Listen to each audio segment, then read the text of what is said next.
I'm live. Hello, hello, hello, my YouTube family. Tonight is going to be yet another interesting night. I hope you guys have been checking out my lives. These are not just voices in my head, okay? What I'm doing is allowing you guys to hear my TikTok lives, and then for those that miss the TikTok lives, are able to go back and will watch them. So the voices that you're hearing will be the various people that are joining my panels on TikTok tonight. We're going to be talking Adriana Smith. I don't know if you guys have heard about this story. I've done two videos on it. It's a mother. Well, she's now deceased, brain dead, out of Georgia, 30-year-old woman who was pregnant, brain dead, and is being kept alive, has been kept alive. Well, not technically alive because she's brain dead, but her body is being kept alive over the last 3 months based on the um, heartbeat law in Georgia. So she's basically a human incubator. They've turned her body into a machine to try to keep a baby alive. And we're going to be discussing the various goings on, the various layers and issues that I have, and I'm pretty sure a lot of people have with that being made as a choice. That's killer there. That's my daughter's dog. Well, you know how it goes. The person that don't care anything about the dog becomes the favorite. So he's always in my face for whatever reason. So that's what we're going to be discussing. I'll be going live on TikTok in just a moment, but I wanted to come up and introduce and let you guys know that I'm here and we're ready to get started. Hopefully, I'll get some people in the room tonight. I had a few. I see that people are actually watching it out there, which is cool, but I would much rather have the people here live so they can participate in the conversation, as does the people on TikTok. It's almost time for me to go live, so I'm going to go ahead and hit that button, get that show started. And once you pop in, let me know that you're here so I can shout you out and participate in the conversation as well. My cameras are both in one direction, so when I look down, is to actually read the comments that are coming through on the YouTube side. Again, everybody's part of this show, so just know that you won't be ignored. Uh, I need you guys to come on in the room. Come on in the room. I am Marquise. For anybody who has not already met me, I do this each and every Friday, 8:30 Central Standard Time until midnight. So I hope you enjoy what you guys are about to hear. Again, if you're watching it after the fact, wonderful. Leave some comments for me, a like, share, so that I can get pushed out in that algorithm. I try my best to go through and read the comments and respond to those as well. So just know that does help me along. So without further ado, I'm going to go ahead and get this thing started. It's going to take me a couple minutes to hit all the buttons necessary to get the show started on the YouTube side. So give me a minute, folks.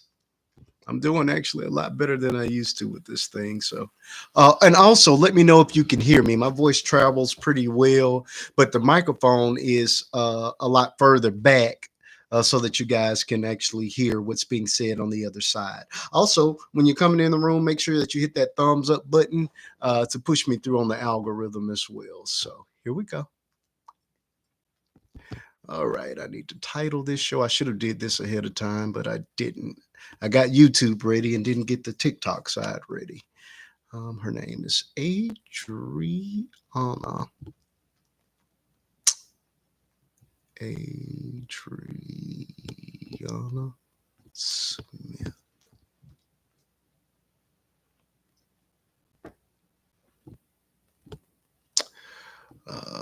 Pro-life. A science experiment.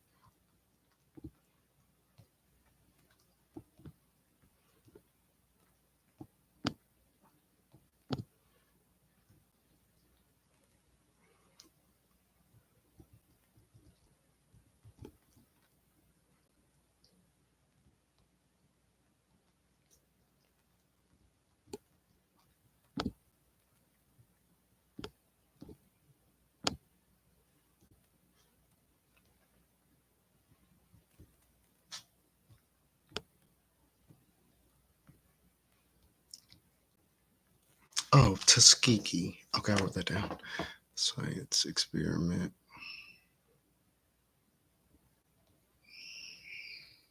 Body. Uh,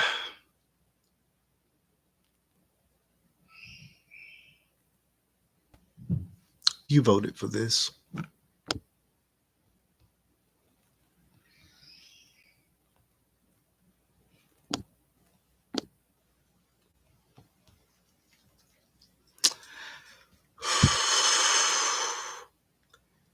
Live goal.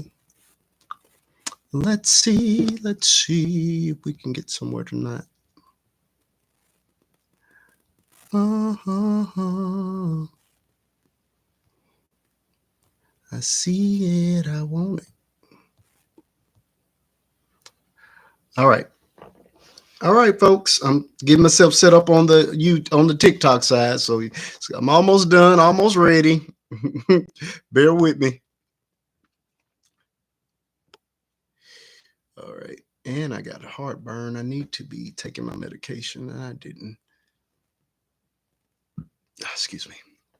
I may have to pause and go get something. Volume is at 100. And I need a photo. Boom. Oh, that's too big. Crap. Sorry about that. I had a great photo, but it is showing up way too big. Don't care.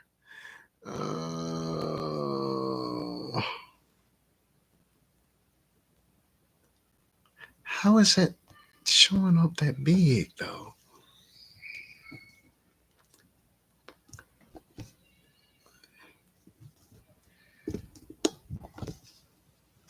You know what? We're going to rig it. Let's see if that'll work.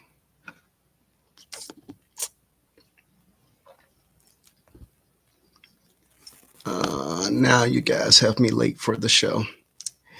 La la la. Hey, Sonya, how you doing? Is the sound okay? I'm getting ready to go live on TikTok, but thank you for clicking on the YouTube side so I can get some of this watch time up. Let me know that you can hear me before I hit the button to go live on TikTok. Look like the video quality is improving a little bit. I'm a little washed out, but I can live with that. At least it's not pausing as bad as it was. Good to see you. Good to see you. Are you ready for tonight's show? You know we're going to be talking about Adriana Smith. Are you familiar with the story? I've done 2 videos on it. I just put out one and I did one earlier this week. It's a very tragic story. And I think, well, I already know it's going to take the entire night. Like I say, I'm trying my best to get this thing up and going. Hit that thumbs up while you're in the room, friend. Hello. We got a couple people on the YouTube side tonight. Hello. Let me know that you're in the building so I can shout you out. I know my sister Sonya is on this side tonight. I appreciate it. Sonya, let me know that you can hear me okay before I go live on the TikTok side. I'm getting it set up as we speak, but having a little bit of a technical difficulty, so I went ahead and started the YouTube to make sure everything was good on this side before I jumped over on there. Sounds great. Okay, good. Are you familiar with the Adriana Smith case? Please tell me you are, because it's a whole lot to unpack here. It is a whole lot to unpack. There we go. Okay, I think I got it. And wait a minute, I can't see myself. How do I flip this thing? Yeah. I think we got it tonight. All right. Adriana Smith. I had the picture set up, but the picture was way too big, so I had to go in and rig it. It's a lot. I'm glad that everything sounds good. We got 2 people in the room. Thank you for that thumbs up. I want to know who the other person in the room is. Who are you? Don't be a stranger. Shout your name out. All right, type your name out so I can shout you out. Yeah, I'm able to type back at my folks. I guess I better put that in the chat. Tonight we are discussing. Only saw one. Okay, yeah, I just put the other one up right before we went live, and it was basically a me ripping apart what another creator said because he made me mad. I'm not apologizing for it. All that misinformation and lies. Ugh. But we're gonna get into it. Adriana Smith. I can't even type. I do this story tonight.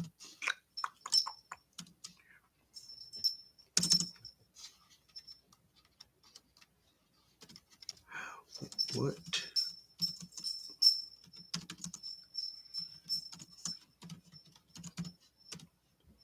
Hey, good thing about sitting over here, you're not fighting for space or time. You get all my undivided attention on the TikTok, on the YouTube side. Anything you got to say is going to take priority. All right. Let me get these other people. I think this is going to be a wild night. We're going to see. I'm hoping that some of those same people that are talking crazy will actually show up, and they never do. That just bothers me because they will talk all that trash and never show up for the live. But I invited that particular creator personally, Adriana Smith.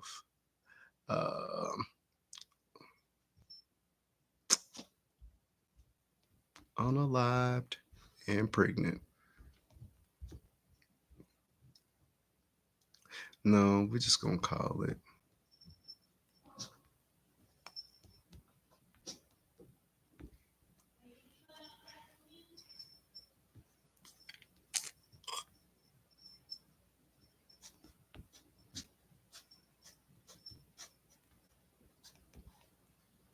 I don't even know how to describe it. That's the crazy part.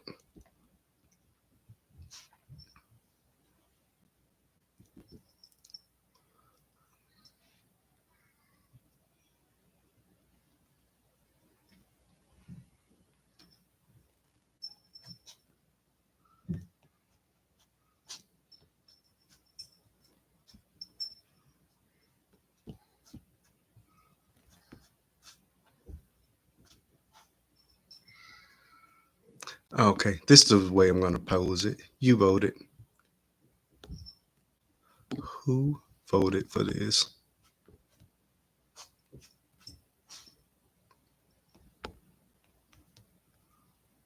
All right, I think I have everything now. Oh, you trying to eat? You just woke up. Look, I did eat, but my heartburn is killing me right now. I don't want to get up because I'm already late trying to get on this thing. Oh, you doing good, Sonia. All right, I got a couple more buttons and I should be ready to go. This is the stuff that people do not see. And you guys know I am challenged when it comes down to all this audience, all these buttons you have to hit to go live and make sure everything's set good. I think we're ready.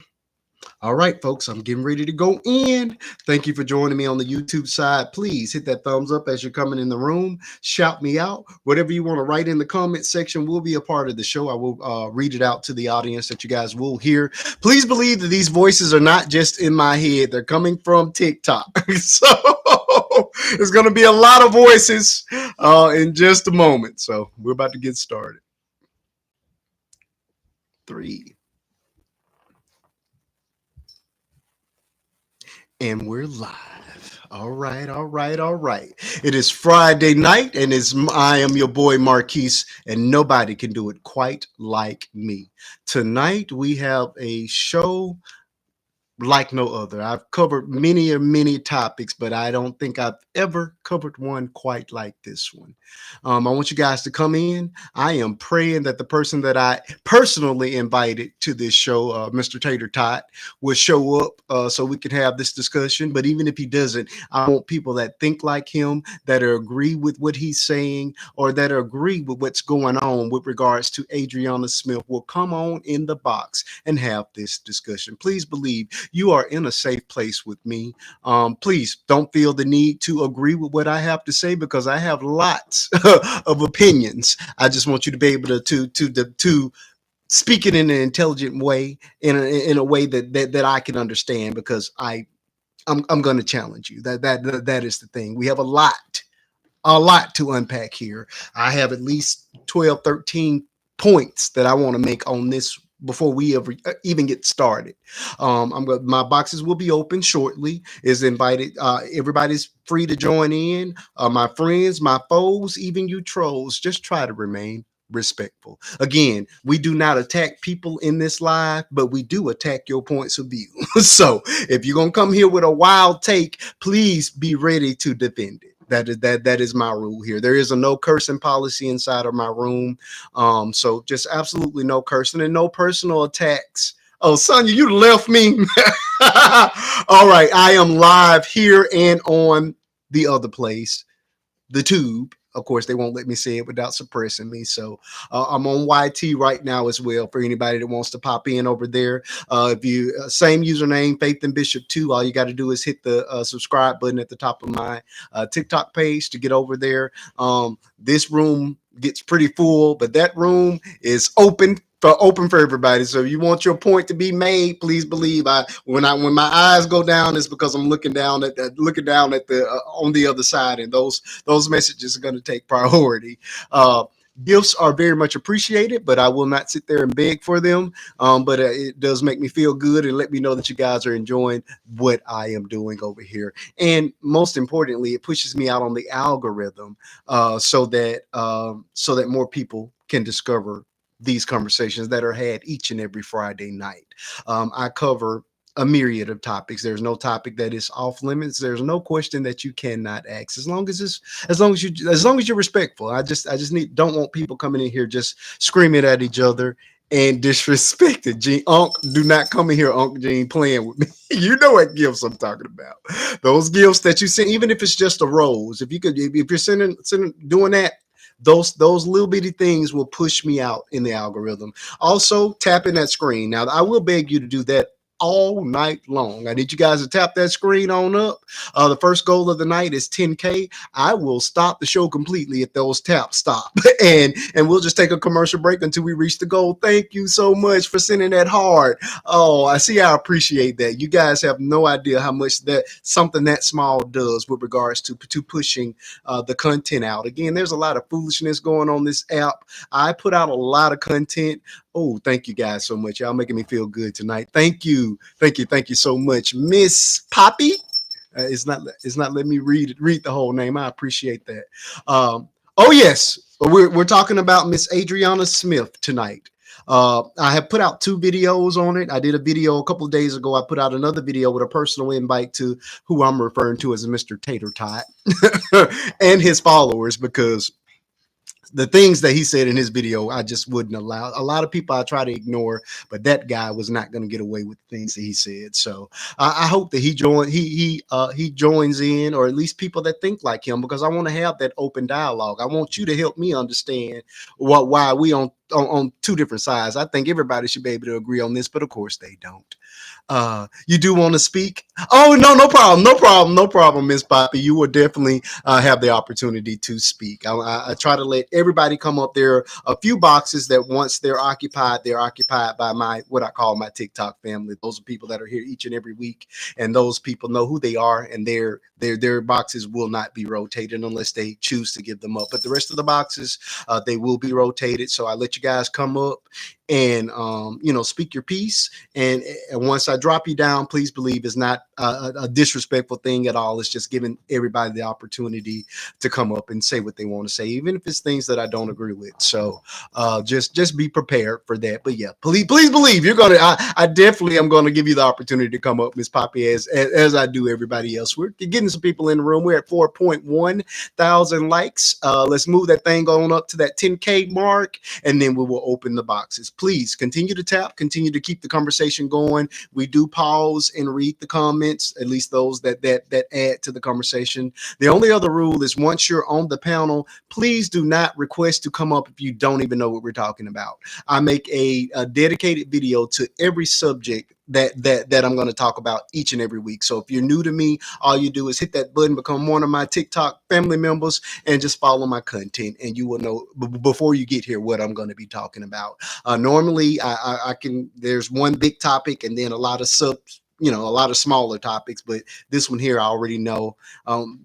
Will take all night because it's such a layered discussion. So I do that in addition to my regular content. And I just feel like as a creator with a significant amount of followers that outside of doing my family content and the skits and all the fun stuff, that I do need to use my platform for my people. And I mean, that's all people, but especially my people, because, the representation is simply not there, especially the positive representation.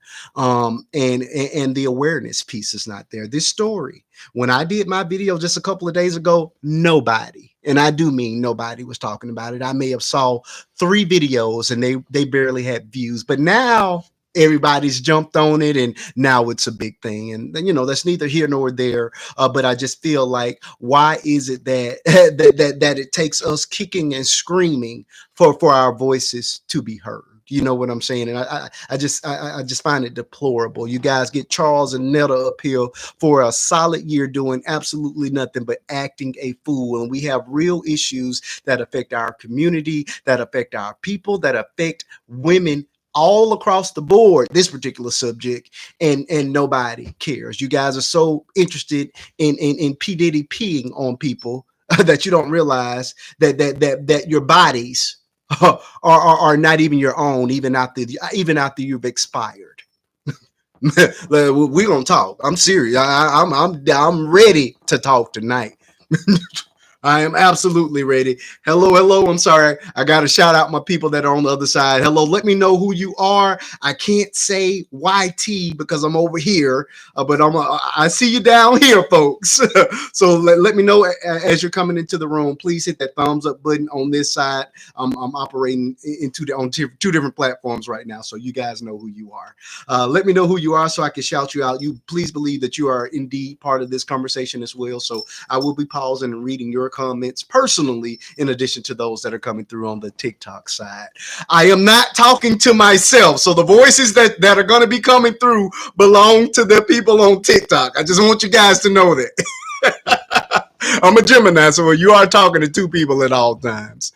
So what's the debate about, so I can get it clear? I'm gonna clear this thing right on up. Oh, we're almost at the 10K mark already. Thank you all for go ahead and clicking that thing. I appreciate it. The 10K mark pushes me out on the FYP. I need you guys to continue to click, though. Continue to tap that screen and continue to get the conversation started. With that, I'm going to do my formal introduction of the subject matter, and then my boxes are going to open. Again, friends, foes, even you trolls, but you have to be one of my friends because my mother's in the chat and she doesn't allow me to talk to strangers. So please become one of my TikTok family members if you want to be a guest in the box.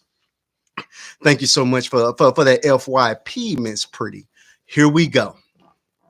Adriana Smith, and I'm going to try not to get emotional because this one kind of hits home for me, not to this degree, but you guys have got to understand when I'm talking about pregnancy, I get a little bit triggered. Or I have 2 children. I have a 16-year-old and a 3-year-old, and I don't want this to be about me, but my wife nearly passed in the first trimester of carrying my daughter. So when subjects like this just hit a special place for me. If you guys want to know that testimony, that story, all you got to do is go to my YT page. I have an entire documentary that we shot a couple of years back. It's called Blue Blessings, the Bonner family story, that does a deep dive into that particular subject matter. So subscribe over there and watch the documentary, and you'll understand a lot better as to why I'm so passionate about things like this. My wife was short version. My wife was hospitalized for the entire first trimester, and she nearly passed while carrying my daughter, whose name is Faith, who's been viral many times along with me on this app. And so when we talk about things like this, it just that emotion, that feeling just tends to come up. But again, I don't want to make this about me. This is about something much bigger than me right now. All right, folks. Adriana Smith, 30 years old. She had, hey DL, she has one child, young child, and she was pregnant, was past tense. Keep that in mind as I'm telling this story. She was pregnant with her second child. She is a registered nurse in Georgia. She is complaining about severe headaches, and she goes to the hospital. She goes to the hospital, and they don't do any tests on her. She's 9 weeks pregnant. They don't do any tests on her. They give her some meds, send her home. That night, her boyfriend, the father of the baby, wakes up to gurgling sound, which her mother is claiming or thinks was the internal bleeding. They rush her to the hospital, only to find that she has blood clots, several, on the brain bleed. They are prepping her for surgery, getting the permission of the family to go ahead with surgery to try to save her life.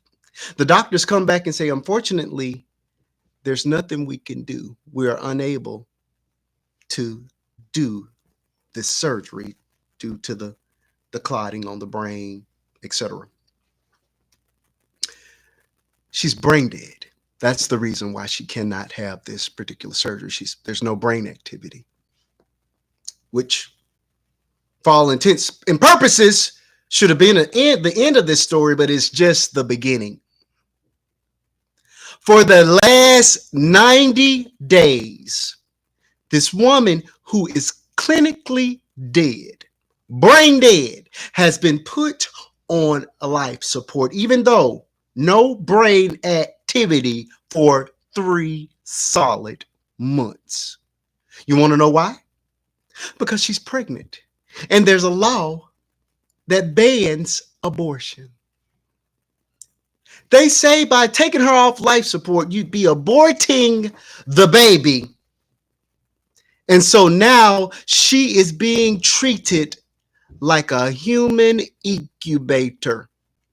There's no life there. Her brain is gone. The soul, her spirit, all of that is gone. All that is left is her body.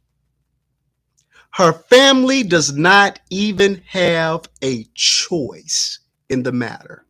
The heartbeat law in Georgia supersedes the request and wishes of this family. That includes her mother, who is still living. That includes the father of the baby, who is still living. None of that matters. The law that you all, many of you, signed up for, because y'all know who you voted for, is the reason that a dead body, because she's dead, is being treated like a machine. I'm not done. To make matters worse, 9 weeks are not, she was only 9 weeks at the time that she technically passed away. 9 weeks is not viable. There's no way that a 9 week old embryo can exist outside of the mother. It's just no. Not 10, 11, 12, 13, 14, 15, 16, 17, 18, 19, 20, 21, or 22 weeks are viable. None of those. You have somewhere between 22 and 23 weeks is when there's a very, very slim possibility that a baby will survive. I know that because I have a nephew who was born at 23 weeks, 1 pound and 5 ounces. Spent 5-6 months in the hospital, came home on oxygen, and is still dealing with things because of that. But we were not there when God called her home. She was only 9 weeks. 9 weeks. Family has no choice. Again, this conversation is not even about saying yes or no, because that is not my choice to make. But it should have been the choices of the mother of this woman or even the father of that baby, because she was incapacitated and not able to make decisions for herself. When my wife was in the hospital and was near death, I was giving the rights to speak over her and our unborn child.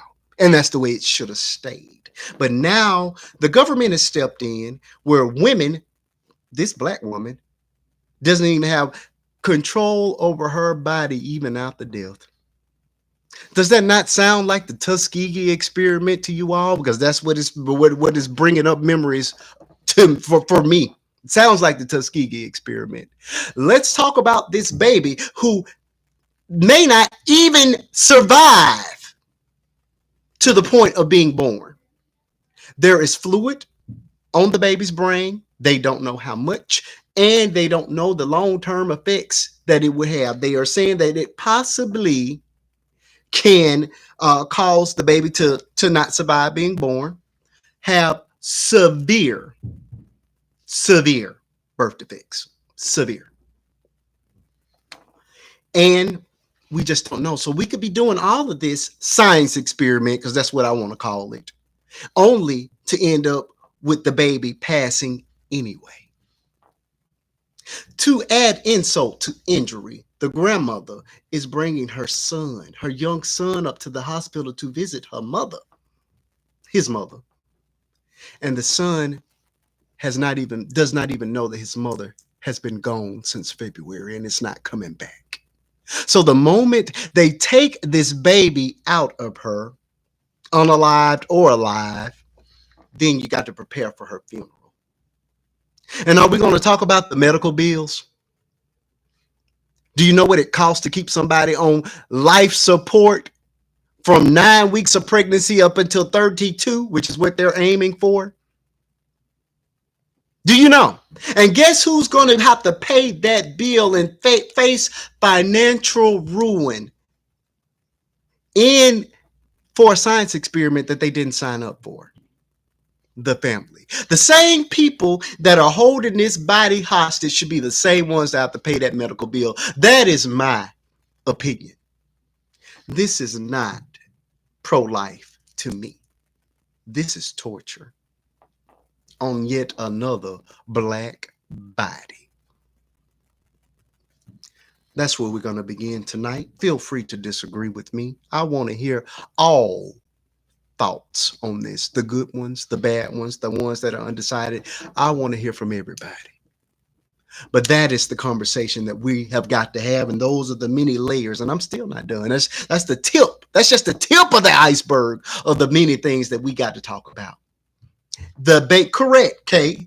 The fetus is not doing well. The fetus is not developing well. This is a science experiment, a legalized science experiment. Is this what God would want? Because I feel like at this point, the government is playing God. My thought, I said it in video number 1. I've done 2 videos. If God wanted that baby here, God would have kept her here long enough to carry it. When this woman expired, In February, she and that baby belong to God. That is my personal feelings on that. And let's simplify this thing. My wife has been pregnant twice. The doctors say don't stress the mama out because it can have an effect on the baby.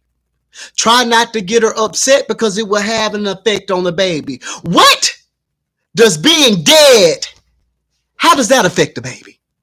The first voice that either of my children heard was that of the mother inside the womb. This baby will never hear a voice. The nutrition that this child is getting is nothing more than what's pushed through a feeding tube. And I know all about that too because my wife was on one for several weeks with baby number one.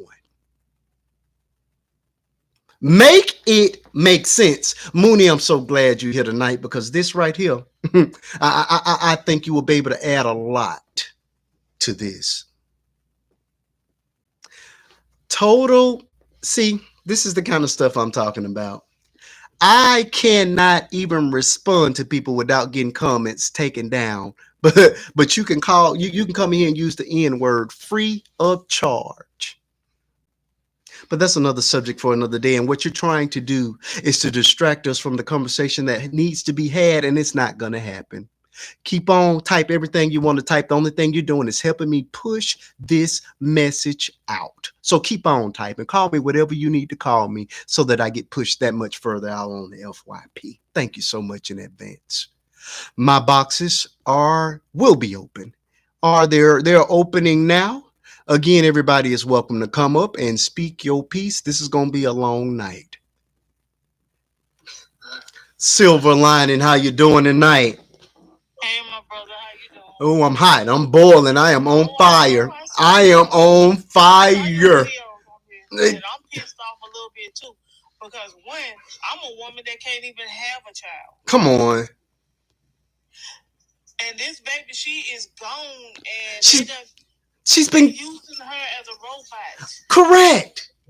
And that is sad. And anybody that has to go through that and watch that happen, it's going to be traumatizing for the rest of their life. Correct. For her mother who is there, who cannot say, my baby don't need to go through this. For the child, her child is watching the mama and doesn't even know that the mama has been gone since February, is never coming back. It's ridiculous. The medical bills. Who gonna pay them medical bills? I say send them to Donald Trump because he's the one putting all this stuff in action. The very folks that signed us up for this should be the very ones that have to pay that bill. And for the care of this child if it survives. Right. It shouldn't be on the grandparent and the baby daddy because, I mean, I'm pretty sure he's going to love his child no matter what. Yeah. And the grandmother's going to love this child no matter what if it survives. But this going to be a stain on them for the rest of their life because of the traumatic way all of this stuff is happening. And I just think it's just playing God. At some point, we've got to stop playing God. When the Antichrist is being activated. Okay. That's what I think. When that woman expired, when God took that woman, I just felt like you should have let her go completely. That babe, that embryo was 9 weeks old. That's it. And another thing I want you guys to understand is how they play with us in the media. I don't know if you guys have been following this story, but every time I see it pop up now, she's big belly pregnant in a blue dress, which is supposed to pull on the sympathy and pull you away from the fact that this woman is unalived and they're treating her like a human as an incubator. The photo that they are using is from her first pregnancy. At 9 weeks, anybody's ever been pregnant at 9 weeks, you're not showing. You would not have known this woman was pregnant. But these are the games that they play to justify conducting experiments, because this is the Tuskegee experiment 2025. I don't care what nobody say. That's what it is. Just so happens that y'all gonna try it out on one of us first to see how well it plays out. All right. I'm sorry, Silver Lining. Had you landed your plane? I'm telling you, I'm on fire tonight. we got a long way to go. We got a long way to go. The thing I was gonna to say was you were right when you said it was it mimics the Tuskegee experiment. You said that in one of your videos. I was going to say that, but you said it before I could. So that was all the other thing I could say right now. Okay, you good. This right here makes me so sad for the world. It makes me so sad for the world. It's devastating. My daughter's 16. I'm afraid now of her being pregnant for the sheer fact that nobody, not even her husband, can speak over the way that I was able to speak over my wife 16 years ago. Where we were allowed to make the decisions that were life or death. And my wife was this close to it. This close. Watch the documentary. You know I'm not lying. Everybody that's seen it knows I'm not lying. You know I'm not lying. Yes. While I have my platform, hey panel, hey Crystal. Oh, you know you're safe. All right, Miss Poppy, welcome to the conversation. I'm so glad that you are here tonight. I see the work that you're doing on the other side. Again, I did what I could with regards to helping to bring some attention to this story, and I'm going to continue to follow it. I am ready for you to take off. The floor is now yours. How you doing tonight? I'm suffering, but I can't put my hands down. I can't sleep. I can't do none of that because nobody else gonna do it. So, it's gross what's happening. I actually happen to live out in Atlanta, like a little suburb, so I'm not really Oxnard myself. Okay. And I have had problems with myself, medical racism in that hospital. Almost lost my life there, giving birth. Not gonna center myself, but just to, it touches you. Yeah. It's very prominent in that hospital. I don't know how in the world it's still open.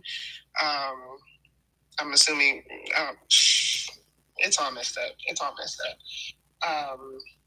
So what I've been doing, I've just been gathering information to put in my bio. Like you said, this is what y'all voted for out here in Georgia. Y'all white tea women leftists and non-black leftists. Come on now. Vote this Brian Kemp in that made his plans very freaking clear, and then y'all want to cry about what's happening. Anyways, yeah, it's all very sickening. I'm gonna gather my words. Skip me for a second. No problem. No problem at all. No, she may not be the first, but other families had choices. When it came down to my wife passing and my now daughter passing, we were left with the choice. Had things not turned out the way that they turned out, she would have been gone, and so would my daughter. I would have not had either with this law. Mind you, like I say, if you watch the documentary, you understand that God stepped in at the last moment. But again, I don't want this to be about me. I want to stay here. But we had a choice, and that's what this conversation is about. It's the fact that you took the choice away from this family. And you guys are trying to make us think that that's fine and that's okay. Thank you so much for that gift, Miss Henry. How you doing tonight? Oh, I'm sorry, Henry. Looks like I hope I didn't misgender you. All right, Sonia, how you doing tonight? Step on in the room. We got a long night and a lot to discuss. I got a list. I'm sorry, Miss Henry. I don't know any women Henrys. I was like, you look like a lady. I apologize. Forgive me. Thank you so much for that gift. I apologize. Go ahead, Miss Sonia. I am so upset. Horrible. There is so much to this. And I brought up some points in the comment on your first video. But there is so much to this. But I think the one thing that upsets me the most out of all this is two things. We have had the one thing Thank you, Hope. that we were born with taken away from us. And it's moral free will. Come on. The choice to do whatever it is that we are allowed to do. Come on. That was taken away. There's no one in that family that has a choice. Nobody. Would they love this child if this child makes it?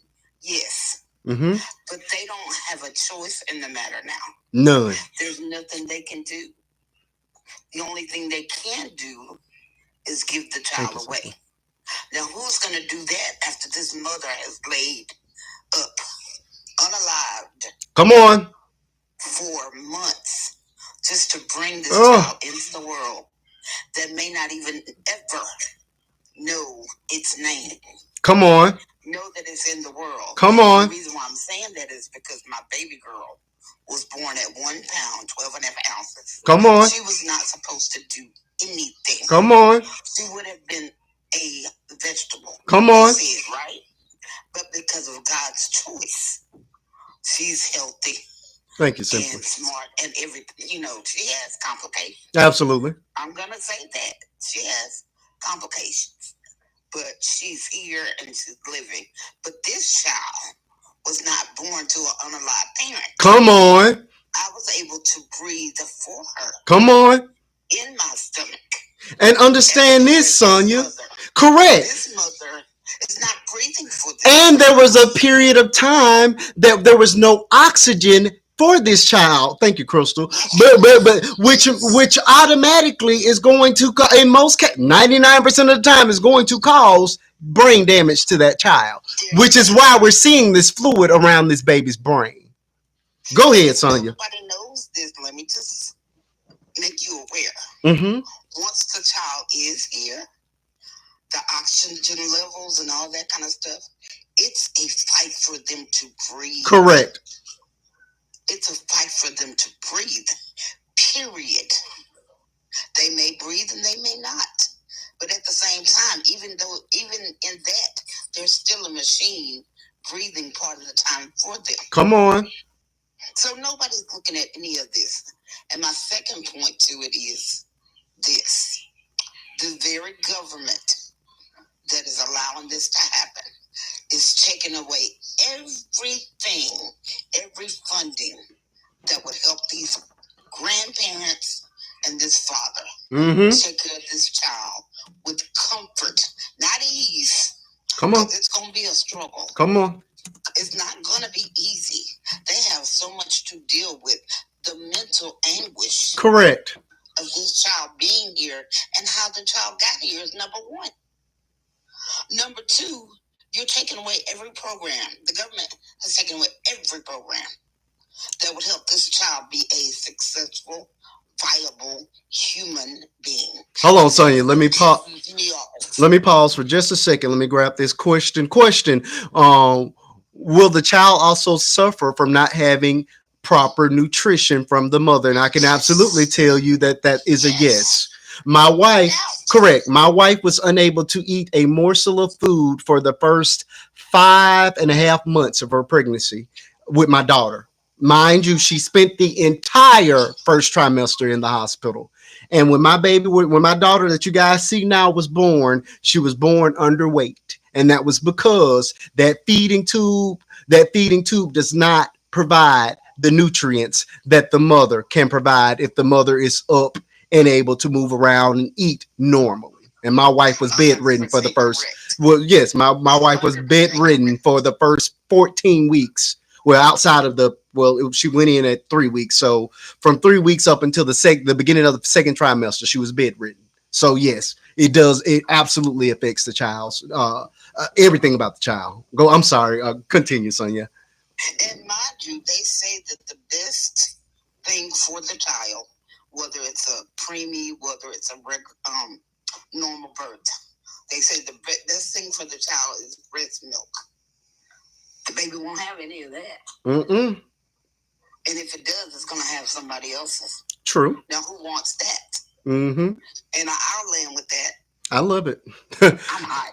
Yes, they will give the child nutrition through the IV, but it's no substitute for the real thing. That's the point. just as my wife was getting getting it through the IV, and then my wife was hyperemesis in the worst case that the hospital had ever seen. So her tube, when they did her feeding tube, they had to put a GI tube on her tongue to keep the saliva from forming because it was making her vomit. It's her own saliva. And then they put the feeding tube up her nose and all the way down into her stomach to get to the baby. And even that did not stop the baby from being born underweight because there's no substitute for the real thing. So not only is this baby getting artificial nutrition, the baby's getting artificial oxygen. Just no. All right. Toy, welcome back. I hadn't seen you in a while. Where have you been? I've been working hard. So okay, I'm gonna let you have that one. I have to sit back because all this gives me anxiety. Yeah, this is a rough one. But thank you for being here. We acknowledge that people, including the right side and our government, are not pro-life. They're just pro-birth. That is correct. Because they don't care what happens to this baby after it gets here. Exactly. Come on, Toy. Or even if it gets here. They are pro-life, but pro-life means from that child's birth to that child being raised, to that child getting their education, you having nutrient plans for that child while they're in school. Education, all those things. You're going forth. They love to say they are pro-life, but they're just pro-birth. And if we were pro-life, why weren't we more proactive in attempting to save this woman who was an RN? An RN is not going to the doctor to say, my head is hurting. She knew when she went that something was severely wrong, and they turned her away. Because Black women experience significant healthcare disparities. Come on. And challenges that other cultures do not, especially white tea. Come on. Women went into this hospital and said, I have this extreme headache. They would have took her, did a CAT scan, and it will all be over with. They would try to save her life. Correct. But they would turn us away. We have to look back that this goes way back to the time that they did experiments on us. Correct. That's what I called it. The Tuskegee. This is the experiment. Mm-hmm. This goes far back as to them saying, "Oh yeah, Black women don't experience pain. Come on. Black men don't experience pain. Come on. They're like animals." So you have to see that this why we get. Come on up, Amy. They want to layer it under a bunch of other things to say, well, we're not like that. We're not racist. Y'all just complain too much. Y'all don't care about your communities. If y'all really care about your communities, what about the violence that goes on? They want to layer other things upon us. Come on. Instead of taking accountability for their part. Mm-hmm. How are you going to tell other people to take accountability, but you're not taking accountability? Come on. So this is sad. And I don't want to sprinkle what I've been through, but I had blood clots. Mm-hmm. This is the reason why I can't have a child. Because the estrogen levels could cause blood clots. So she could have, because she had a child, she could have had higher estrogen levels than normal. And that creates blood clots. She was a nurse, so she had to been walking around and being active, because sitting down, you could get blood clots sitting down, but she was active. This is something that is caused by, just being pregnant because of the estrogen levels. Mm-hmm. So she couldn't help that happening to her. And in fact, they say that women who are pregnant has a higher rate of getting blood clots. Mm-hmm. So this is something that she should have been monitored on. But they ignored her. And that's the sad part. And that's why I was like, I had to dial back away from this, because they're keeping her as an experiment. It's an experiment. If we could do this to her, then there's no excuse for everybody to not be pro-life. Come on. AKA pro-birth. Come on. That's what it is. Come on. This is essentially a dead person. She has no brain activity. She has not had brain activity since February. How is it okay to let a unalived person continue a pregnancy against their will? Because you don't know what her will was. She wasn't allowed. She didn't have the opportunity to give her wishes. And you didn't even allow the family. You just decided, we are the government. This body belongs to us now, and we're going to do with it whatever we want. Crystal, welcome to the conversation. How you doing tonight?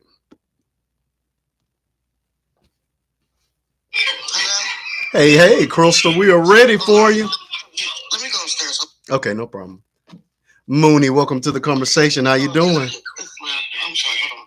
Oh no, I can wait for Crystal. Okay. I'm sure she'll be no problem. Mooney. Go ahead, go upstairs. Okay, gotcha.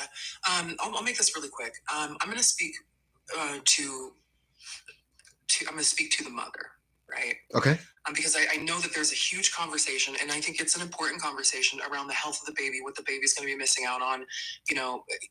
But this is a case about bodily autonomy. That's it. That's it. Right? No, yeah, right. And I think it's important that we maintain, not we, but just people in general. Sure. Right? Really focus on that. This is a case of bodily autonomy. So since 1986 to 2011, there was, I think, 30 or 32 cases of this happening. Right? Out of those cases, I think 17 of them were born and alive and still alive. I don't know how many of them are still alive. Okay. And so oftentimes we quote when we're talking about whether it works or whether it doesn't work, the focus again is just on this baby. But again, it is bodily autonomy. And a lot of people don't understand that when you put limits on bodily autonomy, you put limits on all bodily autonomy, even limits that you're comfortable with. For example, shmishmortion, right? Mm-hmm. If you're not comfortable with shmishmortion, but you put a limit on that, it's not just shmishmortion. You're putting a limit on bodily autonomy. And when you have people in charge, there's no limit to where they'll go. Let's say, we make it illegal after 6 months, right? Mm-hmm. If they're going to make it illegal after 6 months, that is questioning people's full bodily autonomy. So now the next step is, what can you do with your body? Oh, you are brain unalived. Well, you're now an incubator. Mm-hmm. Right? This woman cannot give consent over what is being done to her body. And even worse, her caretakers, her power of attorney, speak for this person, and they can't even do that. No. So this idea of autonomy, you have to be on the side of bodily autonomy, even if it's something that you're not that you don't agree with, even from a moral standpoint. Mm-hmm. Right? If you don't morally believe in something, then that's fine. Then you don't do it. Correct. But you cannot sit here and say, well, then there are limits to this because I'm not comfortable with this, and then be surprised if those limits are pushed to where it's even uncomfortable for you. Know what I mean? Correct. This is about autonomy, period. If you want to ban certain procedures at 8, 9, or at 6, 4, 5, 7, 2 months, then you are opening the door for no autonomy. There's no such thing as partial autonomy. It's all autonomy or no autonomy, regardless of your personal comfort. And that's what this case is really about. Correct. I totally agree with you 100%. Again, I'm not saying for or against, as she stated, and I will try my best to reiterate that throughout the night, because I do see where the conversation is turning. But yes, this is about a choice. When my wife was going through what she was going through, we had a choice. When that doctor came in and looked me in my face as a 23-year-old man and said, hey, if we don't get rid of this baby, both of them are going to be unalive by the end of this weekend. We were left with the choice. I was left with the choice because at the time she was incapacitated. She came back, mentally back, just long enough to say, no, I'm keeping my baby, even if it's going to take me. The hardest thing I've ever had to hear. But it was her body and it was her choice, because up until the end, I was totally anti-abortion. No, it was just a no all the way across the board until I watched this lady almost pass. Then it became, hey, wait a minute.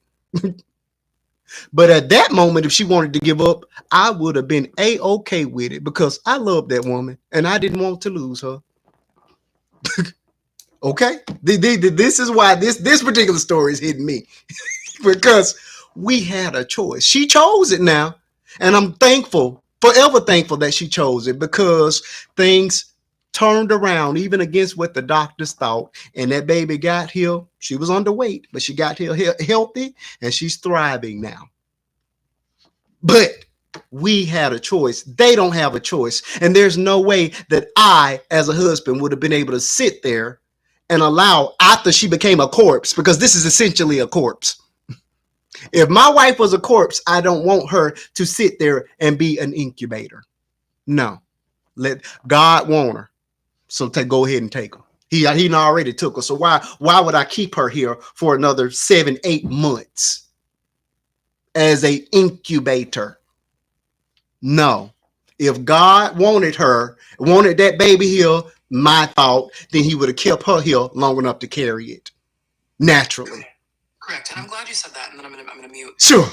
Because it is about choice, right? Yes. Even in a perfect world, let's say we knew for a fact the child was let's say the medical advancement was to the point where this child was going to be perfectly healthy. Let's say all the bills were paid for. Let's say there's no medical debt. Let's say there's going to be resources for this child for the rest. Let's say that the scenario was perfect. Mm-hmm. It still is a no, because it is violating bodily autonomy. Correct. It doesn't matter the outcome of the child. That doesn't matter. It does not matter, because even if it was good, it's still a violation of bodily autonomy. The answer must and always will be for the liberation of all women and all bodily autonomy. The answer to things like these must always be no. I'm not against it.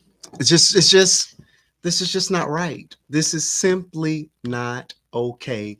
This baby, this brother of this child is going up to the hospital and does not know to this day that his mama has been gone, is medically dead, and has been medically dead since February. He does not know that when this pregnancy ends, if she makes it to the term, or if this baby expires before it makes it to term, that they're going to bury this woman, because she's already gone and has been since February. Imagine what that's going to do to that child psychologically. Visiting this baby, he's been visiting his mama since she was 9 weeks. She's what, 20 weeks now, 21 weeks. Make it make sense, folks. None of this is making any sense to me. It happens a lot. It's not new. Yvette, we're not saying that it's not new. What is new is not having a choice. Did you miss that part of the conversation? Because we've said it several times. Well, to be fair, not having a choice, the choice to do these things was recently given to us, right? There's been more time where we didn't have a choice than we did, right? What would really be new is our choice, which technically you could argue, are we really given a choice, right? Because there's social stigmas and things like that, and then state by state basis, right? What would be new is we had a constitutional right to a choice, and now that constitutional right is gone. It's up to the states. So a state at any point in time can take away the choice that we were constitutionally given at the Supreme Court level. It's built within our rights. It wasn't for a long time, but as of Roe v. Wade, it was a constitutional choice that was granted to us as citizens of the United States of America. And what's relatively, and it's not really new, it's just reverting back to before Roe v. Wade. True. Point taken. All right, Mrs. Poppy, have you gotten your thoughts together now? I told you this is going to be a heavy night. Yeah, I'm sorry. You're fine. Take your time. I'm just sitting here editing my link tree. Basically, everybody covered everything I was going to say. So I don't have anything at the moment. I guess we can just move on to the next point. Okay, that means I must be doing a pretty decent job. I want the people that are for this. Well, where are those people? They fight amongst themselves in the comment section and tear me up in the comments, but they never actually show up to have the real conversation. Whoever is for this has to be sick. Because what if it was their loved one? Okay, here's Yvette. Yvette says she has both a personal and a professional experience. That's nice. Would you care to come up and share that with us, Miss Yvette? Because I would love to hear it. I would love to hear it as well. Keith, I have something to say. Go ahead. I know Mooney is waiting. I don't know anything that is close to this, but post-mortem fetal expulsion is probably the term that they're calling this, and it is very rare. It's very rare. Normally, at the time of death, it's supposed to take 48 to 72 hours. So for them to keep her on a apparatus to keep her alive for months and months is rare and unheard of. I don't know what Yvette want to come up here and try to spouse like she has a degree in medicine, because any doctor, even the HOU would tell you this is not normal, and that decomposition process and gas formation increases as death lingers on. Now, I know we look back at what was a Sherry Shivo situation where she was in a vegetable state for a long time, and the state got involved because the family didn't want to get her off of life support and everything like that. But she was in a vegetable state. She was pretty much brain dead. But this is not something that is normal. I don't. The WHO is the World Health Organization. If you don't know what that is, that's correct. But this is not normal. It's not standard procedure. This is not a standard procedure. No. It's not. I'm keeping about because it takes a lot of work. You have to cook. You have to move the body around. Oh yeah. You have to do all this stuff, but she is still, even though she's on a health apparatus, something that to try to keep her on life support to keep her alive. She's inside. She is slowly decomposing. She's gone. This is not right.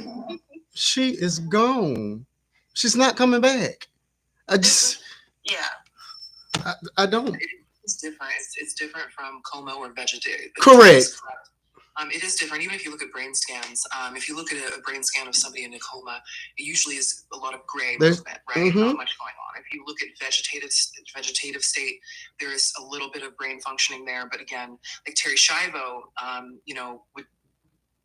would move her neck or lift her hand, but these were compulsory things. It wasn't because of her brain, right? But brain dead, if you look at a scan of a brain on a live person, it's just black. There's nothing there. There's nothing there. There's nothing there. This is necromancy at its best for those that believe in that. It is ghastly. And if it can happen to her, it can happen to all. Correct. This is just dangerous. This is dangerous. And again, it just echoes the Tuskegee experiment to me. It's just, come on. These are y'all are taking black bodies and doing whatever you want to with them. That's the way this feels to me. And maybe that's an extreme comparison, but that's exactly the feeling I'm getting behind with this foolishness. No. And if white tea women don't think, and this is the problem, right? Mm-hmm. What's happening is, one thing Yvette did say is this isn't new, right? It is rare, but it isn't new. What is different this time is the collective sympathy that people would have is usually reserved. If this was a white woman, people would be a lot more. Come on with it. Come on. There'd be a lot more. There'd be a much bigger outrage. But because this is a black body, there's just all right. I'm rotating. Less care, right? There's much less care to it. People aren't as outraged because we are, since the time of slavery, just been seen as just bodies, right? And so a lot of times, white women, they still feel like they're at it. Hold on, just a second, Yvette. You are echoing, so I'm gonna drop you, and you're gonna have to come back. Yeah. All right, come on back. Go ahead. I'm sorry, Moni. The issue is, and what black people have always understood, and our indigenous brothers and sisters have always understood, that equity for us is equity for all, right? What happens to us inevitably will happen to you. It just is bad for everybody, right? Mm-hmm. And so you have a lot of white women who are like, oh, this is so terrible, but they still feel like it could never happen to them because they're shielded by whiteness. Best believe that all men, well, you know what I mean. If it doesn't apply, yeah. But majority, because it's not all men, but it's always a man, right? Mm-hmm. Majority of men, especially when they are in charge, they would do this to white women too. They've done this to, out of the 30 cases, not all of them were black, right? Okay. So this can happen to all of us. It's just people feel less bad about it or less prone to be outraged because it's a black body and it's not them. But if it happens to black bodies, it happens to indigenous bodies. If it happens to them, to us, it happens to all bodies. And then white women, you are not immune to this. Yep. You've never been immune to this. That's the crazy part. Mm-hmm. You've never been immune. Mm-hmm. But here we are. Yep. And what I found to be so funny is just the lack of coverage that this has gotten. When I posted my video yesterday or the day before, I only found like 5 videos on this thing, and they had very little. Today is the first day where I've seen it get a major push, and I'm like, I wonder why. Doesn't matter because it looks like us. It just Terry Shivo was nation. I was young when that happened. I remember that, like the daily watch of Terry Schiavo. And I remember when they removed her feeding tube, they had countdowns on the news. Like people were yeah, sorry, Yvette. Yeah, sorry, Yvette. Yvette, you're still echoing. Okay. That's okay. It was on the news. I remember the fight too, because her husband had wanted if I remember correctly, the husband had wanted the tubes removed because she had been in this state for years.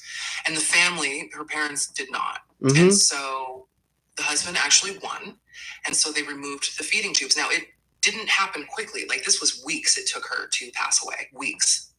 And which is awful. Listen, it's awful. I understand why the parents, because that's her daughter. But the husband, I get it. I get it. I'm not unreasonable here. But as each day passed, like, there was a countdown. And people were up in arms. This was nationwide. Everybody was invested. Come on. The day that she passed, and we still talk about it to today. And that was a white woman. Mm-hmm. Mm-hmm. It never would have been that same way if it was a black woman or just a black person in general. I'm sure it's happened before. I guess the Supreme Court got involved. That's right. It was huge.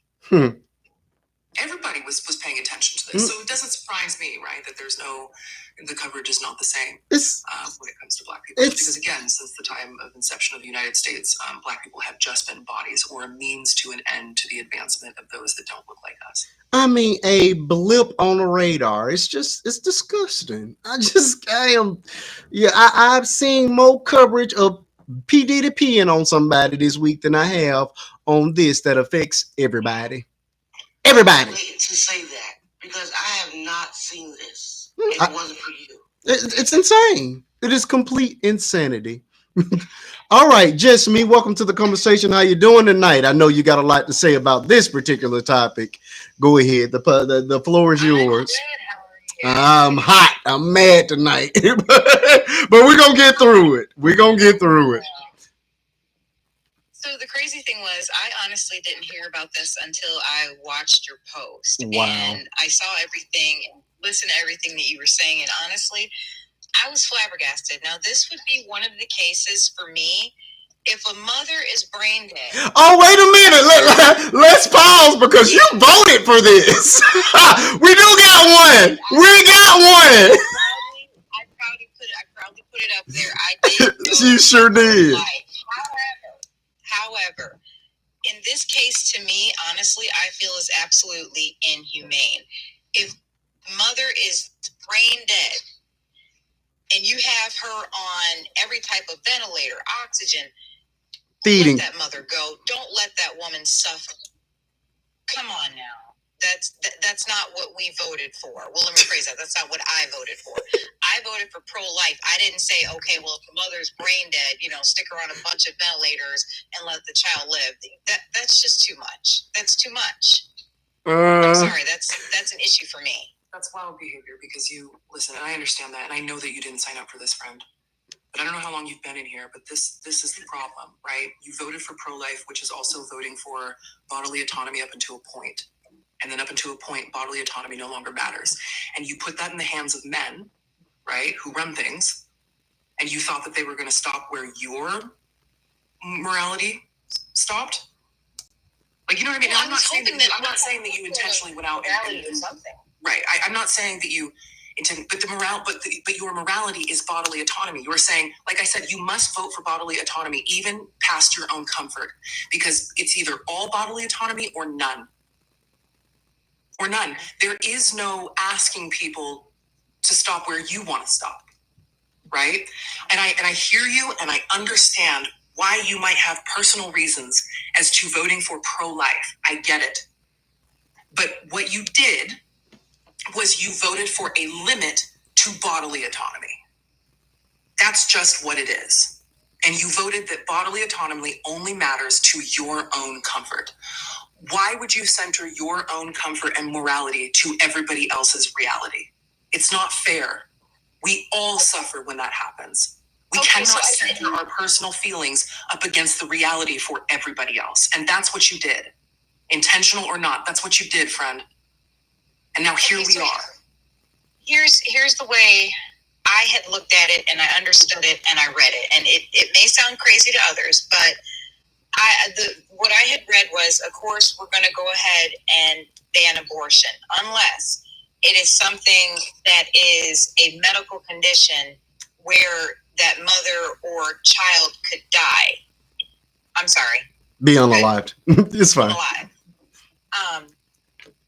Because it's a medical condition, the doctors would be able to go ahead with the approval and take care of it in that aspect. But just me, how much did you read though, right? Because when this was being tossed around, right, we always knew that once Roe v. Wade was overturned, right, we always knew that it was up to states' rights. And by reading this and understanding it, then you had to have understood. Because this isn't the first time we've heard, remember some states say no exception. Even when it was being argued, right? Some states said no exception for grape, Smith's mess. None of it. Right. So some states said no. Texas said no. Right? Yeah. A lot of southern states said no. And then other states said, well, we'll do it at 3 months. We'll do it. Like, there were so many differentiating standards for what it actually meant. Like, surely, when you read to understand, you must have read to understand that. Otherwise, that tells me that you only read to justify your feelings about it. So you either read it all, or you only read what aligned itself with how you wanted to feel, your comfort level. That's what I mean, right? When I say we have to be careful, it has to be all, even when we're uncomfortable. So, like I said, you either read it to confirm your bias or your personal beliefs, or you read it all and still made a choice and said, you know what? I'm just going to vote for it anyways, knowing that in some places there are no exceptions, but I'm just going to vote for it anyways because in my life it makes sense. Like, that's messed up. That's you messed up, friend.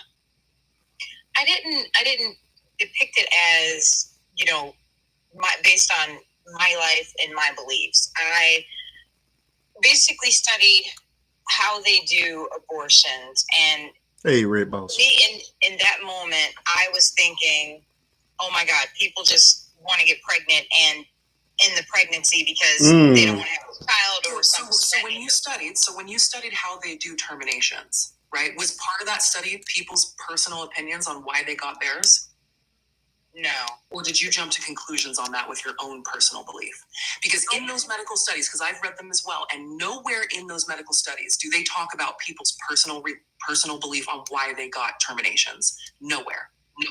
Right. That's what I'm saying. I didn't read anyone's personal reasons. I just basically jumped to conclusions and said that, people just want to get pregnant so they can get terminations. Is that what you did? Some of them, yes. You jumped but to not your own all conclusion. of them. I didn't jump to my own conclusion. I mean, I read things, and the thing that made me vote for it the most was actually physically watching it and the different methods. And I'm like, oh my God, how could someone do that to a child? But like I said, in hindsight, in all honesty, I'm thinking if a woman is in a situation like this, she's just gone. She's honestly gone. If you pull her off the ventilators right now, she probably wouldn't be here. Why would you hold that woman captive to give birth to a child? I'm so sorry, friend. We're not going to move that. We're not going to move the goalpost on this because I think we all can agree, pro-life or not, that this is abhorrent. You too, right? It's horrible. But what I'm not going to do, right, is let that be the focus and let you get away with your responsibility in this. Everybody's responsibility who put their own personal feelings above what's actually going on. Did you know that over 70% of terminations are in the first trimester and it's pill-based? I don't know, you probably read those sites where they go in and the chopped, that's not what? Yes. Yes, friend, you read a .com site. You didn't read any actual medical studies. You didn't read any peer-reviewed studies. You didn't read any studies that an actual medical doctor who performs these things on a daily basis for 30, 40, 50 years, including we have hundreds of years of history from midwifery, right? You didn't read any of that. You read things that aligned themselves with your personal opinion and feelings, and then you voted in a way to make yourself feel good about your personal feelings at the expense of us all. That's what you did. You didn't. You said that you don't. This is why people are getting it. When I challenged you on that, you said, okay, well, maybe not. You said that this is how they're doing the terminations. When I challenged you on that and said this is what you said, I didn't know that, right? When you all these things that you're saying and I'm challenging, you're like, well, I didn't really read. You didn't read any medical journals. You didn't read any peer-reviewed studies. You didn't read any of that stuff. You just voted your feelings at the expense of your own comfort for what bodily autonomy is, and now here we are, and you had a part in that. Sit with it. Sit with it. You didn't mean to, but sit with it. You did. Well, I mean, honestly, right now, I don't have a choice but to sit in it. That was one of the reasons why I came on here, because, I mean, again, not everyone is perfect. I can admit, yes, I messed up, because when me and Marquise were talking about it previously, about his own personal experience, it was like, wow, I didn't think of it like that, because we had spoken on this. Absolutely. I didn't take the time to stop and study. I didn't take the time to stop and read all of the medical history. It's basically the things that I read, and it wasn't even on a .com. This was stuff that I had basically read growing up, videos I had watched, and I was just like, oh my God, I didn't think that it would come to this particular issue. I didn't think of that. I didn't base it off of my feelings. I based it off of, oh my God, that poor baby. Put baby up for adoption. I didn't think of, okay, well, what if the child is in a fallopian tube? Or what if the parent is brain dead? What if they're on a ventilator? What's going to happen? I didn't think. Okay. And I'll leave this one alone, because Marquise and I have had this conversation. Absolutely. For a different day. Adoption is not a solution to that either. That's very dangerous as well, but that's a different discussion. Absolutely. All right. And I want to just tap on it and then try to push it back to Adriana. Again, you guys know I am a Christian, so take whatever you want to take from that. When it comes down to people voting based on their Christianity, I, for one, feel like, hey, people are going to do what they're going to do. So law or no law, if you want to terminate, you're going to find a way to get it done. So why would I outlaw it? This is your choice, just like it's my choice not to drink or smoke or cheat on my wife. It's all the same. So if my heart as a Christian says, hey, this is not something I'm supposed to do, we're not going to do it regardless. So there was absolutely no need to push that on anybody else. And because it's now been pushed, now we got a dead person carrying a baby. That's yes. Major problem. That's a major problem. Yes. Like I saw that for the first time on your TikTok, and I was like, are you kidding me? Yeah. Are we going to go that far? Yeah, we have gone that far right now. And the thing is, the reason I voted for Trump, it wasn't because I'm Christian. It wasn't because, everybody said so. I basically weighed everything out. Because in all honesty, I thought it would have been kind of cool if we had Kamala Harris. But we're not going to get in that. No. Long story short, I voted for Trump for my own reasons. I voted for him for my own reasons. He had a lot of things. He said a lot of things and did a lot of things that I really approved of. And that's why I voted. It wasn't because, if you're Christian, you got to vote Trump and you got to vote pro-life. It was my own decision and the things that he was doing. That's all. And imagine the number of this is imagine the number of terminations he's paid for, but we're gonna move on. All right, Miss Hart. Go to the next person. Yes. Can I say this? Go right ahead. Now that they've given the rights to the government over the woman's body, let's stop and think about this. There are none for me, and I'm a man. There are no laws against a man. Here's the thing, though. If they accomplish this, since it's been done many times before, this young lady, right? What's to say that they're not going to move on to the man's body? I doubt it.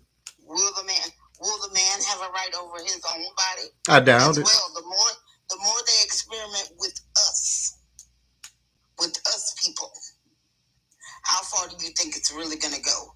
That's just a question to think about. Not white men, because remember, they have experimented on black men's bodies for a long time. True.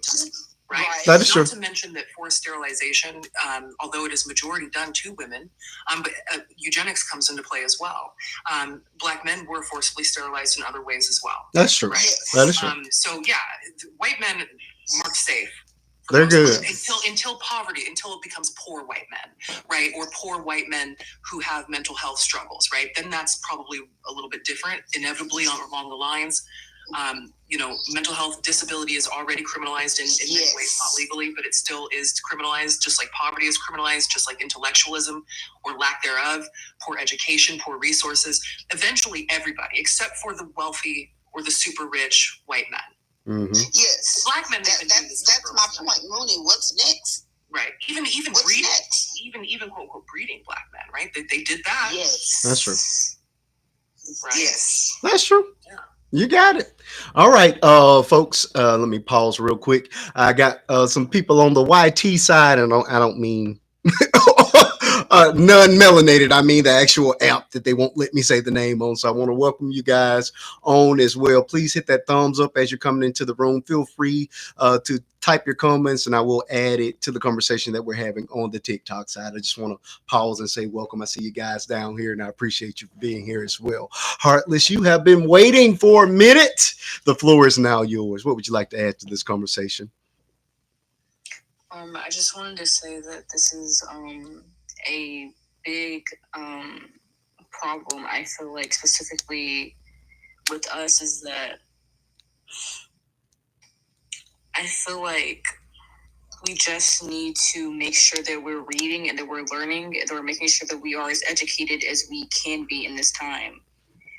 There's obviously an attack going on, specifically Black women, with the administration that's happening right now, and we need to be making sure that we're as educated as possible, because I mean, like, thinking about what just happened, there is a Black woman being used as a vessel for a baby who might not even survive. Like, can we please think about the dehumanization of that? Correct. The dehumanization that is happening to this Black woman is unfathomable. I can't even speak it into words. I can't even comprehend it. How, if this can happen legally, what else can happen? What else can happen? You got it. It makes no sense to me how this is legal. This is an attack. This is an attack on women everywhere. All women, whether they voted pro-life, pro-choice, whether they voted Democratic or Republican, will be affected by this. And I don't understand how we didn't know this. Like, this woman, she is gone. Been gone. Her body is still being dehumanized and violated to this day. How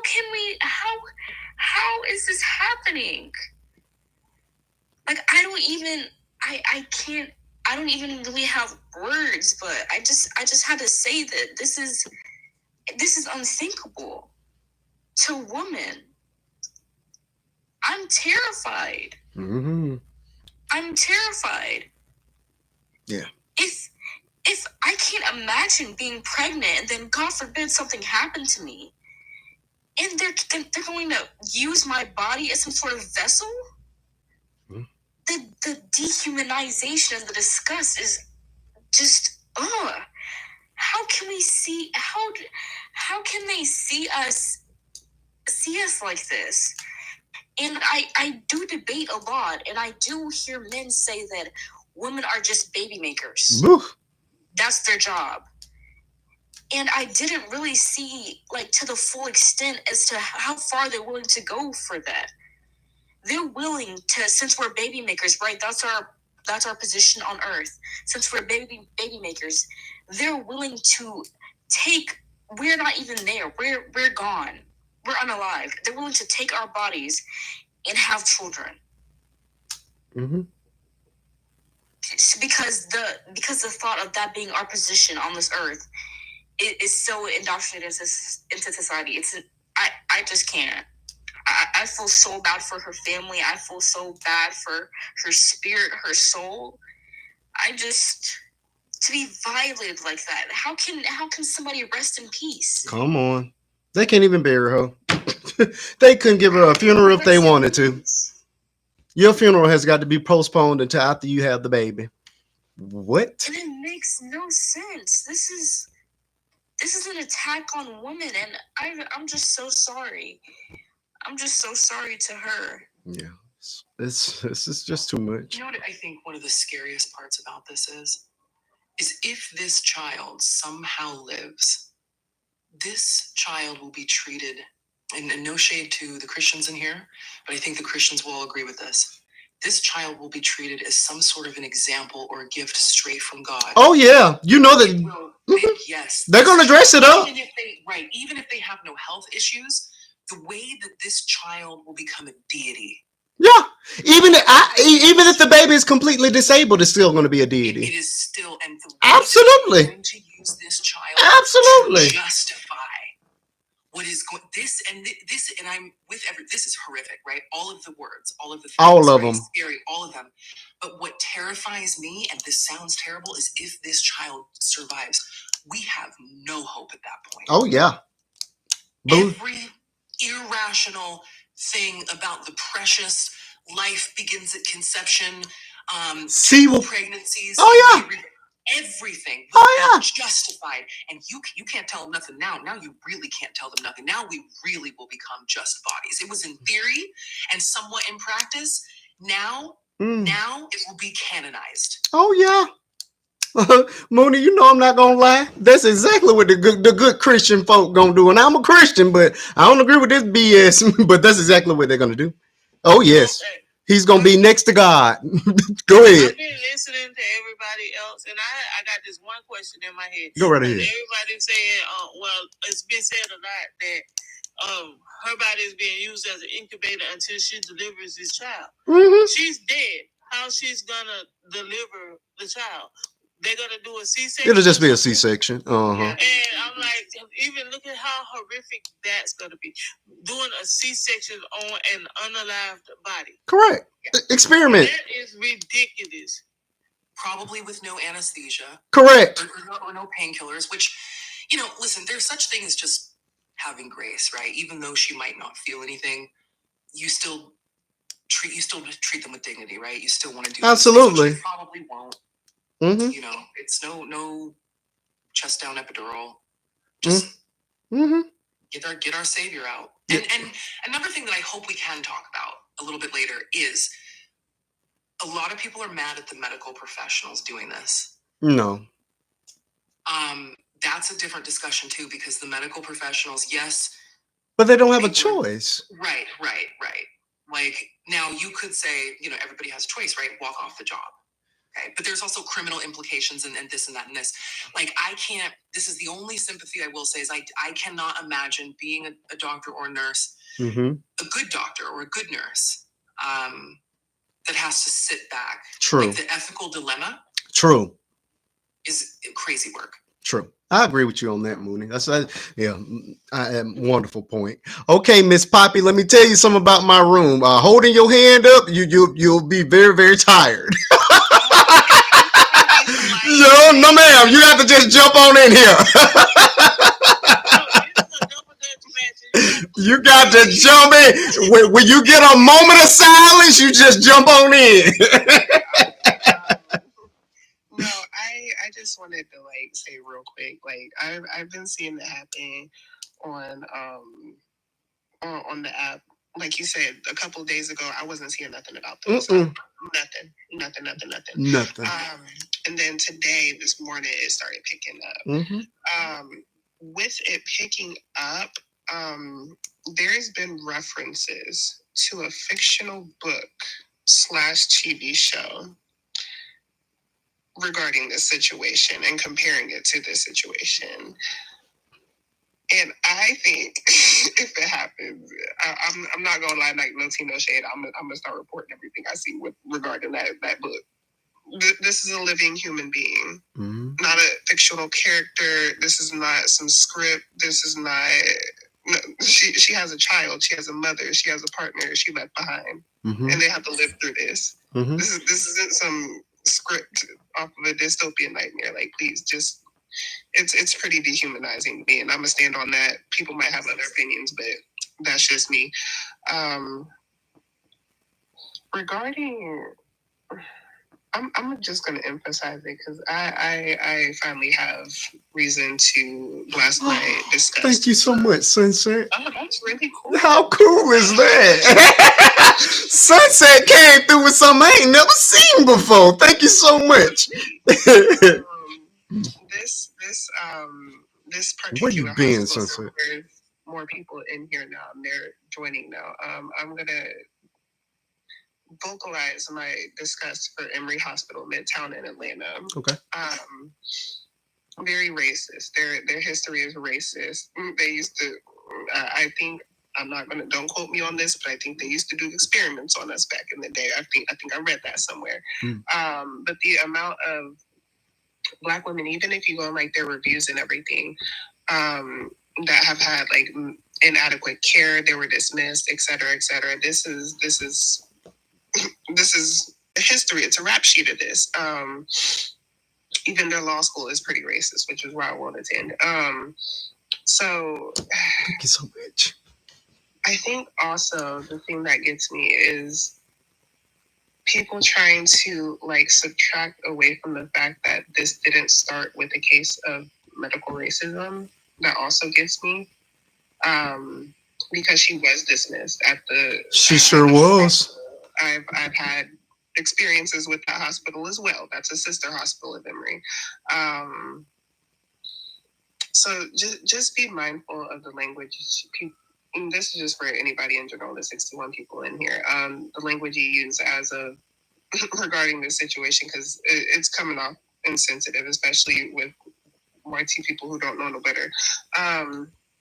And so there's that. I will also vocalize that I have spent all night trying to gather up a link tree and resources. I wrote up sample letters, call to actions, et cetera, et cetera. I don't want to hear any white woman say, I don't know how to help. It's all in that dang link tree. Like, don't piss me off today. Yeah. don't piss me off. And so that's all I got to say to it. I really hope to add on to it that the 70% of white women that consider themselves leftist in the state of Georgia who could have voted for Stacey Abrams, who brought attention to medical racism in Georgia, and decided to still vote over Kemp. I hope y'all sleeping. I hope y'all not sleeping, actually. Oh. I hope y'all be asleep for the next year, at least.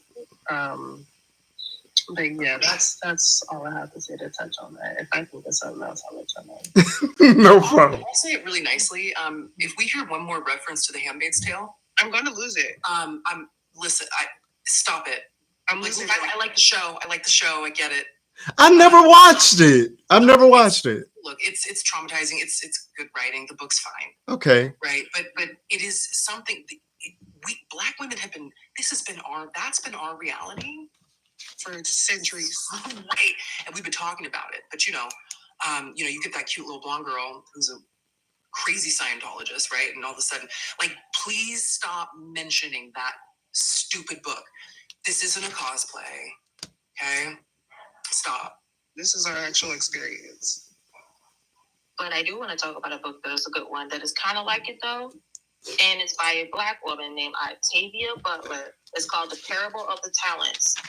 It is pretty much, if you read this book, you're going to be like, whoa, this is what's happening right now. It's Parable of the Sower is first, and then Parable of the Talents is the continuation. Okay. So get Octavia Butler book.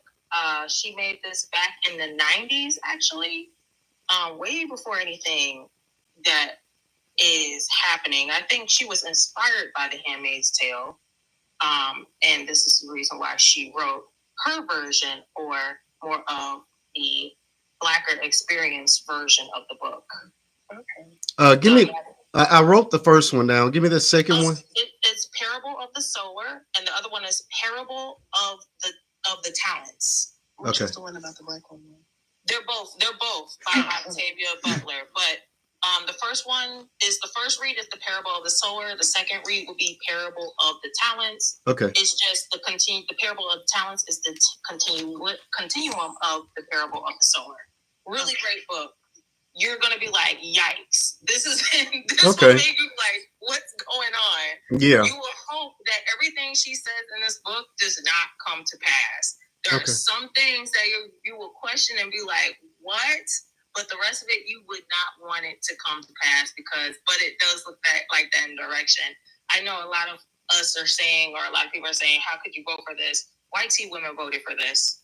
And white tea men who sat up in Congress said at one time, and I know they heard this because this was all over like the news, that a woman's body shut down when she is raped. They sat up there and said that they sat up there. You could look this up. You could look up the congressman who sat up there and said that a woman's body shuts down when she is raped. You are kidding. There is no reason why she should be able to get pregnant, be able to abort, or be a child from a rapist, or a rapist occurrence, or an IN occurrence. No way. Yes, you could look this up. It is out there. You could look it up. Believe me. And they still voted for this.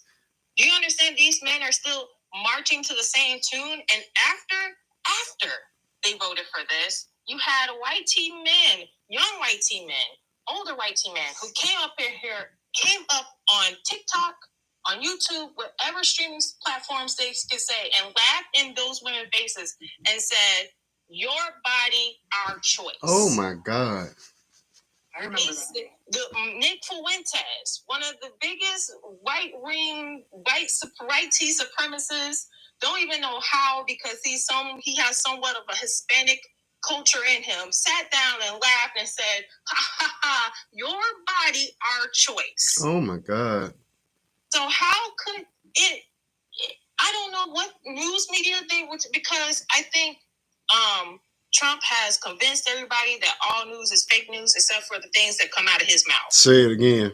That they don't need to look at any other news source except for the news source that is reputable to them and reputable to him. Because if you ask any one of them, they would deny that it happened. You could go on YouTube. You could look up streamers or media going out and asking these questions among conservatives, and they act like, I never heard that, you're lying. And they'll bring up references and they'll walk away from the conversation like they didn't want to hear it. Or they'll say, what's the context? Or it was taken right, out of right. And they even twist it around. They say, well, did you know that President Biden said this? And it wasn't actually President Biden, it was Trump. And then you hear their responses way different. Wow. They be like, oh, that's horrible. He's a horrible person. Like, oh, yeah, my bad. It was Trump. And they just go like, oh, Trump said that? Well, if he said it, then it's ridiculous. Or even worse, they'll say, well, I don't necessarily agree with that, but I voted because overall he was better on other issues. They'll say, well, that's just that's awful, right? But that's just one thing. I voted because of these other things. So that's unfortunate that he said it, right? But that's unfortunate that he's literally a convicted rapist. Right. But his stance on economics was good. But I also wanted to notate, because before you have a lot of people come here and say, because they hear on, this is why I preference that, because a lot of people do hearsay and it's like, oh, this happened on the news multiple times, or this happened. Globally, there has only been 35 such cases, 27 of them resulting in live birth. In the U.S., there's only 3 notable cases. The one that's happening now, Susan Torres and Melise Munez. And in those cases, Texas with Marlise happened in 2013. And she was declared brain dead at 14 weeks. She was kept on life support against her family wishes due to Texas law, but a judge eventually ruled that law didn't apply to deceased individuals and life support was withdrawn.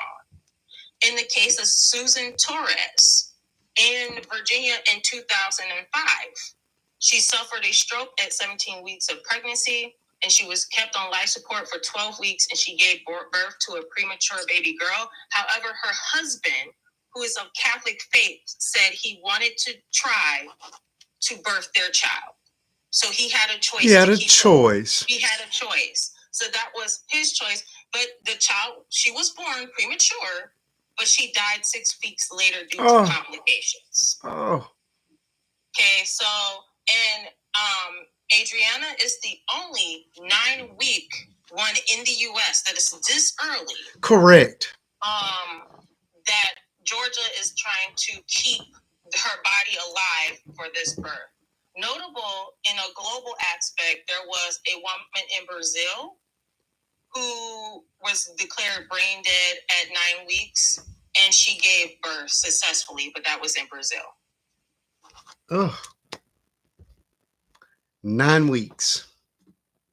I look, at least 17 weeks is closer to that viability marker, which for most, well, I know my nephew is 23. So I think it's along 22, 23 weeks is where you become, when there's a very small possibility. And even with that, you're in intensive care and you spend months and months in the hospital. And oftentimes there are, lifelong issues that come along with it. But 9 weeks is just, to me, it's just unfathomable. Like, come on, you cannot be serious. It's just a no for me. I can't justify this, and I just think it's inhumane, and I just think it's wrong. This is desecration of a corpse in my eye. That lady is gone. Right. So basically, Marcus, I have an actual question. Sure. I didn't get the state. What state is this? Georgia. So I know it's a law. So has it hit every state yet? No, not every state. It's said all the way around. But eventually it will hit every state. Not necessarily. Only 10 states have RP bills, right? I thought it was like 12. Yes, but for example, like Washington State. Yeah. Washington State, where I'm at, access to reproductive care, including termination, is written into our state's constitution. So even a Supreme Court can't. So even a court ruling, right? I think California moved to legitimize that as well. Washington State has had that on the books for like 20 years. So you can't. There's nothing you can do.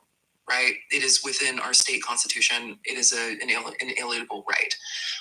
The only way that could technically be overturned is if a federal ruling took away states' rights. It made it a federal thing, but even then, the states would sue the federal government, and this would go on for years and years and years and years and years and years. Just like the heartbeat bill in Georgia, this went into effect in like 2019, but it couldn't take place until Roe v. Wade was overturned. So these things take time.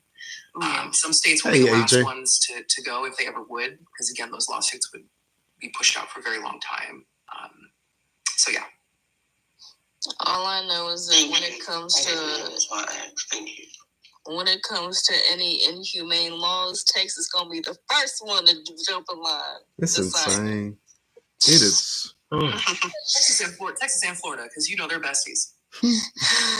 Please free me. Bible Belt. Florida is the first state to get the paddle back. Did you know that they're like legit paddle of the children in school? Discipline in schools? Yeah, we talked about that on, it must have been last week's show. Yeah, it's insane. Yeah, we did. Yeah. I said, what? Mm-hmm. Let somebody paddle my child. Let somebody paddle my child. I'm going to paddle everybody in their room. It's a law. But if you think about this, if they're doing this to this woman, there's basically saying that the states have every right to control its people and its populace. This is what they're saying. This is, of course, this is an extreme case. We are surprised because this is happening. We never thought that it was happening, but it's not unheard of. And actually, the shock factor should be completely out the door to what this administration has brought forth so far. But this just takes so much of a cake that this administration says that we're going to allow the states to govern their own laws and do whatever they want, which can be detrimental to the people who live in that state. This is also taking away the accountability of the executive branch of order. Because in a sense, the president don't have to. The president could say, well, it's not my problem, not my responsibility. That's the state. And we all know who overturned Roe v. Wade. And who said that it's supposed to go back to the states. And I'm going to put it in the states' hand because it's not a federal hand. So this can have dire consequences along the extreme lines. And we're not saying every state would do this, because you have states like California, Illinois, the state of Washington, and many other states that will not adapt this type of law or do anything to this extreme. But you have to think, where is the majority of the Black population? We are mainly in the South. We are mainly in the state of Georgia, Texas. We're in Mississippi. We're in these southern states that pretty much are doing things to restrict and smother us and to say, we have control over you. You don't have your own will. And then they guise it into a package for everyone with a bow on it, so it would seem like it's less of a problem. And then when you call it out, it's like, oh, well, you have a problem with this because what you're saying, you don't like a child to have life, and Mm-hmm. So they package it into a bow, so they try to make you feel guilty, but at the same time, they're not really doing nothing for that child after that child is born. Correct. They're not trying to help that family that is struggling, that is not making a substantial amount of income to take care of that child. This child health is in question because, again, this is a Black woman. The only one that I feel like at 9 weeks was successful was a Brazilian woman, but she was in Brazil, like I said. And in this case, she gave birth to twins, by the way, who was healthy. Mm. What lengths are they doing for that Black woman, for Adriana, for her to have a successful pregnancy, a healthy pregnancy in her death? That is another question. Because we already know how Georgia is and how these southern states is when it comes to Black people's health, their mental health, their physical health, and their issues. They rather turn us away, and the only time they hear us is if we end up like that. Mm-hmm. Yeah. Okay, folks. Listen, I'm loving everything that's being said here, but the comment section on my videos are not a reflection of this. This is beautiful. I love this kumbaya moment. But where are the people that see it the other way? Those are some of the people that I want to have a conversation with, because I'm loving all this, but it's so funny that when I hit the button to go live, what I hear is a bunch of reasonable people, but in the comment section, I hear just the opposite, where they're praising this and thinking this is a beautiful gift from God. I want those people. Where are y'all at tonight? It's 61 people in the room. I need to hear from y'all. Where y'all at? Please feel free to come up. I'm not. We don't attack people. We attack points of views. So you as a person are going to be fine, but I want you to come up and express them same views that you guys are leaving in the comment section. Mia, how you doing tonight? Welcome to the conversation. Hi. You sound asleep. I'm up. All right. Do you even know what we're talking about? Yes. All right. I'm ready for your take on it because you're a preacher's kid. So I want to hear what are your thoughts on this unalive person being forced to carry this baby to term? I'm upset about it. Please elaborate. Like, if she's already brain unalive, why should she be forced to have this baby? If she's already pronounced unalive, why should she still have to go on for another 4 months? I think that's what they said, for her to continue to have this baby. Yeah, I don't think that's right. Like, I don't think it's right to have to, like, let her be, like, let her rest. Like, she's already done. Like, she's no longer on this earth. So it's just like, why should she have to be forced to carry this baby? This has nothing to do with God. This has nothing to do with morals. This is unhumane. Like, this is so unhumane.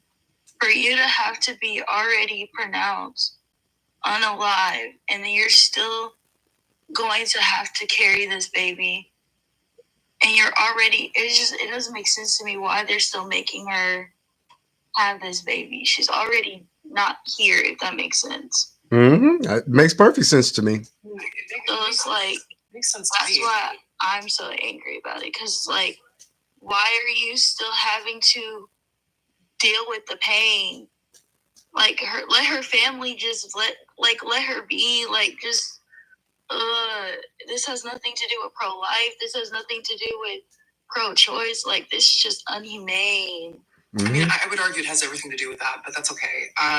It isn't surprising to me, because when we are cognitive and here and functioning and can give informed consent, even when we can sit here and say, I don't want this child, you tell us that we still have to have it. So if I don't have an ability to say yes or no either way, of course, if you don't think that I have a choice of having a child when I'm cognizant, are we all surprised that they don't listen to our choice when we're not? Like, we never had a choice. This has everything to do with pro-choice. Like, we're not going to can we please not do that? Can we please stop separating these issues? It's not fair. It's dangerous. It's one and the same. If I tell you I don't want this child, you say you must have this child. So of course, if I can't tell you either way, am I surprised that you're like, you're going to have this child? That's true. If these issues are not separate, the only thing that is separate is your personal comfort versus now you're uncomfortable.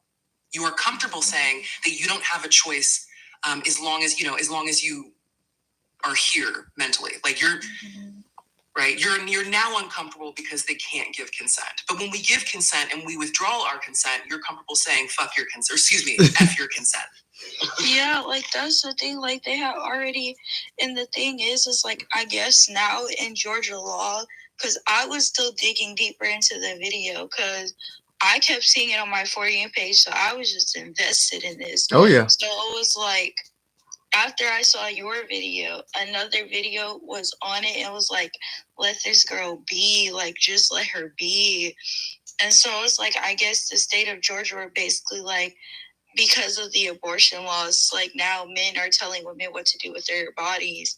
And it's just like, at the end of the day, like, this, again, like I said, it's inhumane to let somebody who's already brain unalive to continue to have a baby that is not even alive. Doesn't even make any sense. That's why I'm so irritated. Like, y'all really are just wanting this girl to be in more pain. Like, let her be. Like, this is just so. So is she in like, pain? it's She's not. Well, she's not there. She's just a machine at this point. Yeah, she's just a machine. Wow. Yeah, I think me is talking about the pain to the family. Now, there's lots of pain to this family. The pain to the baby. Because imagine your daughter is already pronounced brain unalive. And the son is telling you, because her body now belongs to the state. Come on. Like, her body is now belonging to the state. Mind you, the child you gave birth to, the child that you raised, this is your child, and they're saying to you, she is now pronounced brain unalive, and you have to give birth to she's going to give birth to this child, and we're going to keep her corpse because now she belongs to the state. Correct. It's diabolical. It makes no sense to me. So it's like, ugh, like, it's just so disgusting. And she wouldn't be able to have natural labor, because wouldn't they have to do a cesarean? Yeah. She can't push. She's gone. No, I know that. I'm just saying that's what they will have to do. Yeah. Also, this is what I want to know. So in the state of Georgia, the law is no I don't know if you say smooshing. So what if someone is raped Great. No exceptions. There's no exception. exceptions. And they got the person that raped this person. This person is going through everything. You still have to. Yes. Yes. Even if it's the fetal heartbeat law. They don't. It's a fetal heartbeat. They don't want anybody to have. See, this is why I say And you mean to tell me they didn't president. that? Yes, because you have. Because this is what they want you to do. The abortion laws in every single state is different. They do not want you to have the abortion. In the state of Indiana, it is illegal to have an abortion. They already passed that law. So if I get pregnant, I'm going to have to go through with my pregnancy. I will get arrested. The problem I have with this is, how are we even calling this an abortion if the woman is gone? That's what I'm saying. That is the problem I have with this. She is not living. This is a machine. It's a machine that is trying. It is a machine. She is. Somebody said in the comments, is her body decaying? I don't think so, because the machine is keeping her. So the body can't decay. Because listen, it is still okay. When we talk about these things, we have to be mindful of how we talk. It is a termination, no matter how you put it. Here's why. If I am alive in the state of Georgia and I get pregnant and I go and get all the screening and they say it is a tubal pregnancy, or if you keep this child, like Marquise, like you said, you will be unalived. Correct. I'm currently alive at the time. I'm currently alive. Mm-hmm. But I still am not able to terminate. So it is a termination. Maybe abortion isn't the right word, but it is still considered a termination.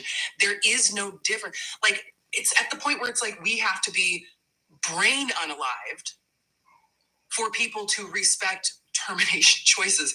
Like if I wish that women who just consciously chose these things got the same understanding. Like, it's all the same.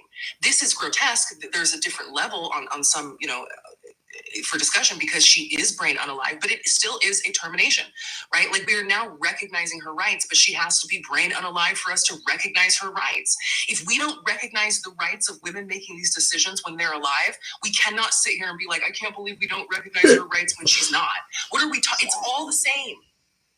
I guess. Exactly. But she's breaking the law as a dead person. That's bad. She's breaking the law as a dead person. She's breaking the law as an unalive. As a dead person, she's breaking the law. Apparently, I want to bring this up. She can't even sign. And it makes no sense. It doesn't make sense. It's not her. It is the doctors, right? She is legally gone. She's legally gone. It is. But doctors, under the law, not only like she has no say prosecuted, but the doctors or medical professional or providers also fall under the same category of aiding and assisting the life of the child. So the family can't take a lawyer. No, there's no. No. And that's like a family saying, can we unalive this person that I don't like? There's no, it is on a state level, on a constitutional state level, it is illegal. You can't have an attorney argue for you to do something that is illegal. True. There's no gray area here. And in some states, now they got it in some states that if you are a pregnant female and you have a miscarriage, they can arrest you for murder. Yes, you are deemed to do anything that. What? Let's say you didn't know you were pregnant and you had a couple glasses of wine, right? Or let's say even nothing happened, right? Just because miscarriages happen. Mm-hmm. What they can do is they have access to your medical records, and doctors are now instructed to document any what would be considered quote unquote behavior that is not conducive to a successful pregnancy. Okay, and so they get access to your medical records, and if they determine that the miscarriage was caused by any activity that you did, willingly or not, at the very least, it is manslaughter. At the very highest, it's schmurder. Wow. Yeah, and it depends on. So manslaughter would be if you had a couple glasses of wine and they did your medical record and saw that in there, and then you have a miscarriage. They could say those couple glasses of wine made you have the miscarriage. Yes, and it would be manslaughter because it would be saying, well, I didn't aware know that my actions would result in the unaliving. That was Even if you didn't know, like you said, you were a couple months. Even if you didn't know. Yeah, that's involuntary. That's involuntary. insane. That is insane. I would say that, like, okay, because I love this conversation because it's my area of expertise. Love this. I would say that there can be some like counterclaims to.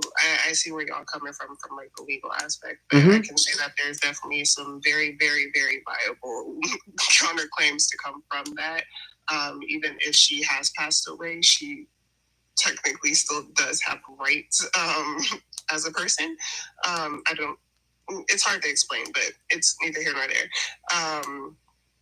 And we go into like, what if Poppy? What if she's been? Is there a difference between if she's been declared legally unalive?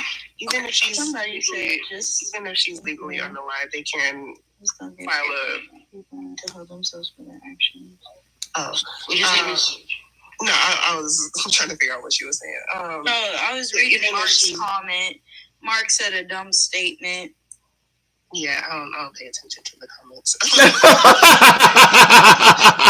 What did he say? He said, Mark said, just thinking, just don't get pregnant. People need to hold themselves for their actions. Where's Mark? That's who I want to talk to. Mark, come on up. Mark, like, bring Mark up. Mark got. For educational purposes, I do want to hear what Poppy had to say. Like, honestly, Absolutely. Poppy really does know which. So let's read her post. Come on up, Mark. Have Mark come up. Yeah, he got 10 followers. I don't know if that's going to be possible. He probably might not. Go ahead, Poppy. Yeah, so even though like I had a whole breakdown last night about this whole thing, and so I turned my pain into anger, I guess, and somehow that made me write a whole legal memorandum on this. And I came to find out in this that there's definitely some arguments that can be made based off some Supreme Court cases, and federal cases that she needs to be taken off. So that's why I kind of added like the ACLU to one of my link trees in the bio, to try to get her some legal representation because she needs it. She's able to get it, and she needs it yesterday to let her rest. So there is legal precedence here. Oh yeah, oh absolutely. Mm-hmm. Okay. I will even add that like this could possibly be argued with the 14th Amendment, but it has to be argued really precise, if that makes sense. So hopefully the family is on that. Can you do it? That was my I know. Please, could you give us a rundown of that? It's a rundown of the 14th Amendment. Please. That was my question. Go ahead. Yeah, so that's basically what. Oh my God. Sure. I have a 3-year-old. Oh, I understand. I got one too. I got scared. Oh yeah. Yeah, so that's basically what like Roe is based off of. You get to like, you have your right to your own, body autonomy, privacy, et cetera, et cetera. They violated the heck out of that.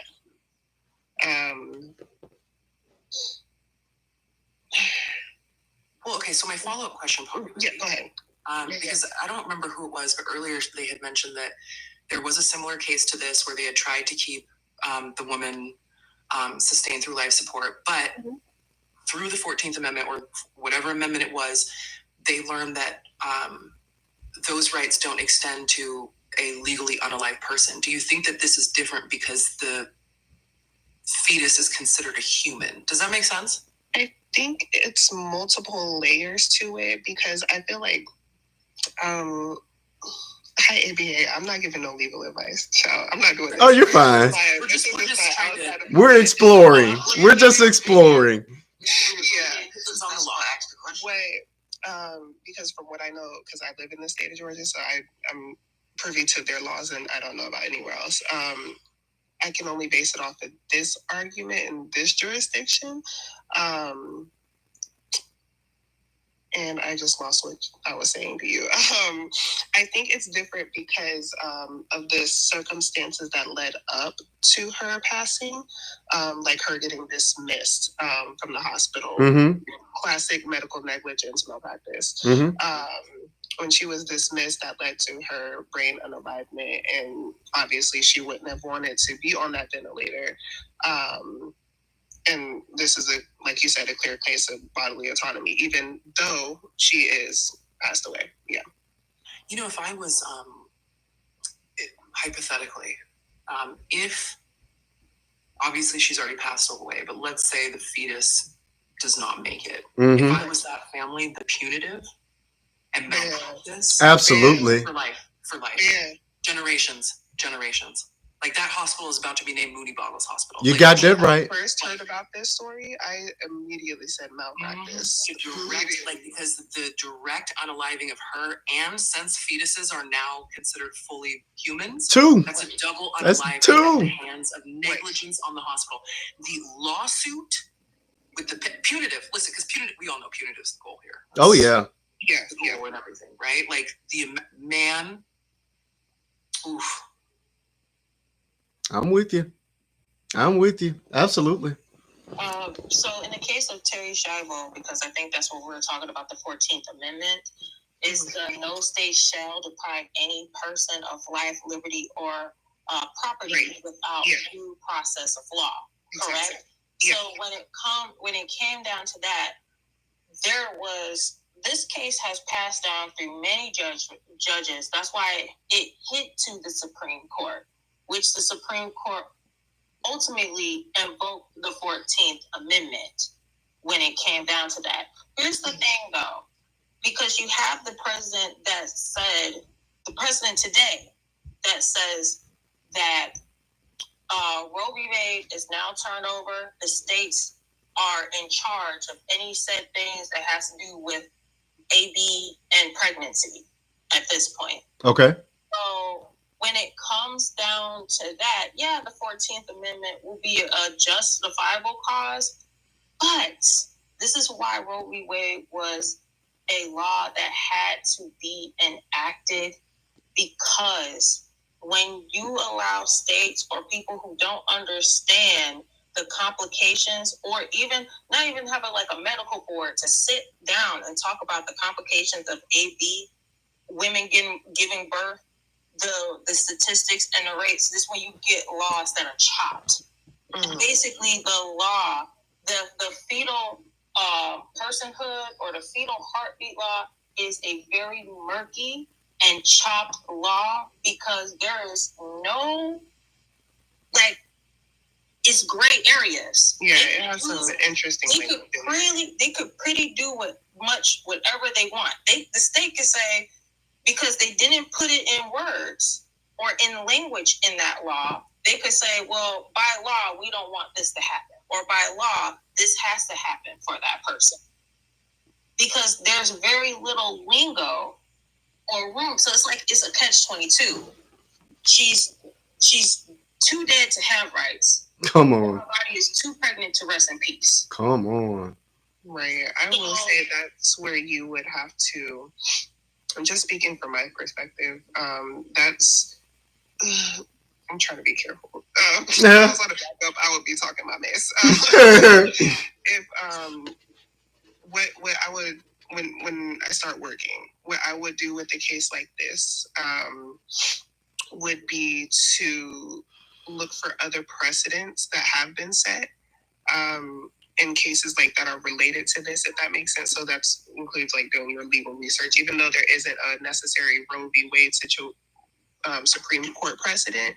That's where you start looking for your other federal precedents that match up to this case, if that makes sense. And the only case that would match to this case would be the Texas case, where Texas was trying to uphold their law in 2014, I believe. And Texas don't even know if they want to be a part of the U.S. to be right. But I'm just saying that's the only close to this case in the Terry Schiavo situation. So you have to probably combine a Terry Schiavo situation along with the 14-week pregnant mother who passed away, and they were trying to keep her on life support so she could have a viable birth. Right. Those are the two situations that you. But I don't know. I don't know, because Terry Schiavo wasn't a moral argument, right? The fight for Terry Schiavo, right? The fight for Terry Schiavo was her husband, who had medical power of attorney, said, I don't want her on life support, right? So it wasn't an argument of whether Terry Schiavo was a person or alive. It was an argument of who has the right to choose whether she stays on life support or not. Right. In this particular case, we're talking about where it comes down to viability, because Roe v. Wade, right, was the guaranteed access to the right to have a termination up until viability. Okay. Right. So the difference is by overturning Roe v. Wade, what some of the states have said is viability doesn't matter. Because in all states, no matter what, in all states, you cannot access termination past viability unless, right? Unless, right? Very few reasons for what that unless is, right? Right. So it really became of rescinding my understanding is the rescinding of viability from a scientific medical point of view and replacing that with, i.e. fetal heartbeat law. Correct. This is why I go so hard when people say it's not about pro-choice, this is beyond. No, it's exactly about pro-choice, pro-life, because this is somebody has replaced medical terminology with moral judgment. And the reason why we have separation of church and state is because laws should not be made off of moral judgment. And if you want a perfect example of what happens when moral judgment takes over, it is when you replace things like viability. Come on, because that baby wasn't viable. With life begins at conception. Correct. Even though if that fetus was expelled outside the body, would not survive. Before viability, there is no life, right? So that's the interesting part, kind of to what I'd be interested in, with what Poppy is talking about is, the legal precedent and the argument, right? Because any legal precedent that we see, for the most part, would have been before Roe v. Wade was overturned, where viability was kind of correct. The law of the land, right? The law of the land. So all the arguments had nothing to do with the fetus and more of what rights does this person have, right? And who has a right to make decisions in the instance that the person cannot make decisions for themselves. Like that was the Terry Schiavo case.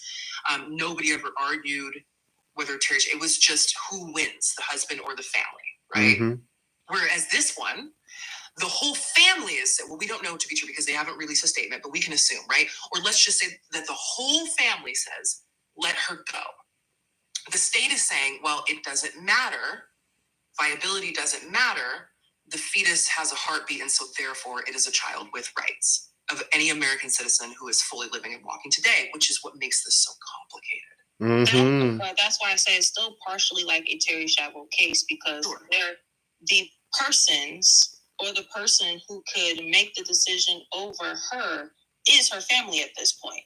So that's why the Terry Schiavo case will still be a prominent point if they were to get a lawyer and take it there. Because then, even though Roe v. Wade has been overturned, you still have the 14th Amendment that gives them the right to that. Therefore, this probably will go, if they fought for it, it will go to the Supreme Court, where the Supreme Court will say, yes, the family has the determining factor to terminate or to end the life support. I don't know if that's true, right? Because now the 14th Amendment, under that state, my understanding, this is how I would understand it, the 14th Amendment, although it applies to the quote unquote mother, now also applies to the fetus, child, because it's a person. Right? And so that's, again, the viability argument versus the moral argument. Again, this is why separation of church and state is so important. So important. Right? And so although the family can go and argue, right, that this is what we want, nobody speaks for the fetus, right, who is now not considered a fetus, right, who is now, again, considered a person, a full human being. And that's where the 14th Amendment. That's where their argument is coming from. The hospital. You're taking on the state, right? Not the hospital or person, or Terry Schiavo is the husband versus the family. But this family would have to take on the state itself. Correct. And get the state to say. Right, but that also involved him wanting to, because the hospital was pretty much on board with ending the whole thing for Terry Schiavo, right? It was when her family ejected and came in, and that's where it became a conflict. So it became a state conflict, and then it became a Supreme Court conflict, whether the hospital can be allowed due to the simple fact that someone wants her off of life support. Well, no. So yes and no. So the state got involved and the Supreme Court got involved, but it was never against the state or the Supreme Court. The only decision that was made was, because the hospital was like, we'll do whatever the medical power of attorney says. What the state got involved in and what the Supreme Court got involved in was who has the say. That's it, right? Just who has the say. Had the family won, had her parents won, then Terry Schiavo arguably would have been on life support for years and years and years and years and years, right? So it was never an issue of whether she should be taken off or not. It was always an issue of who has the right to choose whether she should be taken on or whether she should be taken off or not, the husband or the parents. Because it sounds to me, because I remember the big conversation that people were having afterwards, is if you don't have a will or you don't have written instructions on end of life, a DNR or what have you, this is why it's important, right? Because had Terry Schiavo put into writing that my husband has the say, then it never would have gotten to the state and never would have gotten to the Supreme Court. What the husband would have said would have gone, because that's legally, or to my understanding, legally binding. Mm-hmm. So that's my understanding. With this, it doesn't matter. If they went to the state and they said, state, we as her family want to take her off of life support, the state isn't going to say, well, you have the right to do that or not, right? The state is saying nobody has that right. Not even the state, because that's the fetus is a person. So even if they took it to the Supreme Court, where it would be similar in the Supreme Court is the Supreme Court would say, who has the right to determine this, the state or her family? Just like they said, who has the right to determine this, Terry Schiavo's husband or Terry Schiavo's family, right? So if the Supreme Court would rule, my guess with the 6-3 conservative panel, they would probably rule and say the state has the right. Probably. But even still, the 14th Amendment still enact that because it's her life, her liberty, and dignity that is being ignored right now, right? So and that's why I was because this law that they have in Georgia was not designed and does not account for death to the mother. Right. Mm-hmm. Like I said, they never had a board of medical professionals to really look at this law and said what should be in and what should. These are just men who are saying, like I said, these were men who sat there and said, you know, if you get grapes, your body shuts down. So they don't know about a woman's autonomy, right? Then we're not protecting life, we're weaponizing it at this point. That's what's happening. Right, I agree. So I say the 14th Amendment will probably be their just argument, and there's going to be a lot of pushback by it. Because if you think about this, if he didn't call, I don't even know how it even happened, because she was still barely breathing. They didn't put her on life support that time to try to assess the situation. If he woke up the next day and checked on her, she would have been dead, and so would, or she would have been unalive, and so would the baby would have naturally passed. Yeah. So this is why it doesn't make sense. The fact is that you put her on life support because you were trying to assess the situation. She was barely alive, if anything, because she was already pretty much brain dead. Mm-hmm. So if you did not put her on life support to assess the situation, then that fetus would not have lived either. Right. So I wonder if it would play, which I think that this, regardless of how this turns out, I think this will be probably studied in law schools for decades to come. Oh, yes. I think the argument would probably be family fighting for the application of the 14th Amendment to the mother, and the state fighting for the application of the 14th Amendment to the fetus. I don't know if that's even a thing, but I think that's kind of what it would come down to, is the family saying, well, the 14th Amendment applies to the mother, and the state saying, well, we are going to apply the 14th Amendment to the child because we are speaking on behalf of this, what is to them considered a child. I wonder if that's how it will play out. Either way, I think this will be studied for years after the outcome. I think this will be studied in law schools. Absolutely. Absolutely. Yeah, I would say I had to go look at my notes. I put the 14th Amendment for due process and bodily integrity as an argument, and then cited a case.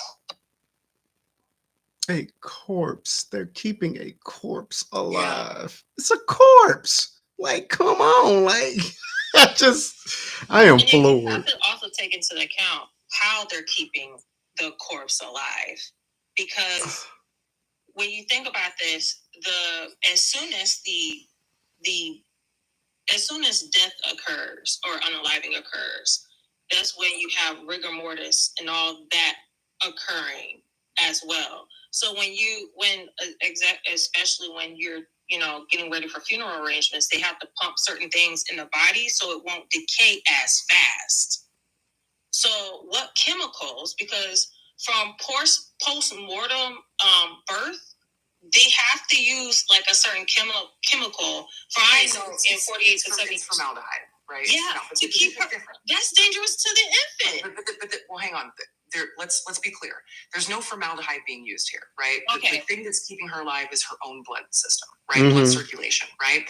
Okay. What we know that causes post-mortem or rigor mortis or what have you is the stopping of the blood flow. First, you get rigor mortis, and then the body loosens up, right? Come on, bro. First, you get stiff, and then things loosen up afterwards. And then, in order to preserve that, to stop the decay, because the blood flow, right, keeps things alive, because there is no more blood flow feeding these organs or the skin and what have you, that's when formaldehyde comes in. For example, if you tie a string around your finger and cut off the blood flow, the rest of your body stays alive, right? But the finger will unalive and fall off eventually because the blood flow keeps it alive. When they do like surgery on a kidney, or if there's internal bleeding to your kidney, right, and they're doing an operation, what they know is that the kidney starts to get pale, and how they know that the blood flow is put back to the kidney is because it starts to turn pink again, right? So what they are doing essentially is, while the reason why life support exists is because the brain can no longer tell your body to continue the blood flow to these vital organs to keep them alive, and even non-vital organs. So that person is on a machine. It's not just a breathing machine. I need people to understand that. It's called a certain machine. It is used in heart transplants where they take the heart out, but you're on a machine that literally keeps the blood flowing while the heart is absent from the body, right? What a time to be alive. Okay, it's called something. It will come to me later. So she's on that type of machine, including a breathing tube. A breathing tube is not enough. Okay, correct. She is on a machine that is pushing the flow of blood and keeping her heart beating, right? Because you can put somebody on a breathing tube, but if the heart's not beating, then a breathing tube isn't going to do anything. That's true. Okay, so she's on a breathing tube. She's also on the bypass machine. It's something bypass. ECMO. I think it is an ECMO machine, yes. And it keeps your entire body functioning even at the removal of the heart. Now, it's not sustainable for hours, but if you can keep the heart pumping and the breathing going and the ECMO machine going, like, this is expensive. I'm telling you, this true. is $500,000 a day. And I'm assuming that she has to be on continuous dialysis as well, right? Yes. Because that's 24 hours, and I know that because I had an aunt that was on life support for 3 months just last year. So, oh yeah, it's extraordinarily expensive. Brooke, I know you're in the comment section defending this. No, we want her to come up. Those are the people I want to talk to. She's brain dead. When you talk about people on life support, you're talking about they have some slight brain activity that is going on. They're in a coma. My aunt was on. They're induced. I don't have much by the doctors. She is brain dead. She has no brain activities. My aunt still had brain activity. If she was cut off on that machine, her body will. She's gone. Shut down. The moment they turn it off, she's gone. The only time that people are on life support when they are brain unalived is strictly for the purposes of keeping the organs alive. Correct. That's it. Even then, they limit it to a couple of days because after that, the integrity of the organs don't work. Correct. Nobody is on life support when they are brain unalive. Now, does life support happen all the time? Yes. Because they are supporting life until life can sustain itself, because it has the ability to recover and sustain itself on its own. People do not, and people in comas can be on life support, arguably pay out of pocket. People who are in a vegetative state can be on life support. People who undergo major surgeries can be on life support. But people who are not on life support all the time, as you like to say it, are brain unalived people. It is a matter of fact, in medical school, I did not go to medical school. I'm not a doctor. My brother is. My mom was a nurse for 40 years. That is part of ethics. They don't do that. They do not keep people who are brain unalived on life support unless it is for the sustaining of organ harvesting. And even then, ethically and medically, right, there is a limit to how many days they can do that. Correct. Don't be ridiculous, ma'am. You are so right. I want you to come up. Please come up. You thought you did your big. My daughter is a nurse saying stuff. You are so right. Please come up. She's talking about what I said wasn't disrespectful. It definitely was. Come on up, Brooke. Come on up, Brooke. We welcome. We welcome. Like I want to hear the other perspectives again. No, Poppy is right because I've known Poppy for a while. Like, this is the most tame, and Poppy and I are both on our best behavior. I see. I know all about Mooney, so if she's vouching for you, I know I'm in trouble. I take it to a level. If you think that I take it to a level, I'm right there with me. Oh my God! With it today. The only I promise right now. Take it a half step further. I promise. Well, I thank you both for being on your best behavior. I'm not playing it today. Like, I'm really not playing it. I'm trying to keep it cute because I'm not on my own panel. I don't care getting discontinued over this. Black women don't care. I'm gonna keep it respectful for your space. But B, I've been guarding it, so I'm a little more chill.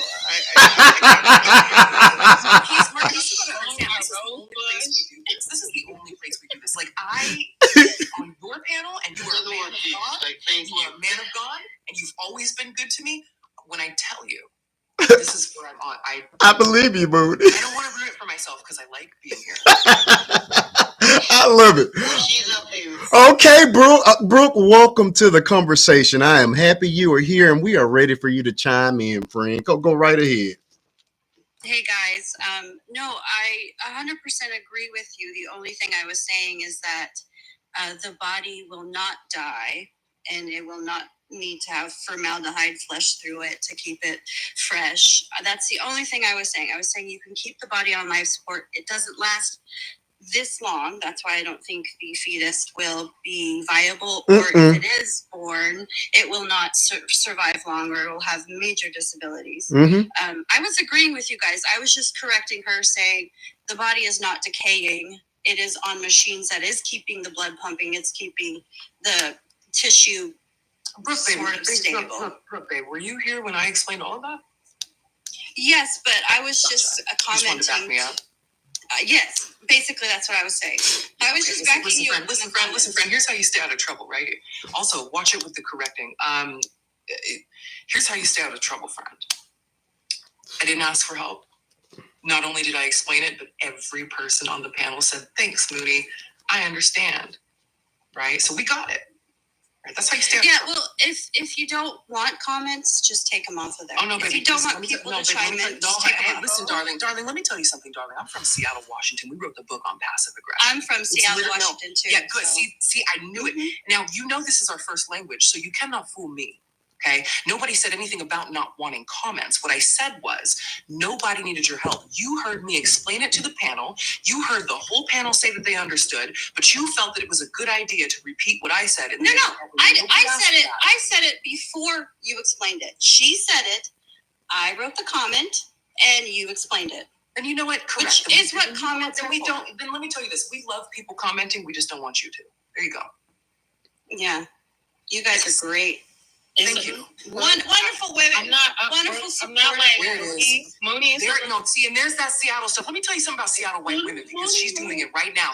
These are Seattle white women right here. And listen, I grew up with them. I spent 38 years there. They are my favorite people. Gosh. This is what they do, right? They want to be friends until they want to be allies. They want to be good until you say something that's a little bit too harsh for them. And then they say things Honey, like, I am pro-life. I am not your friend. I am not your friend. I know you're not. Pro-life. You don't listen, do you? You don't listen. Do not act like I want to ask Brooke a question. Can I ask her a question? Yeah. She's going to Seattle white woman. Brooke, I do want to ask you a question because I have been seeing your comments. But you have been saying things towards, how, life support and everything like that. In this case, do you agree with what's going on with this? As a pro-lifer. Named Adriana Smith. What So what is your take? When I came into the group, I had said I was pro-life, and I think this case is disgusting and should never have happened. Well, this is what the pro-lifers voted for. It's not what I voted for. Obviously, it is. That this falls under pro-life. If it was still pro-choice, then this woman would be gone, and so would that baby. They would both be with God right now. Right. But I don't believe that this fetus is going to be viable. If it is, like I said, it is not going to live a normal life. Period. I don't think so. That's not pro-life, man. Does it matter? Does it matter that the baby has disabilities or not? That shouldn't matter if you're pro-life. We don't care if they have disabilities, right? No, you're able to terminate a pregnancy in most of these states if your baby will die of a disability. That's actually not in certain states. You can't. Brooke, my question to you is: certain states you can't, but a lot of let's say Brooke, the fetus was viable, right? Let's say the fetus totally viable and will be taken to full gestational period and born perfectly healthy and fine. Then is this okay? No, I don't think so. Can I ask a follow-up? Then how are you pro-life?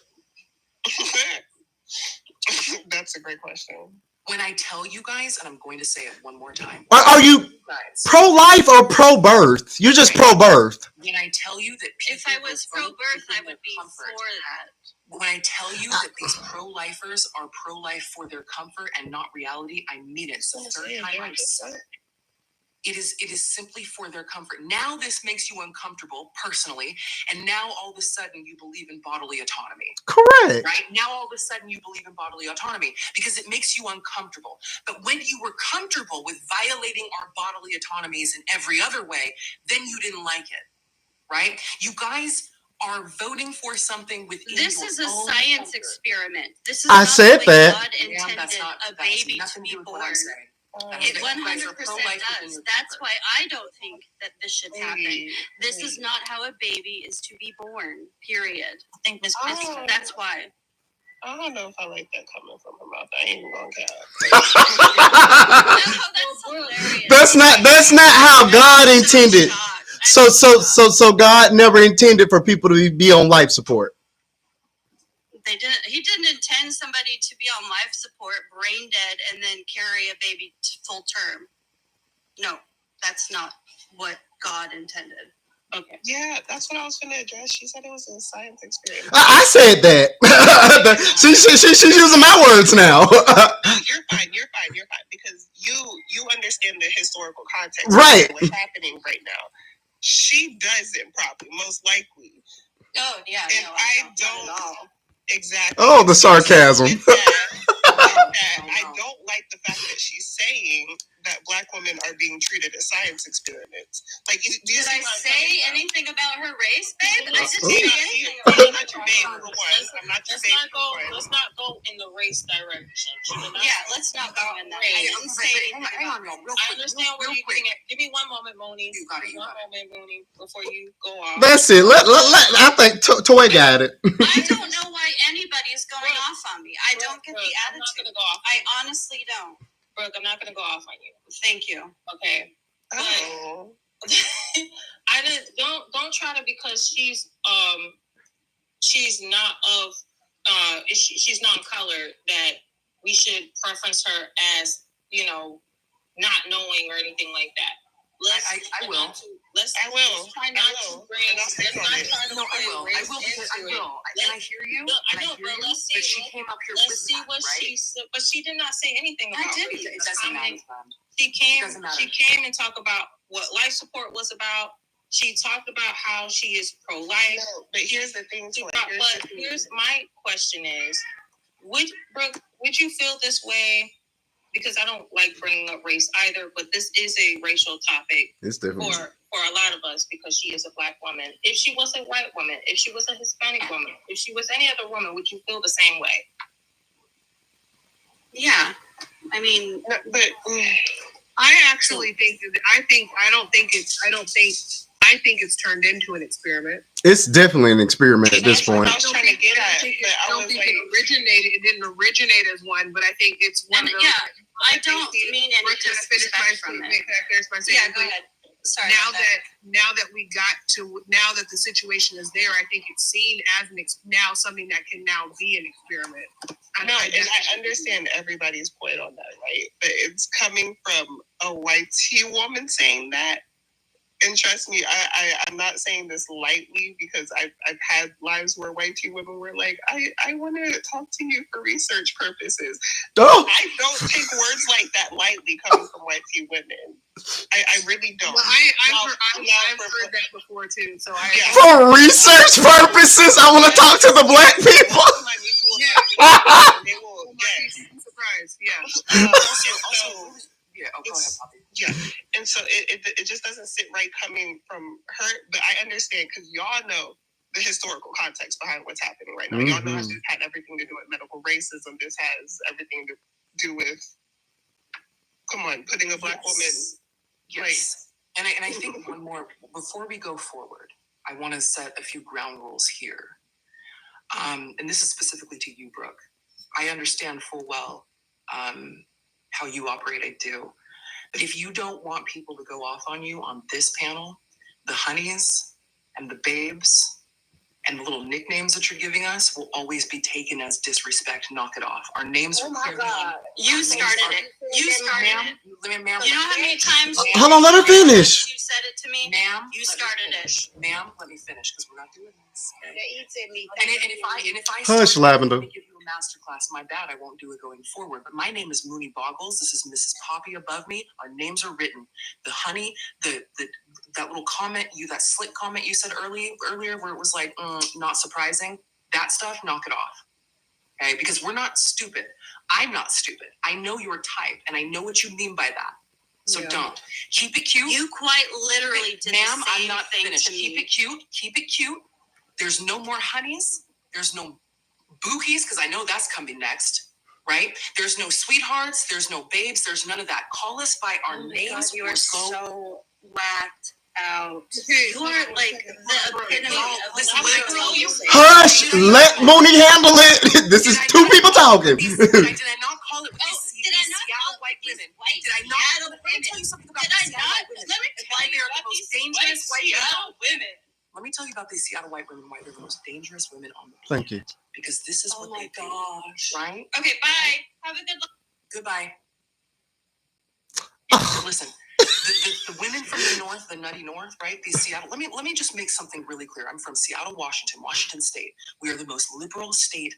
Oregon fights us, but we are the most liberal state in the country. Yet we have the most missing and murdered Black and Indigenous women on the planet. Mostly unalived. Specifically Indigenous women. These women are dangerous. They are the most dangerous. You never see them coming. They come up here and they give you their resume and they come up here and they're nice, but you give them a little bit of a harsh word and there it is. I don't trust none of them. You know what I want to acknowledge really quick, Ms. Poppy? I want to acknowledge something that you said. I noticed that she clapped back at everything except for when you brought up people using questioning Black women for purposes of research. You notice how quiet she was? Research purposes. But I only say that because I've been listening, before I even came up here, I've been listening to the live for the last hour. So she popped in and interrupted everybody, no matter what they were talking about. But when Miss Poppy mentioned research, she didn't say anything. What's up, Brian? Right. Big facts. I don't know. It was the honeys and babes for me. It was getting me.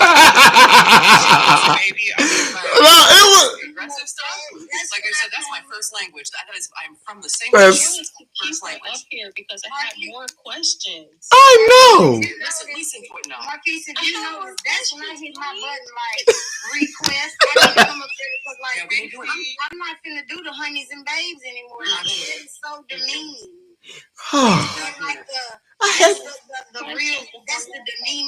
I had real questions for her. Y'all didn't even give me a chance. We finally got a pro-lifer that was willing to stand on it, and y'all ran her off. There was going to be some coddling because I'm going to be honest. The second it was like, let's not bring up race, when this woman came up standing in her whole ass whiteness and treated us accordingly, we're not doing it. So sorry, give me a better representation of the white population. Look, it's slim pickings in here, Mooney. We gotta work with what we got. I'm with Mooney on this one. Too many of Too many of them come through with something slick and sideways. Oh, yeah. And they want to coddle and be pandered to, and then the tears come. And then there's she started to play victim. You say, no, like, I just came up here. Now she said you started it. Like a fire. You started it. You're whacked out. Finish it every time. Now, if this been a white woman from anywhere else, y'all could have had it. But because I know this particular brand, I was raised by one. Not particular. Like, it ain't gonna work. She said brand. We just had questions. We had questions, Mooney. God. We had this conversation has been chill. I know. It was time. It was time. Listen, y'all. We are going to blame you, Mooney. It's time for you to accept responsibility, Mooney. You ran her off. I know this type of woman. I was raised by one. Mooney did not let up. Listen, you're not going to sit here and say that I'm the reason why that went sideways. That woman was sideways in the comments. That woman was sideways on the panel. That woman was disrespectful, not calling us our names. And yet, I'm so sorry. I love you, host, and Toy, no disrespect. You thought that I was going to sit here and be like, let's not talk about race when she came up here again, like I said, in her whiteness. I don't see Mooney, we were going to get there, but you just... Mooney, that's what I was going to say. We were going there. Oh, thank you so much. Marquise, if you read the comments... Oh, that was for Mooney. She had already started... I wasn't in the comments. I wasn't in the comments. She did, Marquise. Tonight, I'm 100% because in those comments, baby, she was shooting her best shot. And then she had the nerve to come up here and try to do it again. And when she said, what it was when she said about the research, and then she went to Honey Baby. Oh, I knew Mooney was getting ready to go because she was already in the comments acting a fool. But Daniel said I would read those comments, y'all. Forget Daniel. I don't think you were disrespectful at all. I didn't. I think we did good. But what I can't do, at least for me, and I'll just speak for myself. Regardless of whose panel I am on, I cannot sit here and let a white woman disrespect Black women on a panel that is being talked about like this, because it is not a joke and it is our lives, for the sake of wanting to ask questions. I can Google things. Right? There's never going to be a time when me personally, and maybe this isn't, and I'm not like trying to be like, maybe this isn't the space for you, but maybe this isn't the space. I will never be comfortable on a panel allowing somebody to disrespect you ladies in the way that she did, and not just the typical disrespect, the babe, the microaggressions, all of that, for the sake of just wanting to pick her brain. I can't do that. I cannot. I mean, but you got to understand that everybody that comes up here is not going to have good sense, Mooney. Find a better one, because that one. Okay. You can have good sense without being disrespectful. You can have bad sense. You can be up here dumb as a pile of bricks and still not be disrespectful. Hey, I'm not saying it wasn't warranted. Mooney gave her what she got, what she needed. She was going to get it anyway, but I would have liked at least a couple of minutes.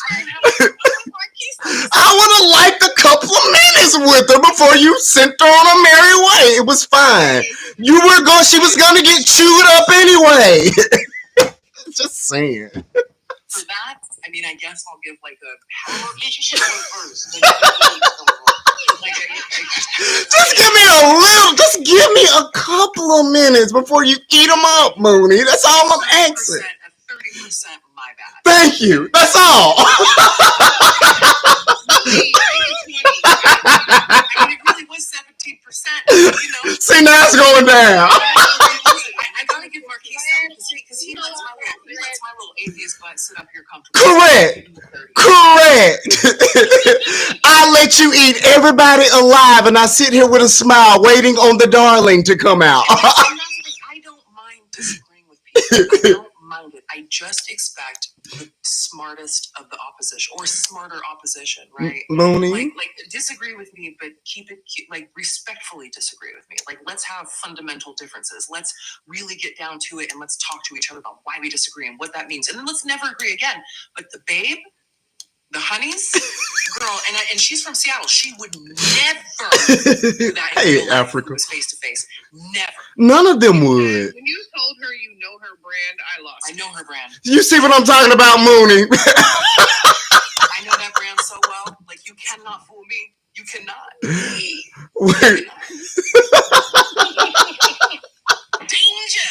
That's what that was. Africa, we're not doing so well tonight. We're talking, for those of you just coming in, we're talking about Adriana Smith, the woman out of Georgia who has been unalived brain-wise since February. Is being artificially kept going, I guess that's the best way of putting it, so that she can carry a baby to term, because the Georgia heartbeat law states that that embryo that was only 9 weeks old when she expired is a full-fledged human with all the rights thereof. And by unplugging her and sending her, letting her go be with God, would be in effect unaliving the baby. So nobody in this family, including the father, the mother, no one has the right and or ability to end or to allow her to go on to the next life.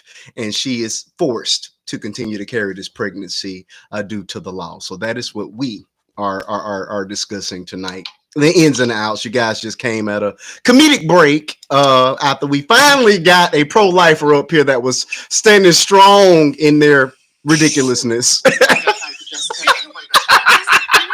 Something real quick though. Sure. We did have two people that came up here and said the reason why. Well, I didn't hear, of course, Brooke's part of like the reason why she voted for this, but I can assume that she did vote because she is pro-life, right? Sure.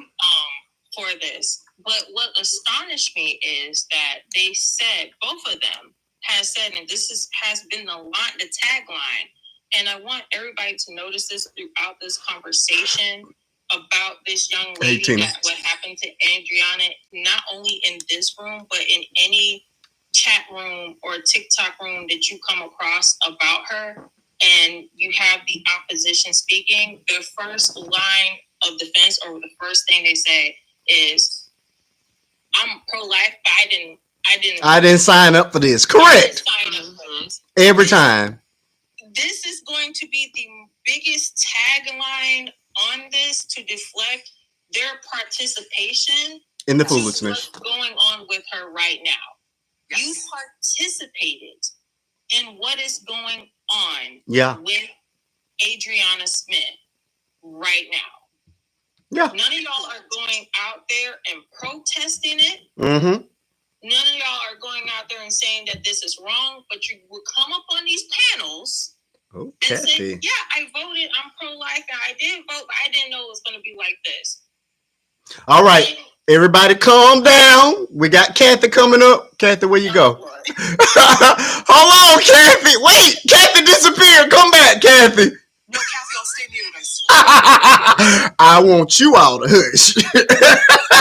Kathy disappeared. I just hit the button. Kathy, please come back. Y'all see Kathy. Y'all ran Kathy off. I was just getting Kathy up here. Never mind. Continue. Don't think about who they vote for or what what they're for until it affects them or make them feel some type of way. Come on, you pro-lifers. It's 11:17. You guys should be waking up now. I need you pro-lifers to come on up here and have this conversation with me now. I'm ready for it. And that's correct, Toy. And that's why I've been saying this whole time. You must vote for bodily autonomy even when you're uncomfortable.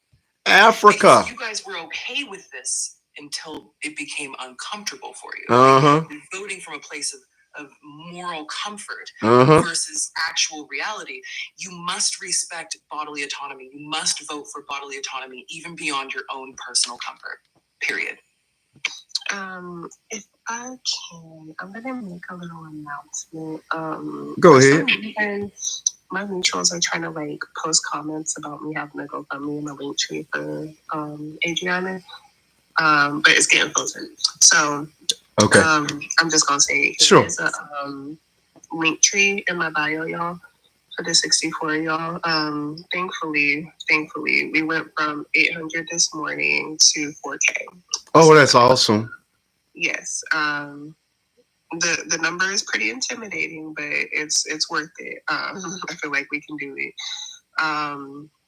So there's a GoFundMe in the bio for that, along with organizations. There's a link for like organizations you can contact with their contact info, to try to get her help with that. The first one I have is the ACLU, that you can contact. And then there's like sample letters of like all the actions and whatnot. So all that's in there. You should have no excuse as to not knowing what to do. Everything's in there labeled out for you. Do it. Yeah. You're really outraged, do something. That's the truth. Put your money where your mouth is. Understand. I feel like every dollar counts. Absolutely. Much, but I will say so. None of your business. Are you a coon?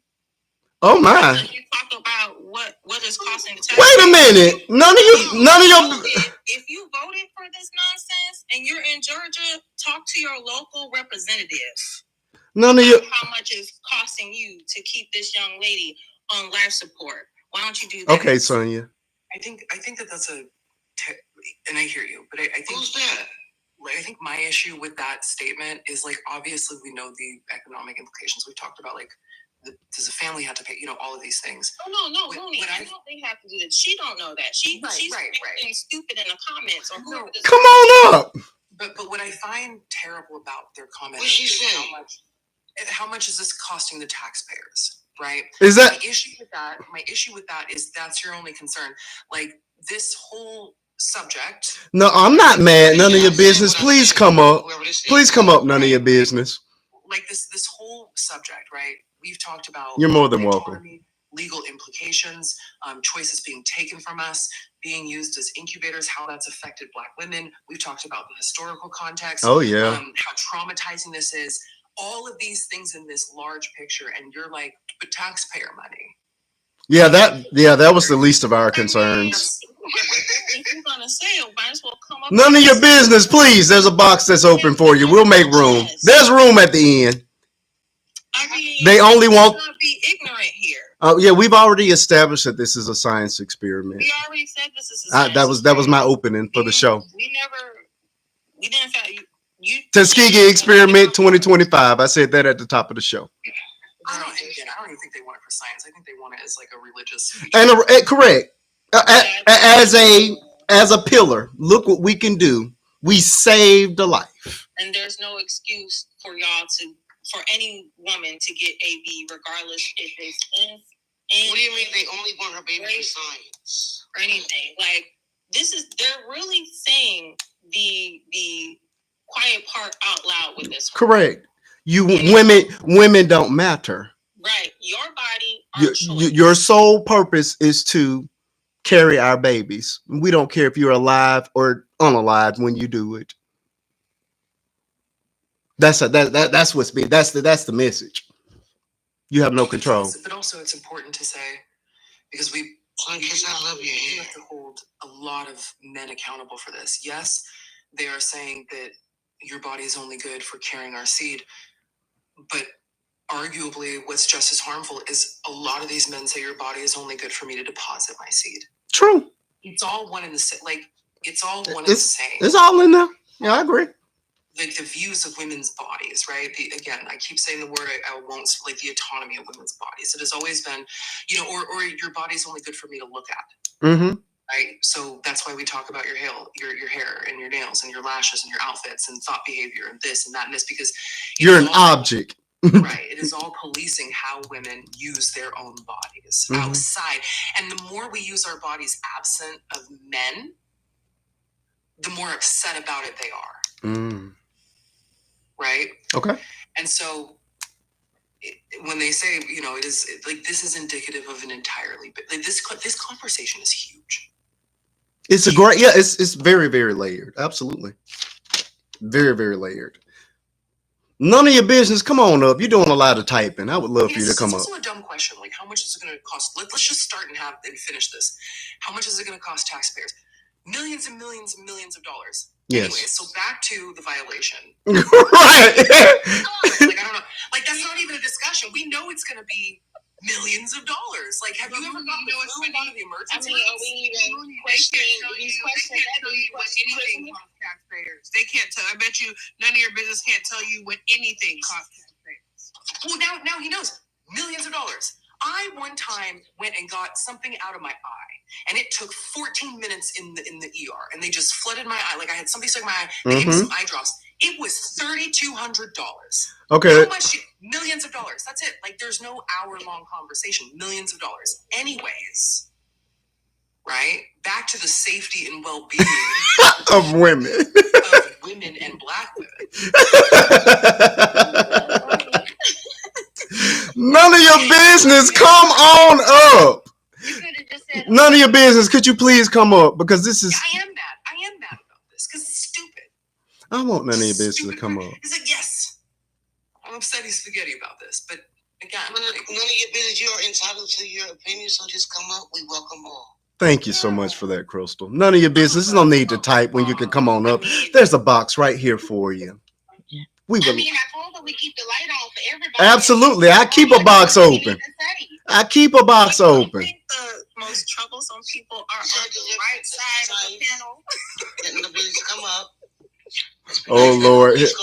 Here's a troublemaker, Tina. I was trying to see, like, you worried about that cost? Do we worry about how much it's costing to house prisoners, especially those that don't even need to be in there?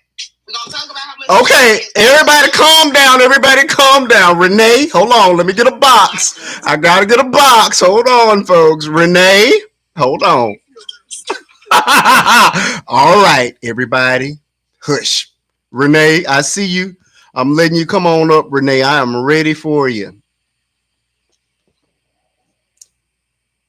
Oh, she ran away. Why y'all keep running? You request and then run. It's because she didn't want to be below me. All right, Tina, how you doing tonight? Welcome to the conversation. I know you're a troublemaker. What you got? What would you like to add to this conversation? You see, I had something good to say. You made me forget. Let me go back on me until I can remember. Okay, no problem. All right, listen, folks, this conversation has been going on for quite some time. Feel free to disagree with anybody on this panel. I welcome all points of view. Just be intelligent enough to be able to defend what you're saying. That's all. That's the only requirement for the box. If you're going to say something, be able to accept being challenged on it and being able to rebut whatever is said back to you. That's all. You just got to be a little smart when you're up here. You know what I'm saying? Okay, I'm and respectful. And respectful. Respectful is, that goes without saying. Somebody had made a comment. What's that? Is she married? She who? The lady who's on life support. Oh no. Well, everything I'm seeing says that it was the boyfriend. So I don't think she's actually married. I would sue the state for child support. Oh, that's a good one. I like that. At the end of the day, I'm pro-life too, but can you really say it's a life when she is no longer here? It's a machine keeping her heart beating. Well, the pro-life goes into effect for the baby, which they now consider a full-fledged human. But even if she's already brain dead, wouldn't that make the baby born with complications also? Very, very likely. The mom was deprived of oxygen, obviously, when she went into brain death for a significant amount of time. There is fluid around the baby's brain. Oh, okay. If the baby is aborted, who's going to go to jail?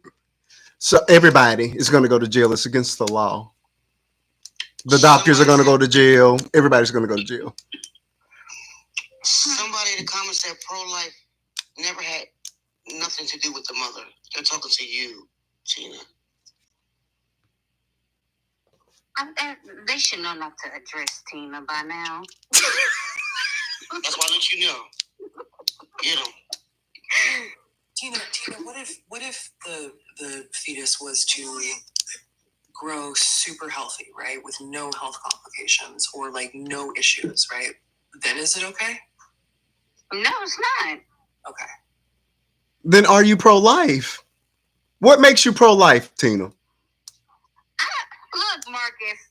Look, I when people use terminology, I need them to be able to define it. Right?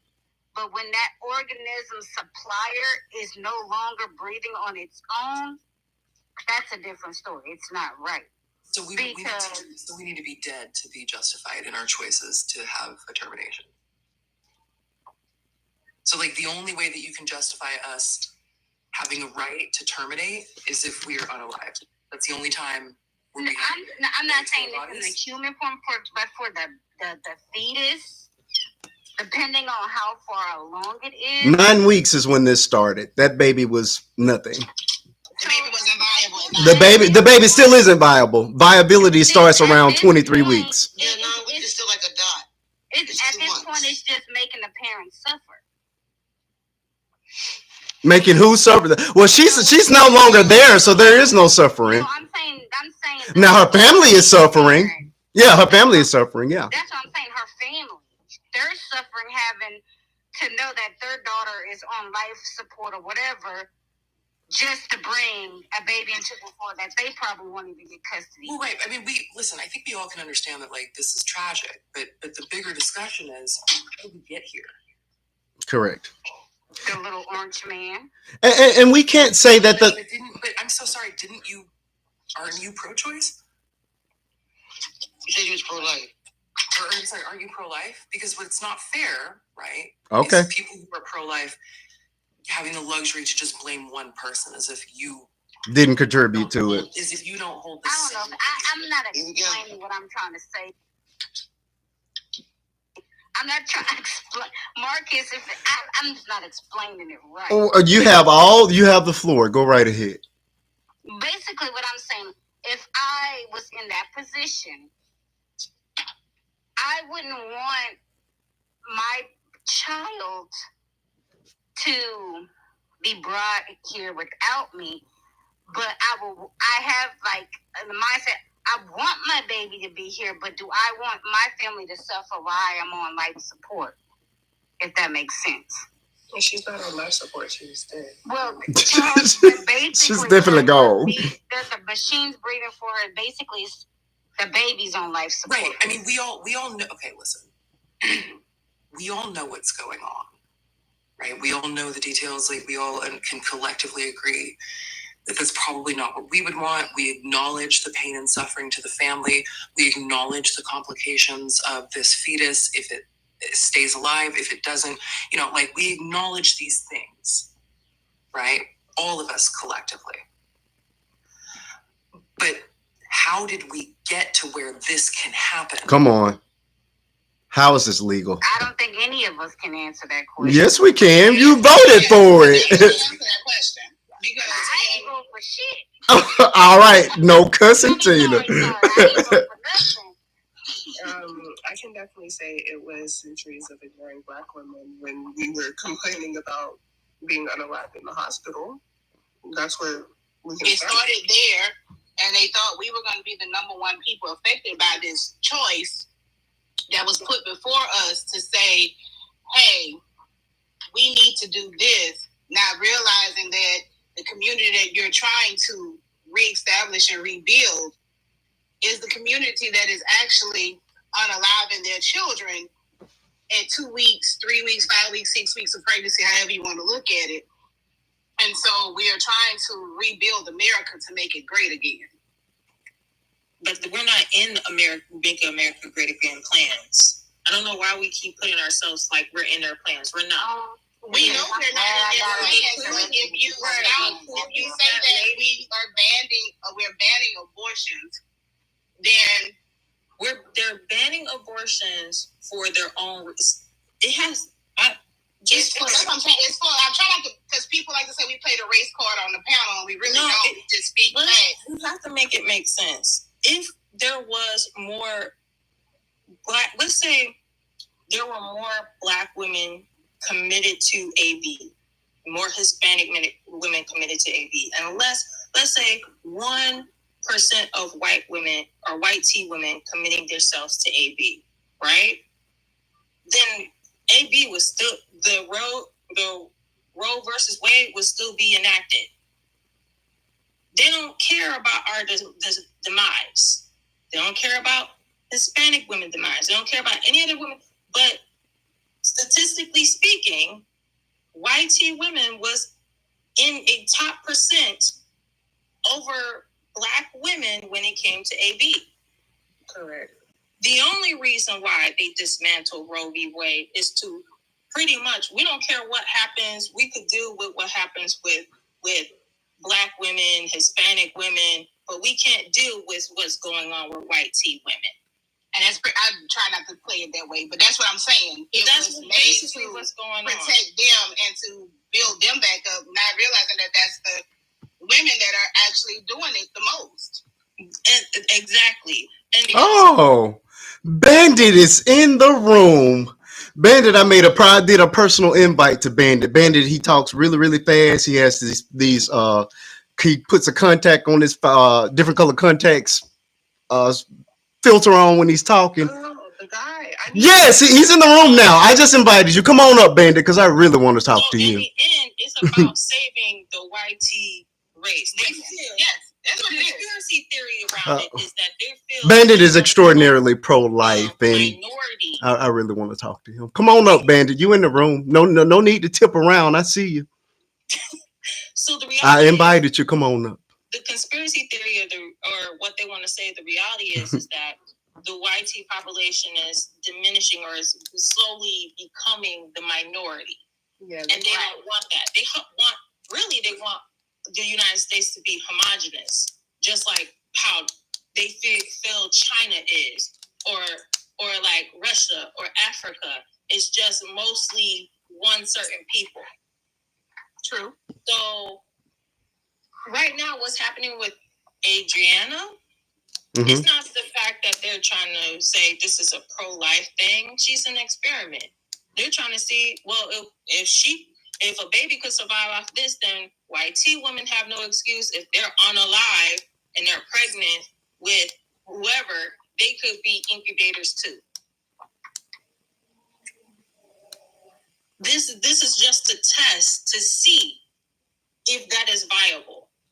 We have always been the lab rats of this country, the test hamsters, however they want to put us. We have always been the test subject of this country. He's just the modern day Henry of Alex. Exactly. So this is what we're seeing right now. They don't care about that child. If that child, just like Mooney said, is born perfectly healthy, no complications or anything, they don't care about what happened to their child after that. They don't. If her mom cannot take care of that child because they're stripping away health services for children and education, and they don't care about that child after that. They're just trying to make sure that they could run these types of experiments, and I won't be surprised if she does have this child, if this child is viable, that they will name it something medical. They will call it something medical and say, yeah, it's possible, so y'all have no excuse not to have a child. And when they say y'all, they mean white women, because they don't care about us for real.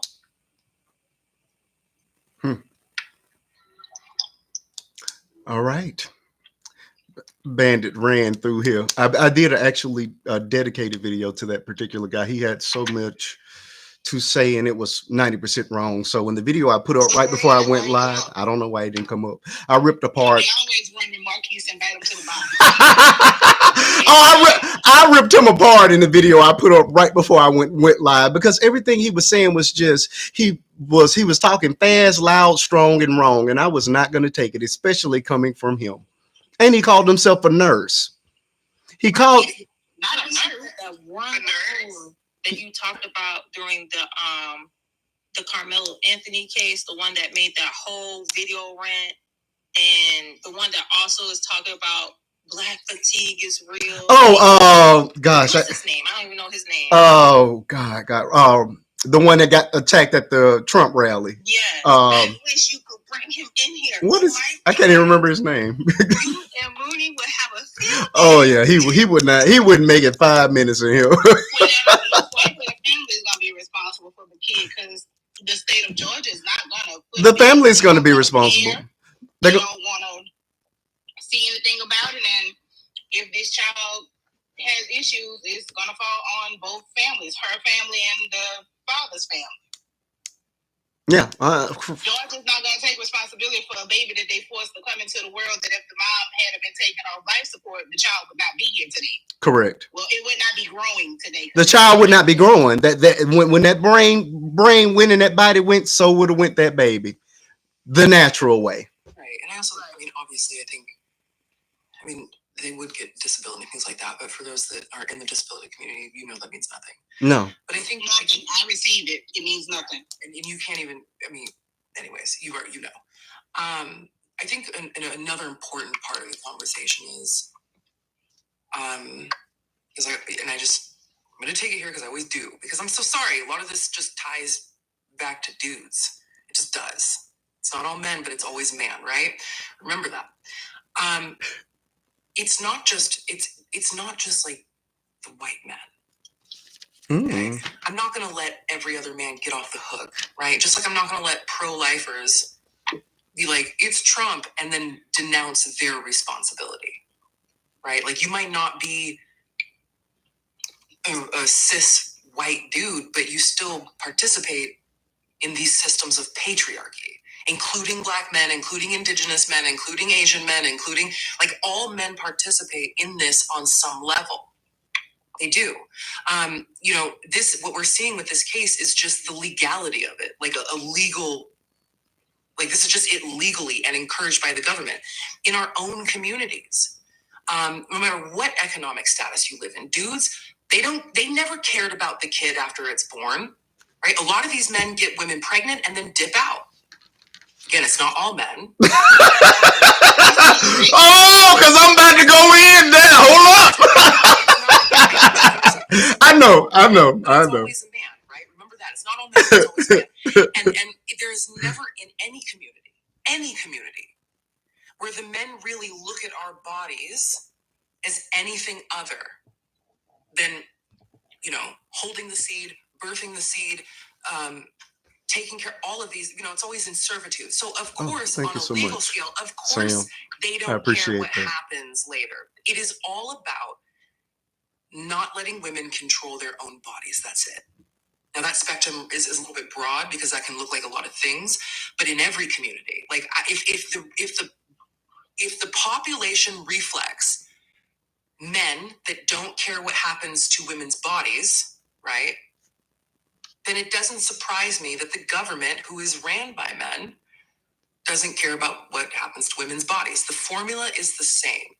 It is always women are good for this, and this always happens to be. This always happens to be some sort of servitude to men, right? Or like it's just always been that way. So yes, it's just rich white men get away with it the most. And so it behooves them to keep it going. But other men participate in it too. As much as I can say, I don't see these pro-life women marching and doing this, I don't see these men doing anything either. All of them. You know what I mean? Okay. So I got smoke for them too. Good point. Cliff. Someone said, hold on. In the science lab and get AI robots to raise it. Oh, I saw that. Yeah. Yeah. Me too. Me neither. I read it. Cliff. I'm really confused. Cliff, welcome to the conversation.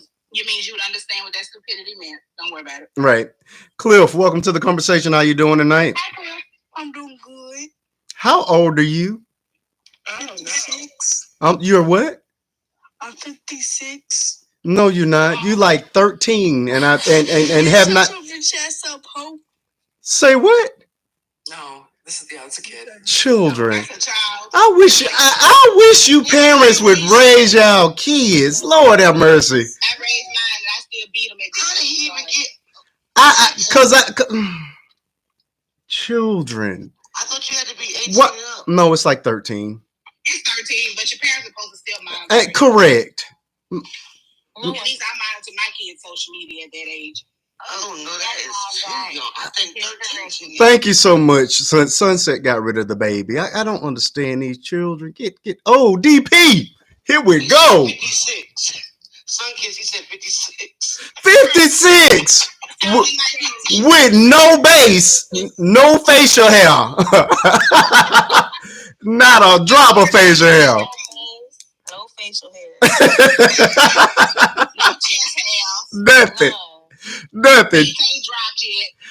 DP, how you doing tonight, brother? Welcome back. I'm doing good. How y'all? Hey, we in this thing deep tonight. I would love to hear your thoughts around Miss Adriana Smith and how. Well, I won't poison you with my own thoughts. I want to hear what you have. What are your thoughts on this situation here? I did not see what had happened with her. I had heard something, but it was Excuse me, boss. You have a text message. You know what I'm saying? What? Who's? How do I get my phone to do that? I know. What was that? That was a notification from my somebody's texting me. Oh. Yeah, we know, Fred. We're asking where'd you get that? Yeah, we trying to figure out how I did that. So what you did? No, that was, oh my gosh. I'd be like, shut up. I forgot what app that is. So DP, you came up here totally unprepared. Thank you so much, Sam. Yeah, well, normally I see the prompt. I didn't see the prompt. What? I just want to get here and talk to you anyway. I missed you the last couple of weeks. Last week it was my mom's birthday. Thank God she made 88. Hey, man. So this week I said I at least got to get in and let them know I'm not a flake. And I appreciate that. However, you're breaking rule number 1 on the panel. And that's to be prepared. There are 2 videos. The last 2 videos are about this. So I need you to drop out. Okay, so let me tell you, how long you going to be on though? I'm going to be on here long enough for you to go watch them two videos and come back. Drop the videos and come on back. All right. And I'm a drop. Go ahead, Tina. You remember the YouTube thing we did together? Uh-huh. And I told you about the SA man in Washington? Absolutely. I went to court on the 13th and he got SA in the 2nd degree and he's gone for life. Oh man, that's a blessing. I know that's some relief on you, right? Mm-hmm. But I'm going to bed because I'm tired. I appreciate it. See you next week. Y'all. Good night. All right, Jason, how you doing? You got on a blue suit and a... Listen, let me just make something clear. There is no good night for pro-lifers tonight. Look. So if you are a pro-lifer, you do not get a good night. Moonin, stop it. Stop it. That's why I can't get nobody up here. You're scaring everybody. I'm just saying they don't get a good night. I don't want to get it. It's okay. I feel you, girl. I feel you. I missed 3 weeks. Right. Good night to everybody except those that were Jason, welcome to the conversation. How you doing tonight? I'm doing just fine, sir. How are you? I'm doing well. We are talking Adriana Smith. What are your thoughts on this fiasco of a situation? Can someone bring me up to speed? I'm not. There's been so much happening. Oh, absolutely. All right. This is the rule, people. If you don't know what we're talking about, please don't request to come up. I, as a host, as a TikToker, make a dedicated video to every single topic that we are going to discuss, including this one, which has 2 videos right now. If you want to know what I'm talking about, go to my page, watch the last 2 videos, and then you're more than welcome to come back. Sitting down here, sitting in the comments is where you figure out what we're talking about. When you get to the panel, is to add to the conversation. Please don't request to come up here if you don't know what we're talking about. Marquise, have you been in a live with Mills before? No. Oh, okay. He's like your belief system intolerant. He's like you. Oh, well, that's nice. However, Mills, I'm disappointed because you're one of my favorite people. You know to come up here prepared for me. I really want you. I've seen him before in a lot. Yeah. It's no disrespect, but I want you to be prepared when you come up here. Good. You just watch the videos, Mills, because He just said, "Hey, Marquise." He said, "Hi." Yeah. There's I'm gonna tell you, I'm a little mad because I do like his voice, so I'm mad you cut him. Listen here, Sunset. Now is not the time. He's a man of God, and he's single too. For his wife. Okay, well, he need to look for the prompt and figure out what we're talking about. That's what I need him to do. Man, look, Sunset trying to make a love connection. I know Sunset always hot. I swear. I just told him to go watch the videos. Did you tell him? Good man. I'll text him. All right, so I can't get on him myself. I don't know anything. I do follow him though. Yeah, he's nice. Watch his videos. He's cool people. Like I said, I can't get with him because I would ruin his life. Don't we know? Don't we know? Chill out. Let my sister breathe. So you crossed that line. You already knew before you crossed it. And you chose to taste the. He's gonna go watch him, Marquise. Okay, that's fine. Yeah, I mean, please, come on, y'all. And then we have somebody else going to watch him. Who was that? And let's tap this thing on up. We're at 126,000 taps. I need you guys to continue to tap. Let's move this thing closer to the 150 mark. We got 50 people, 48 people in the room at this time. I thank you all for hanging out with me thus far. We're getting close to the end now. Well, I gotta wait on these. And wait on 2 people. I got 2 people to wait on. It's one of those stories that's just like heartbreaking. It is very heartbreaking. When I first saw it, I really felt bad. I was just, and like I say, I saw it boom. In real time. Yeah. Every day. Each day. Where's she originally from? Do anybody know? Well, she lives in Georgia. Because my thing is this. So let me ask you a question. I don't. Is she originally from Georgia? I don't know. So I'm gonna ask the question, maybe because I thought about this when I first heard about the story. So if I make a will today, we're just gonna play a little devil's advocate here. Here we go. I make a will today. Who else gonna say that? And I'm saying that because like if she had a will that stated that if at any time that I become brain dead, I wish to not be resuscitated. Yeah. Does they give the state of Georgia the right to, the state of Louisiana, because I'm in Louisiana, does they give Louisiana the right to override my will and not by law keep my body alive in order to keep this kid alive? No, and we talked about that, right? I think you were in here when we talked about the Terry Schiavo. No, I missed it. I came in late. So we had talked about the Terry Schiavo case. I don't know if you remember that, but back, yes, was that? I do remember her case. That was that case. Right? What they went to court for was not should Terry Schiavo be kept on life support or not. But long story short, what they went to court for was who had the authority to say what happened to her, the husband or the family, right? So, but it was never a legal argument of like, should she stay on life support or not? It was just who has power of attorney, right? Because she didn't have a will or instructions. Now, this case, right? Even if the whole family came together and said, we want her off life support, even if she had written a power of attorney or end of life instructions, right? Even if it was notarized and it was her personal will and testament. Doesn't matter. And the whole family said, yes, let's take her off life support. The state says no. Correct. Nobody has a right to do that because she is pregnant. And because with the fetal heartbeat law, right, because they now give a fetus, and it's not even at conception. For this one, it's 6 weeks. 6 weeks. Okay? Mm-hmm. So if it is a day after 6 weeks, they give that fetus the same rights of life as the mother. Correct. Which is crazy because at one point in time, a fetus wasn't considered anything until it took its first breath. So the quickening. Right. This baby, this fetus, thank you so much for that. Has rights and life. Keep it going. Keep it going. It has a heartbeat. Because at one point in time, it wasn't considered a fetus wasn't considered a baby until it took its first breath. Right. Now, what we know federally, right? And even in this state, right? Even this state, a fetus means nothing before that 6 weeks. So that idea. 818, I appreciate that. But you don't find out because my first daughter, I found out I was out exactly. first trimester with my first daughter. Right. Most women don't find out until about 8 to 9 weeks, right? That's why they set it at 6. So, because I found out I was almost 4 months pregnant. My second daughter, I found out I was approaching 3 months. Right. So the issue here is under Roe v. Wade, like you're saying, like there was a time where something wasn't considered human until, right? And fill in the blank. Mm-hmm. Right? Throughout history and time, the until has always been something different. Right. Now, under Roe v. Wade, the until was viability, which was around 5.5 to 6 months. Right? Even if that fetus had a heartbeat, even if that fetus was hitting the developmental milestones and there was nothing wrong with it before that 6 months, right? It was not considered life. It was still considered a fetus.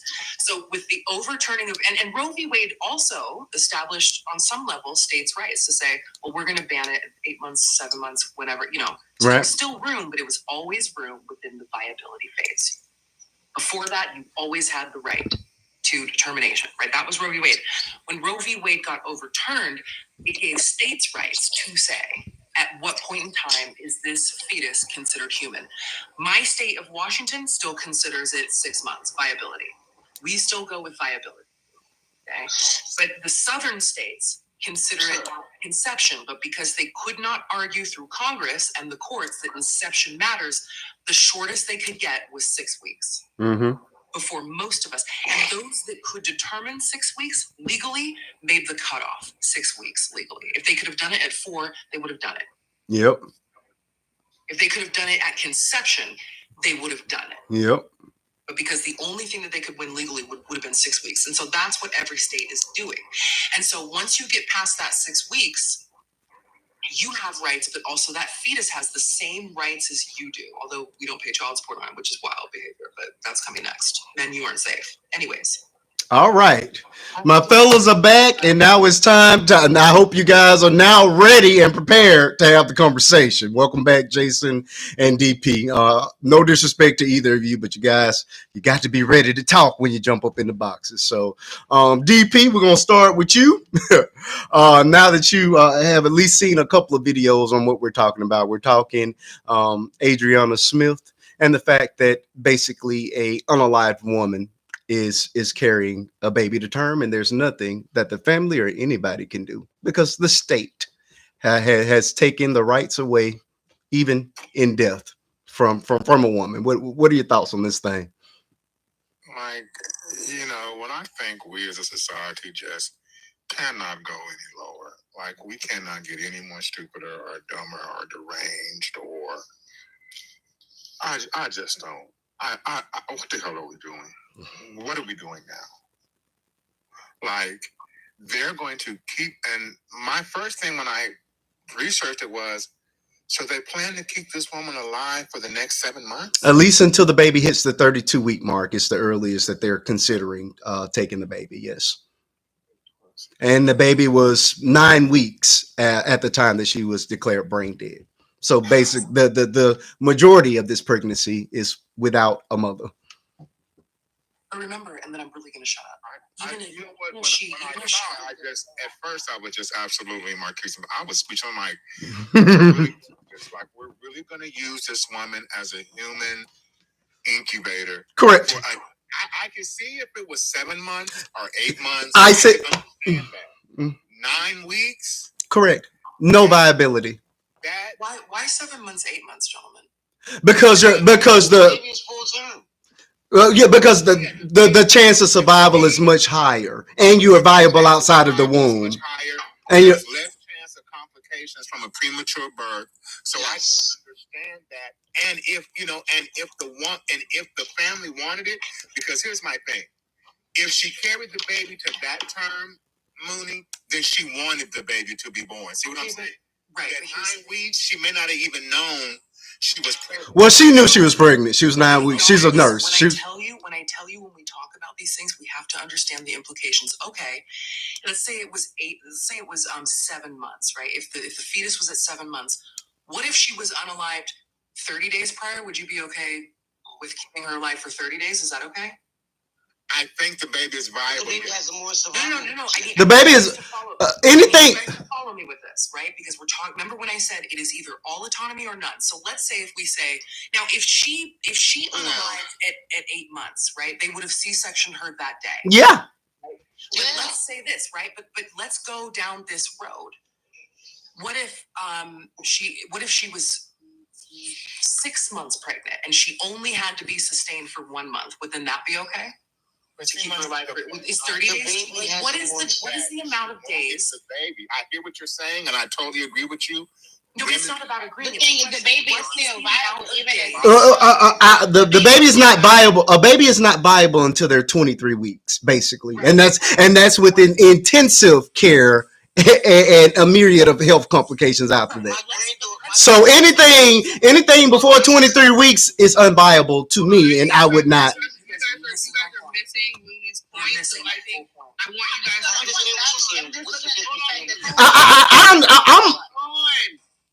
I just want the people that Mooney directed the question to just answer the question. Look, she's going somewhere, and I want to see where this ends. Sure. Look, I'm okay with it either way. I don't think it was okay for her to be put on life support. Period. When that brain died, when that life ceased, me as a Christian says that baby should go with that mother. Period. Okay. Period. So, now, right. Go ahead. Let's say this out. So obviously, we all can agree that if it was like, what did you guys say? What's the like? Well, let's say 7 months, right? True viability, where that baby could survive. Outside of her unaliving within like 2 days of that 7th month mark, what if it was like 2 weeks? Would it be okay if it? What if it? In fact, let's just start small. What if it was 1 week? Waited 1 week. If she was 7 months, they would have did well, friend, yes, they would. At all. Correct. I'm going where you're going. I don't agree with waiting at all. If the baby is if it's viable, it's viable. If it's not, correct. So no, we're not putting her on life support at all. If this baby can't be born today, then that baby needs to go with the mother. Okay. Excuse me, what? DP, what do you think? You're saying DP. I totally agree with what Marquise said. If the woman died, was unalive, then the baby should go with that mother. What I was trying to point out was, if in fact the mother is carrying her child to that extent, where she's 7 or 8 months or whatever, pregnant, then she obviously wanted the baby to be born. I think we have to also look at the mother's intent. I think the mother would want her child, who she obviously wanted to have and carried within her, to be born. See, this is the problem. When I tell you, and I'm saying, I'm going to hold your hand when I say this, friend. The amount of men that speak for women and how we feel is a little bit frustrating for me. But number two, like you really just reduced a woman down to being a vessel. So much so that you said, I think any mother who's that far along, because she's pregnant, would definitely not mind her body being incubated for a day or two if it's like. But you're speaking for her, saying that she wouldn't. So but friend, I think I'm a little bit more qualified. I don't think so. Okay, because you're one. Because correct. You can interpret what all women want, what all mothers want. Sir, don't do that. It's not about all women, but I would. But if I had to choose between the two of you representing me, it would be Mooney. And that's your choice. I have no problem with that. So when you ask me, like, who am I? And I said, I think I'm a little bit more qualified than you. And you said, why? Because you're a woman? Yes. Now, when a white person comes to us and says, I think I'm a little bit more qualified, just like you're literally white personing me right now. Something for DP. Let's say this is your wife. What would you want in this circumstance? Given, I guess, your analogy around it, if she was 6 or 7 months and she had something abruptly happen to her and she passed, what would you want? If we decided to have this child and we wanted this child, then I would think, as her husband, I know what is best for me and my family. Okay. And I would continue that pregnancy. I mean, even after death? Even after she's dead, you want her to continue to carry the baby? If the baby is viable, get the baby out. Okay. And let's say they would do emergency C-section. But the baby can be viable. Absolutely. Then get the child out. Sure. I agree with that. If she was at this stage, like Adriana, how would you feel about it? Absolutely not. The baby would go with the mother. Absolutely. What if it was 5 days out? What if it was just less than a week? What if it was 5 days out? What do you mean 5 days out? You mean before full term? Before not full term, but before viability, right? What if the doctor said your wife is brain unalived, The fetus is almost fully developed. 8 more days and your fetus will be viable and we can save the baby. Would you wait those 8 days? Would you do the 8 days? Mm-hmm. You know what? I would not. I'm not going to sit there and make that decision in 5 seconds. That's a very you couldn't. Of course you couldn't. That's a very good question. And that is something that I would really have to think, because, you know, if the standard is like you said, then like, well, no, let it end. But 8 days. I mean, most people stay on life support because families don't disconnect them anyway, because they hope for weeks and months. That right, we know. So the answer. And they pay for it. Days. So the answer is like 8 days. You'd have to think about it. I don't know if it would take me 8 days. No. What I'm asking is like to answer, like, okay, would I do 8 days? You can't give me an answer right now. You'd have to think about it. So 8 days, you'd have to think about whether you would do it or not. If I take it for 8 days, no, I don't think I would take that long. No, I'm not saying it's taking you 8 days to make a decision. What I'm saying is the decision about would you wait 8 days, right? It's going to take you a little bit to find that answer. Like, would I wait 8 days? Give me a couple days and I'll get back to you, right? That type of shit or stuff. Pretty much, right? Yeah. Pretty much. Right? Like, I need like a day or two to think about it. Like, would I take 8 days? Like, let me go do some soul searching. I'll message you tomorrow and give you like that type of like it's going to take you like, so 8 days. It's going to take you a little bit to decide whether you would wait 8 days or not. Correct? It would take me some time. Correct. You'd have to ponder whether or not you'd wait 8 days. Correct. But you also have to take in consideration that if this was his wife, of course, he's losing someone that he loves. She's carrying his child. So this is a tough decision. It's not like a simple decision within like, oh, I gotta make my mind up. He's in the grieving process as well, in a moment where he has to think whether or not he could save his child. Is it viable to save my child? Because my wife is already that could be the only thing that he has left of his wife. Connected to his wife. I agree. Right. But the bigger picture is this. I understand that, and that is true, right? But if it is a possible, just because something can be, when something is true or can happen, you have to understand the implications of how far that can go. If it is legal to wait 8 days, then it must be legal to wait 30 days, right? Its very existence is problematic. I understand how people feel. I understand it's not an easy decision. I understand there's a lot that goes into it. I understand the trauma and all of these things behind that decision. But if 8 days is legal, then let's take the legal part out of it. Then 4 months is legal. Legal in any way, shape, or form means legal in any way, shape, or form. If you're just a little bit legal, you're a lot of bit legal. So yes, this is rough. But the answer to hold on, Crystal. Would I wait 8 days? The answer to would I wait 8 days? The answer is no. I never can talk. But okay. Here's the thing: you're not even, from my perspective, taking the viewpoint of what the mother may have wanted. No, my entire viewpoint about this.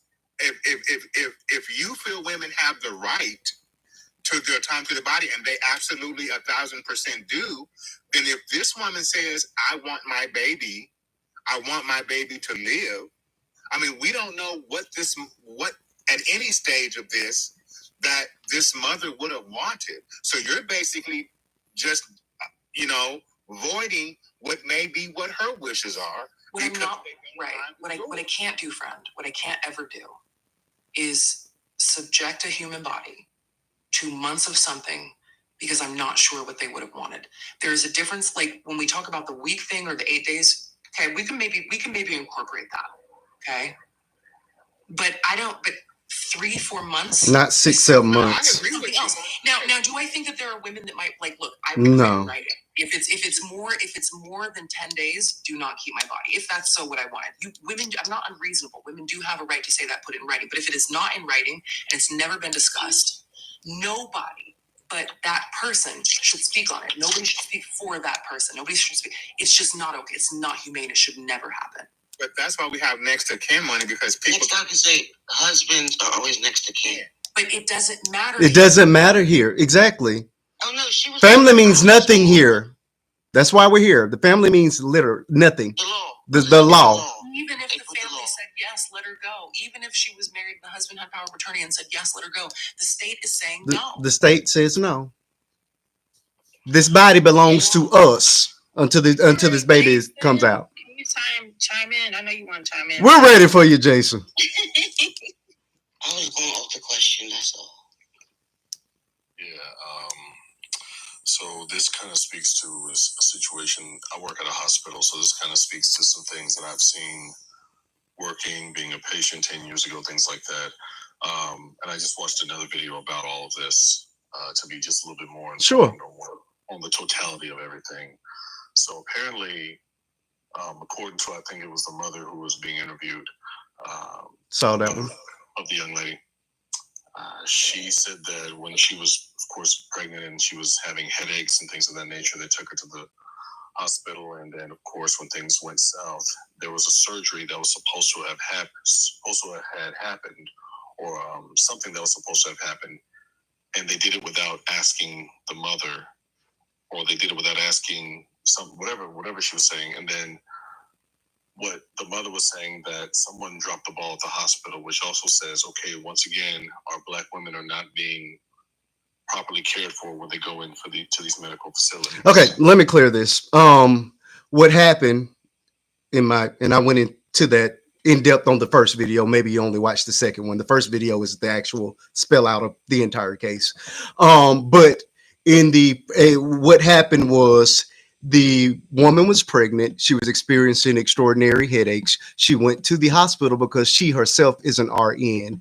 They basically sent her back home with pain meds without actually doing any CAT scan or anything, any real medical intervention. She goes home. She goes to sleep. The father of the baby wakes up. She's gurgling, gasping for air. They believe it was her choking on her own blood from internal bleeding. They rush her back to the hospital. They do the CAT scan and find out that she has blood clots all over her brain. And basically they wanted to do the surgery, but when they did the CAT scan, they realized, hey, there's no brain activity here. She's dead. The law that's now enacted, the heartbeat law, says that because she's pregnant, that person, that 9-week-old fetus is considered a human with all the rights that come with it. So she's on life support and has been from 9 weeks up until now, and will remain on life support until this baby is born. This baby has fluid around the brain. The fetus is not developing correctly. The doctors say that anything could happen at this point. The baby can be born blind. The baby can be born with severe disabilities, or the baby can be born and simply die upon birth. So we're dealing with all the ramifications and everything that comes along with that. Right. Okay. I think with that said, I think the law needs to be changed, because that is completely unacceptable for you to take the power out of the power of attorney. You know what I'm saying? Like, you took the power out of the family's hand and basically said that this person, by the way, and as somebody who works in the medical field, the primary concern should always be for the person who's in the bed, is how I always word it. And that is the mother. That is the woman who is unfortunately no longer with us. And for the law to do this, as a man who will never have to carry a child, never have to deal with all those things, the law is wrong. Georgia's wrong for this. Georgia's dead wrong for this, for prolonging the inevitable, because if the baby is not even receiving what the baby needs to actually, survive and everything, it's futile. What if it did? But what if it did receive everything it was supposed to receive, right? Like, what if this baby was born happy and healthy, and had all the things, and it somehow worked out, and this baby was just great, right? Would you understand, or would it be okay?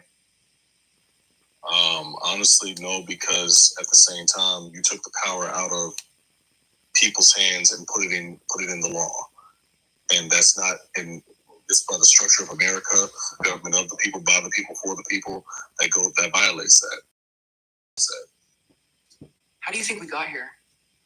Yeah, I mean, people voted for it. Pro-life. People voted when people voted.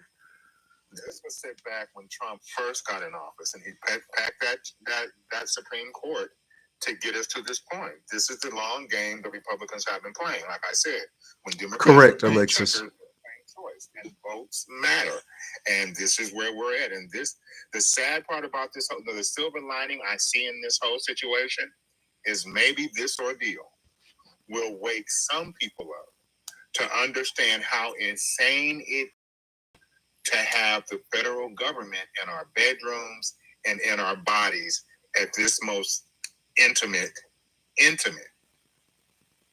interjection into our bodies and our bedrooms, because this is absolutely crazy. So DP, do you think if when I say, like, how did we get here, right?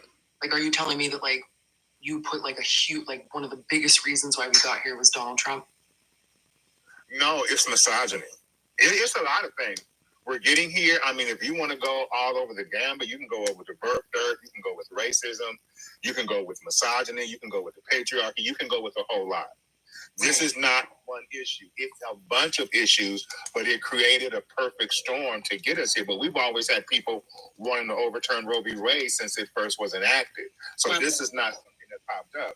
They have been fighting against this for decades, and they finally got the right administration, the right sentiment in the country, all of whatever evidence from this birth dearth nonsense to all of that, to declining white births and all of that, that just created a perfect storm for them to come in and say, we're going to now rip abortion out of what should be a legal right for any woman. We're going to take it away from them. And when we do allow it, it's going to be so heavily regulated and mandated that it might as well not be of any use. I hear you. Know your nature. How you doing tonight? Welcome to the conversation. What would you like to add? Hello, host. How you doing? Doing well. I'm glad to hear it. I was listening to the conversation. I was listening to what Mooney was saying, and there is an ethicist in Oslo who was well known, who had actually brought this particular situation to fore in an article of hers as a supposition of why should we be able to? Why can we? And why would it be beneficial for humankind to use brain dead women, brain unalive women as surrogates worldwide as a matter of medical care? This is something that came up in articles that was being consistently discussed before she was essentially kind of like shamed, but it's still in the journals there. So to see that this is actually happening in fruition. So what I'd asked in the comments was, for anybody who was having any particular issue, and I get that people, they have their own ideas, they have their own sense of morality, whether it's rooted in any Abrahamic faiths or not, I get that, right? Yes, that's why I said come up, that was good. Yeah, but I had asked, so what would it be like if this were a man who was renowned to be child-free, did not want to have kids, right? Something happened and he was brain unalived. But that's his parents' only child. He has a girlfriend that's wanted kids with them and maybe wanted to try to talk him into it, or maybe things could be different. But he's sitting there, his body is healthy. He still got working sperm. Why can't they have children? Why can't he have why can't they have a grandbaby to remember him by because he's gone? It would be just as wrong. I know that. And I was doing it as a what if for the people who couldn't grasp why it was so atrocious for a woman's body. Oh. You understand? Oh, I see you, friend. I took it wrong in the comments. Thank you. No, listen. It's hard to, sometimes the nuance and context doesn't translate well. It doesn't. That's how I understood what you were saying. Oh, wow. I appreciate it when I read it. So, it was just a matter of because shoe on the other foot. Yeah. A lot of times, as far as women are concerned, I think that sometimes, and we all deal with implicit biases, it's assumed that for many of us, because quote unquote our bodies are built for this, that this shouldn't be something that's considered a hardship, whether we're cognitive of it or not, whether we can say something or not. So that's why I brought it to that, because everybody be like, just like you said, the face that you made. But he's but maybe he wouldn't want his parents to suffer. He would want his parents to have somebody to remind him of him. He loved his girlfriend. He would want her to be, you feel me? All these suppositions have to deal with his body and his autonomy and part of him. Because he got 2 working sacks. Listen, just pump them food. Can't go anywhere and do anything. Listen, you look at your face. She's saying it has happened. Yeah. This has happened before. Oh, wow. There's been 2 cases in the U.S. and 1 case in Australia that this has happened.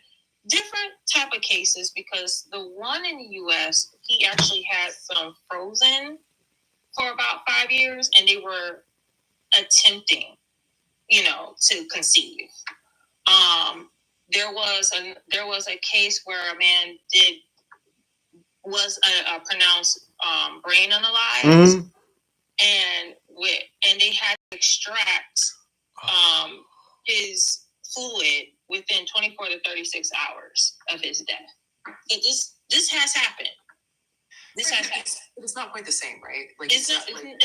But like if you freeze your seed. No. This was one was a frozen one, and the other one actually happened when the guy was pronounced no brain activity.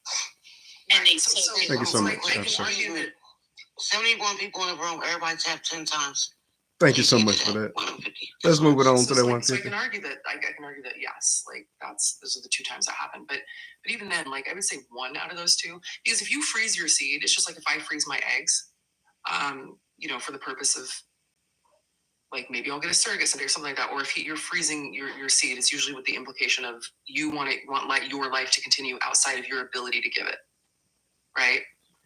So now what would be equivalent would be like if I kept my son alive for like 10 months, just so I could harvest his seed when I find an appropriate person to carry it. Now, that's the same. Like, that's what we're, keeping.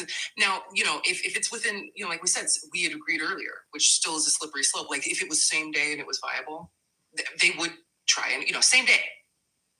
Right. But like 4 days, 8 days, 3 months now, like that would be the same level of violation. And for some reason, I think what nature, correct me if I'm wrong, what nature's kind of trying to say is, if you don't understand how outrageous this is in terms of violating bodily autonomy of women, you probably understand it when we put it in the context of if it happened to men. If it happened to men, you'd be like, that's not, oh my God, that's so wrong. But somehow because it's women, and because we are seen as objects, and because we are seen as solely either to hold the seed or to give birth to the seed, right?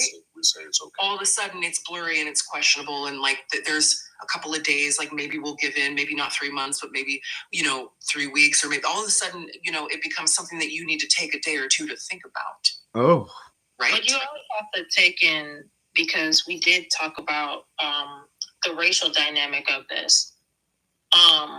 With these 3 men that actually had that happen to them, they were white tea, and their wives was pretty much applauded and supported for their decision to carry on their husband's seed. Those are black women? Those are white. It was black men? Yeah, they never were. Yeah, there's a whole different situation there.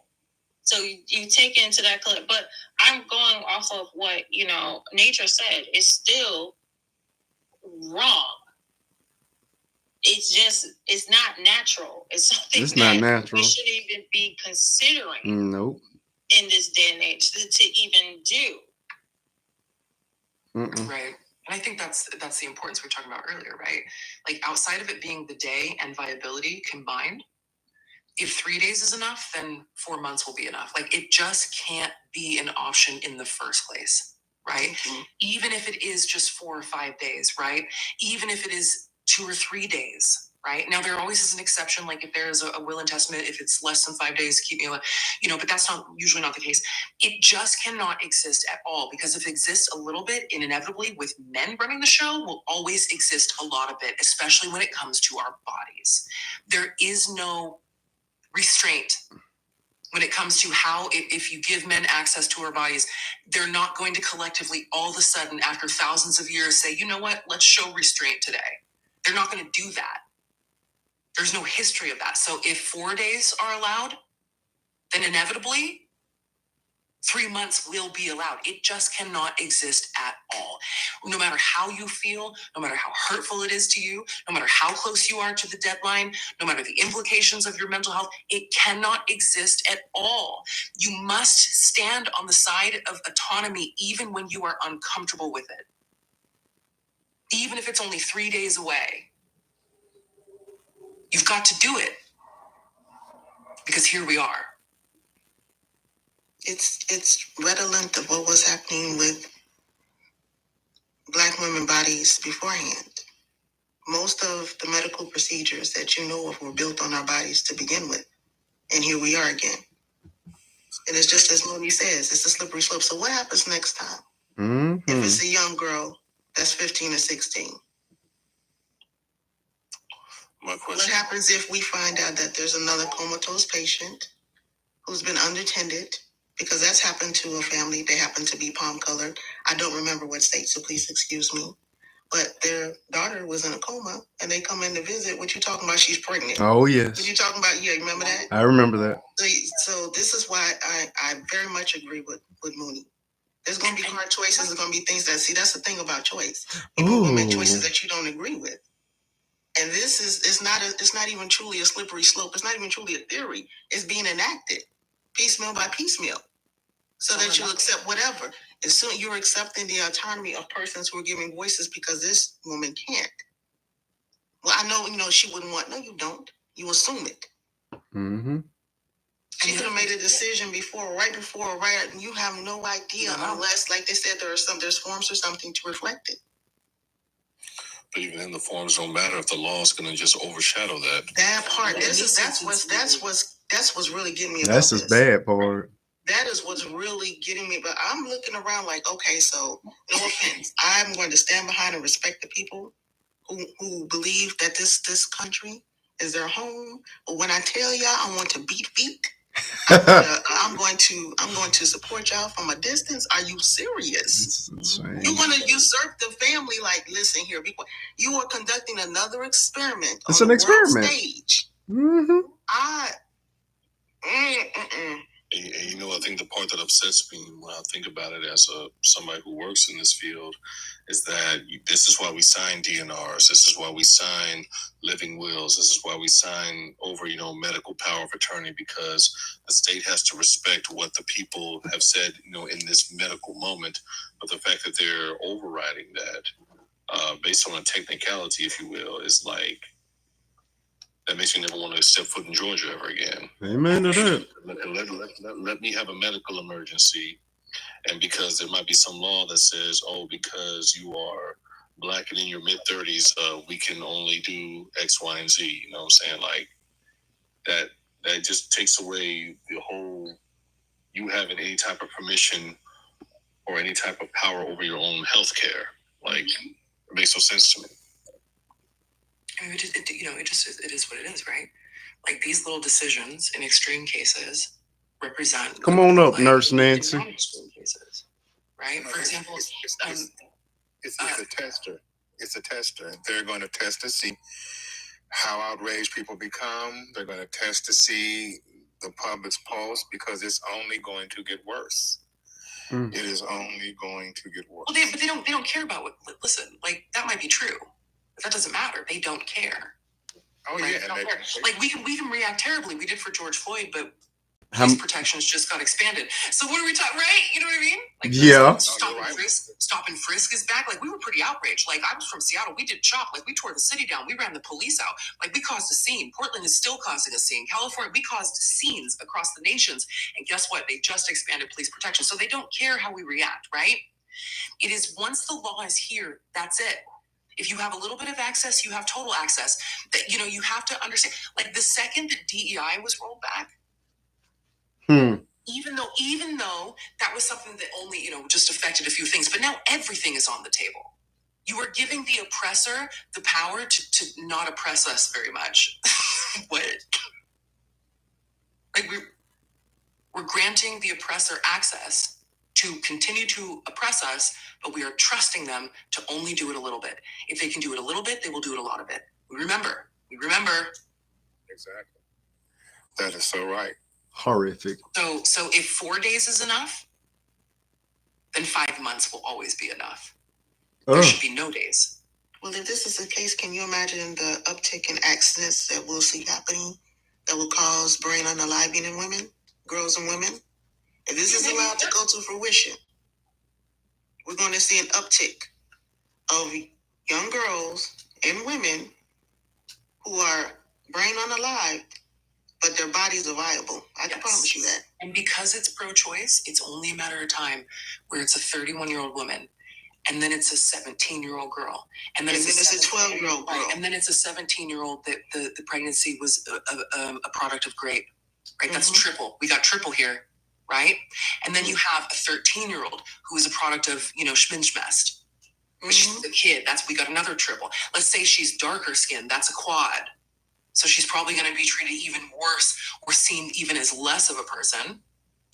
But with these laws, I don't even think they have to be unalived or brain unalived. With these laws, especially the Georgia law, there was a young lady that was up here, I think Africa just said she didn't know that she was pregnant until 4 months down the line, 6 months down the line. Had it been a grape incident and that woman was not cognitive of what was young women, I'm talking about children, I'm talking about girls, they're not cognitive of what's really going on with their body during pregnancy and everything like that. And then to find out that she did get pregnant by her rapist, but it's too late to abort that. Do you know how horrible it is? Mm-hmm. Right. Well, according to Louisiana, even if you found out at 2 days, the second. Right. So I don't think you have to be, brain unalive to suffer the consequences of this. We know that because abortions are restricted, right? This is crazy. And this was the whole point. Why is it that we have to literally be brain unalived for people to debate the ethics of our body autonomy? Yeah. That's how extreme you have to be, you guys. Don't be poor, don't have mental health issues, don't be normal, insane state of mind and choose this, right? Don't have a little bit of money, don't have no money. Just you have to, that's not good enough to make your own decisions. Do you know when it is okay, and we can talk about how autonomous you get to be, you must be unalived. And brain unalived in an unalived state incubator in order for people to start to acknowledge the validity of our autonomy. And even then, it takes some of us a couple of days to figure out if even that's okay. But you said it before. Religion, morality. Yeah.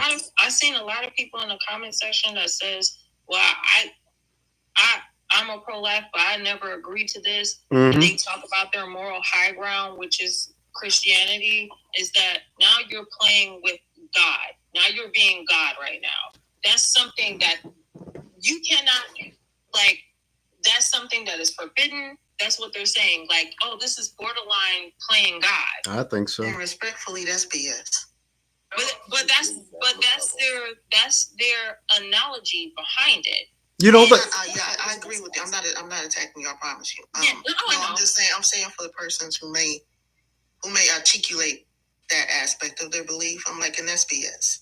Because by that notion and by their reasoning, every act that we take for life affirming measures, for life saving measures, means that we're moving in the act of God. Every time somebody's resuscitated, because as far as every concerned, CPR is interrupting God's will in. Anytime that we have an inoculation, anytime that we take some aspirin because we feel our arm numbing, and that's going to give us a chance not to have a heart attack. By that notion, you are interrupting God's plan every single time you take life-saving measures. Get out of here with that. Stop it. And if you're going to let it be the slippery slope, let it be every time you go into the hospital, okay? Your daughter, yourself, your mother, whomever, and they got a healthy, shiny-looking wound. Let's hope that whatever measure they take, they don't end up with some sort of anesthesia-induced coma. Let's hope that's not the case, because that womb is shiny. And if the younger you get them, the longer you can have them there to birth the rest of the workforce. Don't play with me. For the record, if any hospital is listening, my womb is decrepit and evil. When I tell you, you don't want any parts of this evil spirit. They don't. They don't, Mooney. Yeah, I concur. I concur. Like my womb is like. Don't do it. And I say that because the first time I met. Be like Annabelle. The first time I met Mooney, I'll never forget it. Me and her, we went at it that night. And we gained a lot of respect and love since then. But when she popped on the screen for her first time, she had a serpent wrapped around her neck. And I'm like, this is the devil. I said, this is the devil, and I have got to battle the devil tonight. I did. We can't talk about my womb. Listen, my womb is friendly and open. Blessed be. Yes, sir. They said you threatened them, and they didn't appreciate it. They said that was inherent harassment. I will tell y'all this too, man. If y'all got a donor thing on your license, please. Oh, I took it off. I absolutely took it off. You're right. Because they're going to save them organs. They're not going to save you. I drink way too much wine, and I smoke the occasional cigarette. So Mooney, you're fine. I promise you, you're fine. They don't even want those. But my organs are perfect. I drink water 100% of the time. They want mine. I don't drink. I don't smoke. None of those things. Yeah. Like, wait a minute. What's that? It's like, wait a minute. His core temperature. Like, he's still talking. He just mumbling. That's it. It's like you know that picture of like the black man who's like hiding behind the trees, rubbing his hands together and poking out his face out. Like that's the organ companies. Like every time they see Marquise, that's. Oh, I took that off real quick. I said, "Oh no, they want these." I am vitamin D deficient. Like God mess with you. You don't want nothing. Did you say he's vitamin D deficient? Listen, I gotta have blood pressure. My cholesterol gonna take you out. Listen. I still eat pork. I still eat pork. I still eat chicken. I eat shrimp. I eat all that unclean stuff. My kidneys are literally sponges. I am not saying. My epigenetic history, you don't want that passed on to you. No. Listen, you're going to wake up a whole different person if you try. Put me on the big screen real quick. Sure. This is them. Oh, I remember that.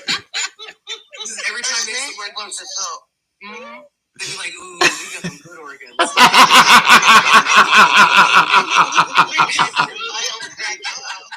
And his whole family, like his whole family. They want us.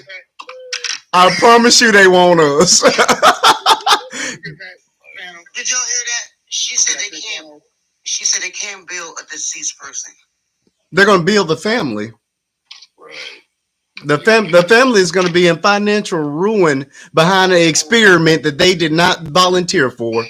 Yeah, they'll build the estate, right? Like when my mom passed, cancer, like she had a decent estate, but we had to settle the medical bills. And yeah.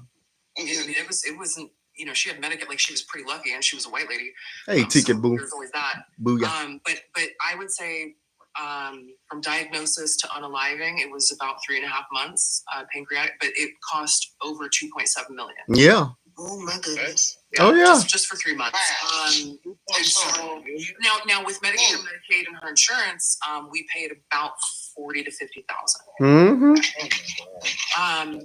Which is much less than but after she had passed, when we settled the estate, those bills had to be taken care of. Yeah. Otherwise, things will go into probate and all that stuff. So they will build a family, and this family is very much alive, right? They will be built. So whoever basically has. She's a nurse. Oh, she said, I don't know. Yeah. So it'll be her family. I know the family. She's not married. Yeah, she's not married, so it'll be her family. Yeah, it's gonna be her mama. The hospital. Yeah, her mama. I was gonna say the mama. Mama. The hospital's gonna get their money one way or the other. They gonna get it. They gonna police. Nasty word. They gonna police this black woman. Right. And her family for everything they got, even her organs. You know what I'm saying? They get everything. They're gonna bill it, right? And then the family's not gonna be able to pay, and they're gonna go bankrupt. But The hospital also, and I'm not saying this is the fault of the hospital. This is just the way it's the law. It was set up, right? Yeah. And so the hospital will write it off as a loss and be reimbursed mostly by the government. That's insane. I came up here tonight to talk about races and clown like we did. I did not expect to come up here and have core belief challenged. I did not come up here to ponder the why are we here type of question. You were not prepared. I was not prepared because this really now I have to really it's deep. Go back and do some self-evaluation because this is pretty scary. It's deep. Very, very deep. Government, it's funny that the Republicans are always small government. Mm-hmm. But yet this is as overreaching as you can get. Correct. This is scary. And I never even thought about that. We heard about, Mary Shivo years ago and that whole debacle that they did with her. Yeah. And then, of course, we heard about the young lady who was, in a coma, but she was, R by one of the attendants. And she ended up becoming impregnated. Mm-hmm. But, this is like I think it was Monday was saying, but what if she's 17? What if she's 16? They wouldn't stop there. They would stop there as soon as that menses started. Because the younger she be, the more children that she'd be able to put out. Right. And remember, if they would force an 11-year-old to have a child while they are alive, let me hear me out. If they would force an 11-year-old to have a child while she is alive, do not act surprised when they force her to have a child when she isn't. The difference is she just doesn't have a say this time. Jesus. Yeah. This is crazy. The things they are willing to do to us alive, we have things to say about it. Of course they're not. What? What is right is what you said. It's like you're either all in or you're all out. There is no straddling the fence. Right. You can't allow white folks to just be legally a even little bit. If we said 8 days, even if it was at 8 months and 1 day, if you start down that slope, they're just going to push. Right. Like I said, you can't allow. 7?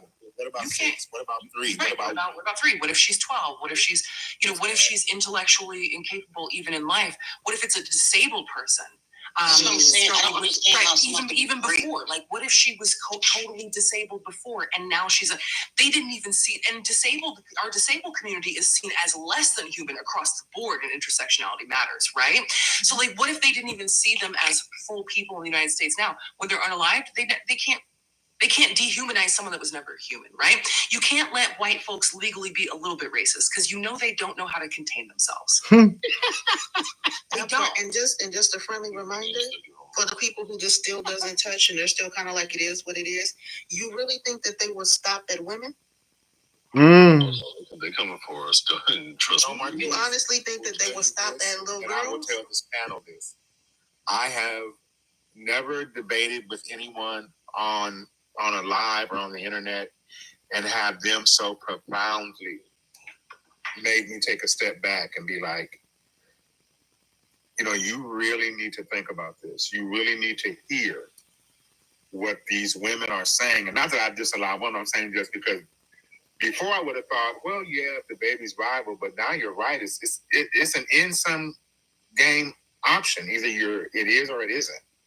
And I really have had, some position changes just in this live because it's scary because they're not going to stop. They don't know how to contain themselves. I agree. In for a penny, in for 20 pounds with them. That's it. It's never going to end. And it's going to be where, for instance, if a nice 25-year-old strapping Aryan is unalived, harvested. You can produce, some more Manchurian type candidate. You know what I mean? Where does it end? This is insane. He'll be a stud for an assumed unaliving race. Again, if you don't listen to us, for the people that are listening, for the people who are in the comments, for the people who are not convinced in any way, shape, or form, do not think it'll just stop with us. Don't think it'll just stop with Black women. Don't think it'll just stop with children. they will come for you too. Because I hate to break it to you, some of the persons who will move with amorality, that doesn't mean that they always move with just amorality towards us women. Y'all sitting there too. They don't always just want us. Well, who told you that? It always starts with us, whether it's black people in general or black women. It always starts. We are always the litmus test. We are always the litmus test. Right. I mean, whether it's medical science, whether it's politics, whether it's individual civil rights, body autonomy, like these whitey people still want to regulate people's bodies in 2025. Mm-hmm. Like from where we can sit to where we can stand to where we can live, and now, come on, if we are unalive, we can still give birth. That's crazy. That's crazy work. It's awesome, but it speaks to what Marquise was talking about. Even though we were joking about it, listen, he got some healthy organs. Nice organs. He ain't come in there and he ain't gonna go back out. Listen, all that water-grown organs. Do you hear me? Listen, you're not gonna make it, bro. Once they start doing water, you're not gonna make it. I'm in for you, dog. They gonna cut. They gonna get me. Marquise don't even. I'm about to start smoking. He's so silly.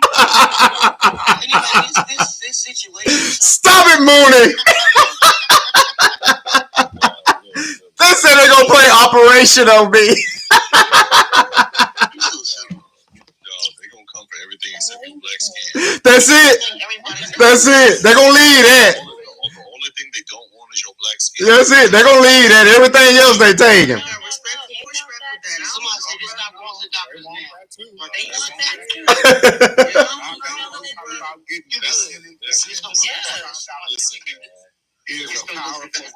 I'm hearing white women not doing like spray tans now. Like there are some who are upper echelon who has the money. They're getting those melanin injections. Like like that German lady.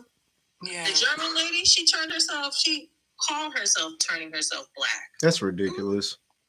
Yeah. She goes to every TV show and she's like, I'm black. You see Marquise? I have not. Hold on. But you know what? This is what makes me want. I'm not citizen. Hold on. And you know what, Mooney, since you up there in Washington, it's moments like this that make me want to say to Rachel Dolezal, like, yo, do you really? Oh, don't you mention that name to me? That's the like there's a personal level. Marquise, like, when you see her, that will base on her tone. I'm so sorry, Marquise. You need to leave her alone. How long now? They hit a button. I'm gonna do this deliberately. I apologize. Fuck that bitch. When I tell you, I'm so sorry, and that's it. I used up my quota. That was your quota. That was 2 tonight. Right there. Like, you know when you think, like, I've been through this, and sometimes I'll be like, I don't wish this upon anybody, right? Like, and usually, and if it's really bad, I'll say, I don't wish this upon anybody except for Rachel Dolezal and George Zimmerman. Those are the two. Like, I wish everything bad about, like, they're the only, that woman right there, number one, made it so difficult for me. Okay, and people that look like me are already problematic as heck. Okay, problems on the scene. Add Amber Guy to the list. We're already struggling, especially those of us with white moms. Like we're already struggling. That is funny. The chick came around, and we're already ambiguous. Especially, let me turn my camera on. Let me put on your sunglasses. I'm in my winter color. I match the wall. Girl, you light skinned. Shut up. This right here literally matches the wall. I am in my winter color, and when Rachel Dolezal came on the scene, I can see that causing problems. Like, she made things so much more difficult for me. Hold on, I match my shirt. Like, there's no. Hold on, wait a minute. But Mooney, I ain't gonna front with you. I think you kind of exaggerating because you're light skinned like my cousin. I ain't gonna lie to you. The only reason why I first came up here, and I first was unprepared, to be real with you, was because I really only came in your live because Mooney was in here. Because I only came up here to say that Mooney was fine as hell. Oh wow, Lord, here we go. Here we go. Camera on, Come on now, Jason. Get him back. He said he was fine as hell. Only told us she was fine as hell. Send him back to the comments. He said, how dare you?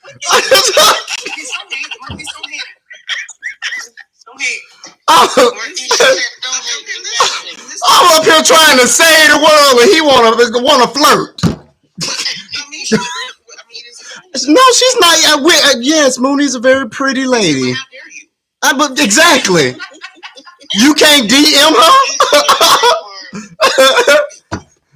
to Marquise' panel, Jason. Lord have mercy. Been with his woman since 7th grade. About to be 20 years married in December. They came out the moon today. Yeah, it's been a long time. But yeah. Oh, it's sitting up here flirting with Mooney. Now I'm done. I think this show is just about over. I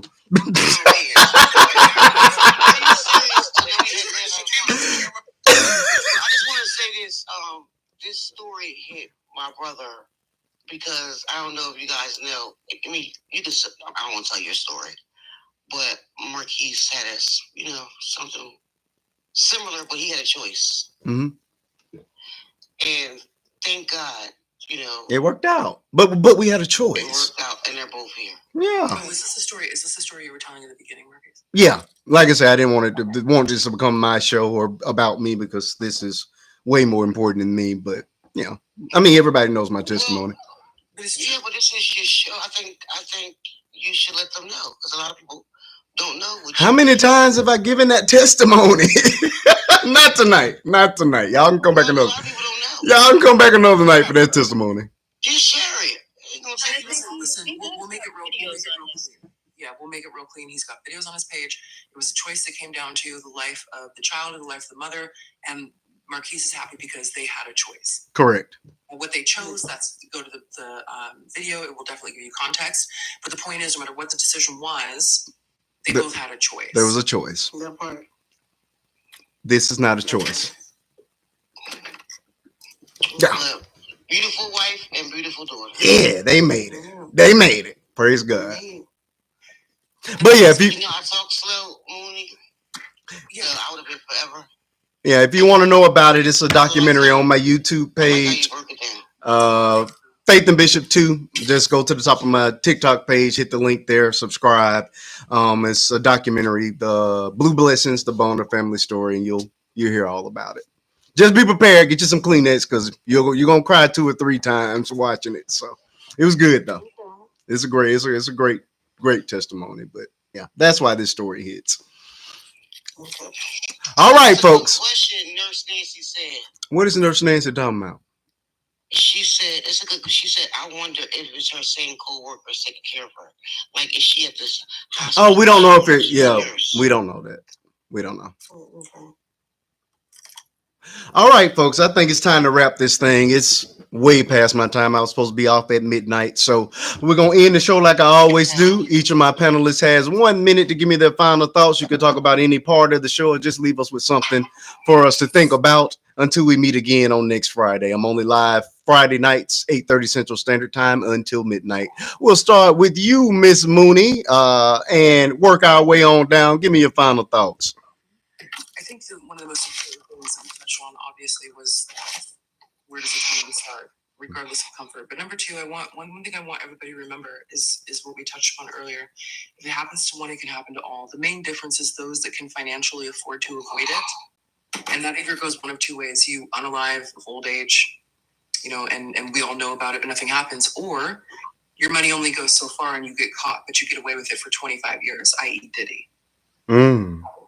So bodily autonomy is important in all aspects. If you violate even a tiny bit of it in one area, you open the door for violation of all. Please don't give your oppressors the power to determine how much they're going to oppress you and then act like they'll be reasonable. That's all. Love it. Beautifully put. Thank you, Miss Mooney, for joining me. That is my TikTok sister there. And I defend her at all ends, so don't even try it with Mooney. I love her. She's always here. She's always giving me, adding so much to my show. It's always wonderful to have her on the panel. So thank you. See you next week, hopefully. Crystal, give me your final thoughts. Crystal. I'm here. Give me your final thoughts. I want to thank you for bringing this to the attention because I really haven't seen this. I want to look everything up, and it just made me think. Yeah. Like as a woman, that in 2025 we don't have control. Come on. Of our own bodies. Mm-hmm. In our families. That's all. Thank you, Marquise. No problem, Crystal. Thank you so much for joining us. That's another one of my TikTok sisters and a great supporter of what I do. Love you. See you next week. Toy, welcome back after being on hiatus. I do hope to see you in a future show. Give me your final thoughts. It was good to have you tonight. Always good to hear your input and have you bring things to light about a lot of topics that people try to downplay and hide. Mm-hmm. So I really do appreciate that. We talked about a lot tonight, mm-hmm.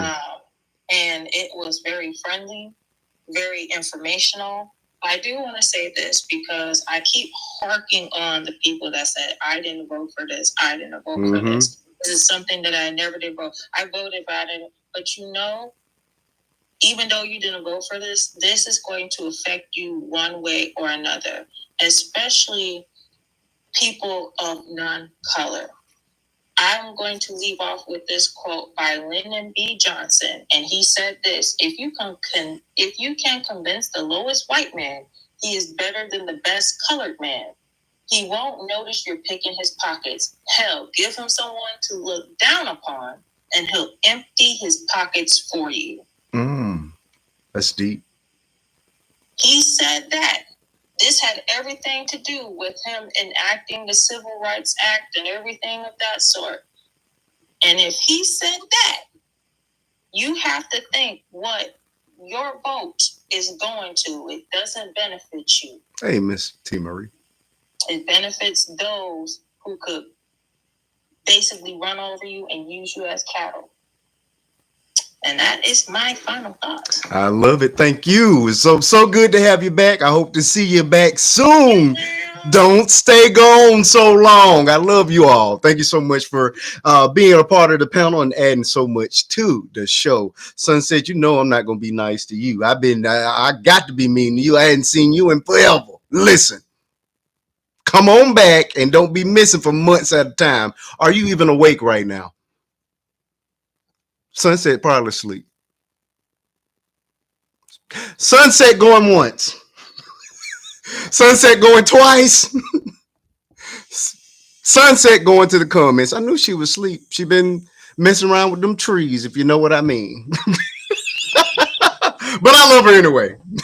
Come on back when you can stay woke for the entire show. Jason, I thank you for being here tonight. I appreciate the context and everything you added to the show. Please give me your final thought and do not include another flirty message to Mooney in my presence. That's weird. That's my sister. I don't like people flirting with my sister. That's kind of strange to me. Me and Mooney go back. But man, I do appreciate the discussion, the topic. It's always nice to go into lives where the brothers are really looking out for our Black women. I do appreciate that. I appreciate the structure. I would just say for everyone, please monitor and be mindful of your health. Be mindful of what you are allowing, what you're voting for. Mm-hmm. Always be mindful of, what you're signing, and always make sure that you take ownership of your own bodies. Not just from what you eat, but also if you have to go into a hospital, doctor's office, whatever, you don't let anybody but you determine what goes on with your body. All right. And again, I appreciate you, and I'll land by saying Mooney is fine as hell. Didn't I see what I'm talking about? I was going to invite you back, but no, don't even come back. You're in violation. Automatic 2-week suspension. You will not be coming up in my boxes flirting with my sister. That's disgusting. Thank you for being with us, Miss Nature. God, I'm about to vomit. Please, as I'm getting myself back together, could you give me your final thoughts? That lustful demon in the room flirting with Mooney. I rebuke it. I rebuke that lustful demon in the name of Jesus. All right, Miss Tinky Boo, you had a good idea. She was talking about speed dating. I'm like, speed dating with my keys. Listen. You have the righteousness to find love within the Lord. Come on now, hallelujah. So sad. don't like that. I really appreciate the conversation. I appreciate the way that, as far as your hosting, the way that you allow people to have their ebbs and flows, and the way that, like, this is one of the best panels that I've come across, especially even though we had differing views and whatnot. I really appreciate how the conversation flowed and the outlooks and things of that nature and opinions. So, Miss Mama's behind you definitely needs advocates, and that's not to say her parents or their family isn't. I don't ever want to come across the way. I know they are fine. I think I'm so gobsmacked, but I'm irritated that I'm gobsmacked with the audacity that I see have. But I'm gonna tell you, okay. So I'll say this: I didn't appreciate some of the things that we have in place, the protocols, the codicils, the laws, bylaws to be introduced. I appreciate them, but I didn't appreciate them to the extent that I do now that you have a toddler in office tearing them asunder. This is like, old failing infrastructure in some places where other places has been built anew. We need to do that equalizing and so on and so forth. But this right here, it is exactly what Mooney was speaking to. This is a slippery slope of the slippery slopes. It is. And this is terrifying. And I would love to tell you, like I said, I would love to tell you I'm going to fight the good fight next to you. I will not. I'm going to abandon y'all at the quickest turn. I'm going to do it from another country, baby. I'm going to be a TikTok like, yes, give me your cash app and just support y'all from afar. Because, no, sir. Thank you very much for the conversation and the vibes. I very much appreciate it. And thank you, everybody. I appreciate you. I do hope to see you in a future show. I'm only live on Friday nights, 8:30 Central Standard Time until midnight. If you want to know what I'm talking about, all you got to do is hit that button, become one of my TikTok family members, and follow my TikToks. Now, I do a myriad of content, but I guarantee you that every subject that we talk about is every prompt you see at the start of each show is going to have at least one video that's solely dedicated to it. So that all you got to do is spend a minute in the content, and then you can come right over and we can just jump right into the conversations. Tiki Booyah, I see you keeping up mess in the comments, and yes, I am mad at you. You've been away too long as well. So next week, if you show up, you're more than welcome to resume your box. But yeah, you're right where you need to be, in the comment section with the regular folk. All right, DP, I'm so glad you were able to take that nap and wake up in time to not miss the entire show. Maybe next week you can actually be on time. I appreciate you being here, and I appreciate everything you added to the show. Please leave me with those good old final thoughts, because I know you got a few for us. This is some Handmaid's Tale type of crap, And what's funny is, it's always the same demographic that creates these outlandish, fictitious shows with these outlandish scenarios that somehow weave their way into our reality. As I said before, a lot of this stuff are testers. They're teasers to see what we will allow, what we won't allow, what we will tolerate. We've all said the same thing. This is a slippery slope. This is dangerous. But it's like, it's beyond even that now. I mean, what's next? You can keep somebody alive, and definitely, if you can harvest their organs, even if they say no. You know what I'm saying? Like, where are we going with this? But it's good that we have enlightened people like yourself and like the panel who are at least willing to discuss it, and because now it's on my radar, and now I have to look at things in a totally different lens before. But I just have to say, this was kind of like, those of us with a little forethought, we saw this in 2015. We saw 10 years ago what was headed our way, and yet a lot of people in this country did not see it, or did not want to see it, or saw it and do not care. And that's even more scarier, that they knew this was coming, but they did not care. Whether it was just to, and I don't even think it was so much to hurt us. I think there's a certain amount of people who just want to be dominated. They want to be controlled. It's like those men in prison, when you say, why do you keep going back? Because of the routine. They know how many meals a day they get. They know their routine, where they can go, what they can't do. And you have a lot of people that are sheeple. They just want to be controlled and told what to do, what to think. And as long as you give them a few dollars in their pocket and a few pieces of bread on their table, that's enough for them. Yeah. That's enough for them. Oh. But as always, Marquise, thank you for an excellent live. Looking forward to the upcoming one. Yes, sir. I appreciate you being here. It's been a great night, folks. Y'all wore me out tonight. I ain't gonna lie to you. This has been a very heavy show. I've been waiting. I only go live on Fridays, so this has been spinning through my mind for days. You know what I mean? I'm so thankful for each and every one of you being here tonight. I thank you all for remaining as respectful as you guys can be. I thank you all for hearing each other out. And I do honestly feel like we all are going to leave this particular live with more information than we came, with different perspectives and with something to think about. You know what I mean? Even if our ideology doesn't change, at least those seeds are planted and we're able to begin or hopefully continue these conversations. So with that, I want to just thank each and every one of you. Of course, I'm going to be keeping this. I don't know if you all are prayers. We know Mooney's not. She doesn't believe in God.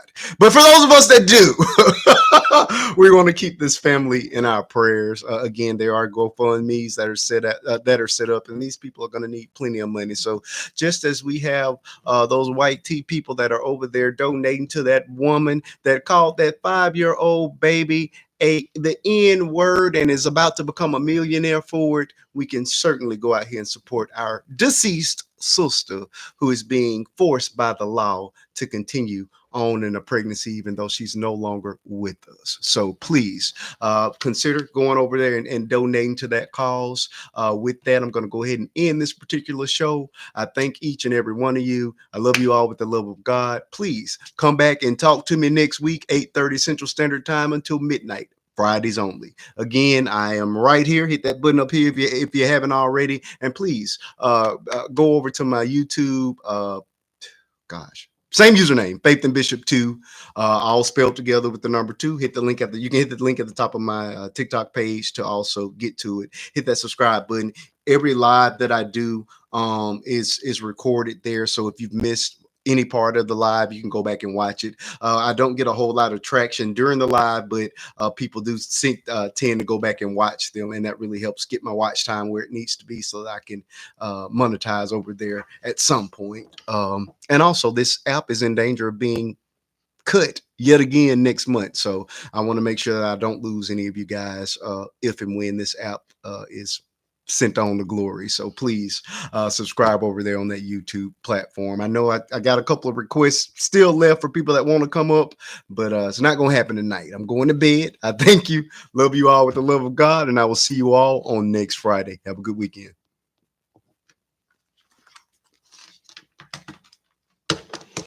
All right. Oh, let me end my YouTube.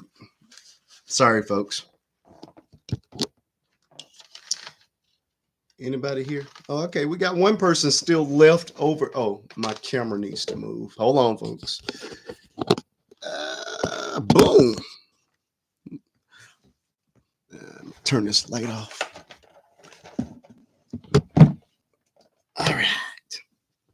All right. The show is over. Both shows, actually. I thank you all for joining me tonight. Again, I'll be so glad when I can get some people sitting on the live so that we can have an after show where we can continue on with the conversation. But I only got one person here. You're not even telling me who you are. I want to shout you out because you've been hanging out, and I want to thank you for helping me get that watch time where it needs to be. So if you haven't already subscribed, please subscribe on the subscribe on the YouTube side. I thank you all for supporting what I do. Love you all with the love of God. I think I'm going to go ahead and hang this thing up. Everybody keeps talking about this Handmaid's Tale, so I'm going to go and try to find it because I want to watch it. I want to know what the fuss is about and how this is so related to the Adriana Smith story out in Georgia.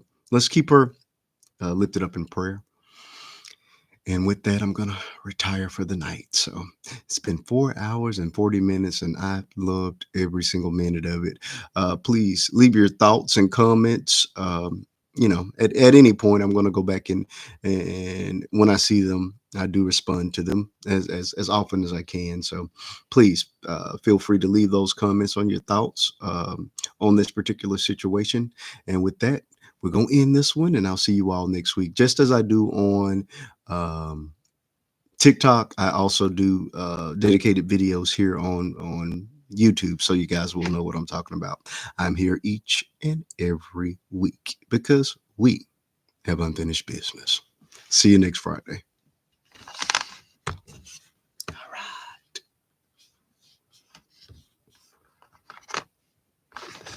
Look, I can't even make my dramatic exit because I can't find the button. This is when you know that you are not a technical person. Oh, that's funny. There we go. Good night.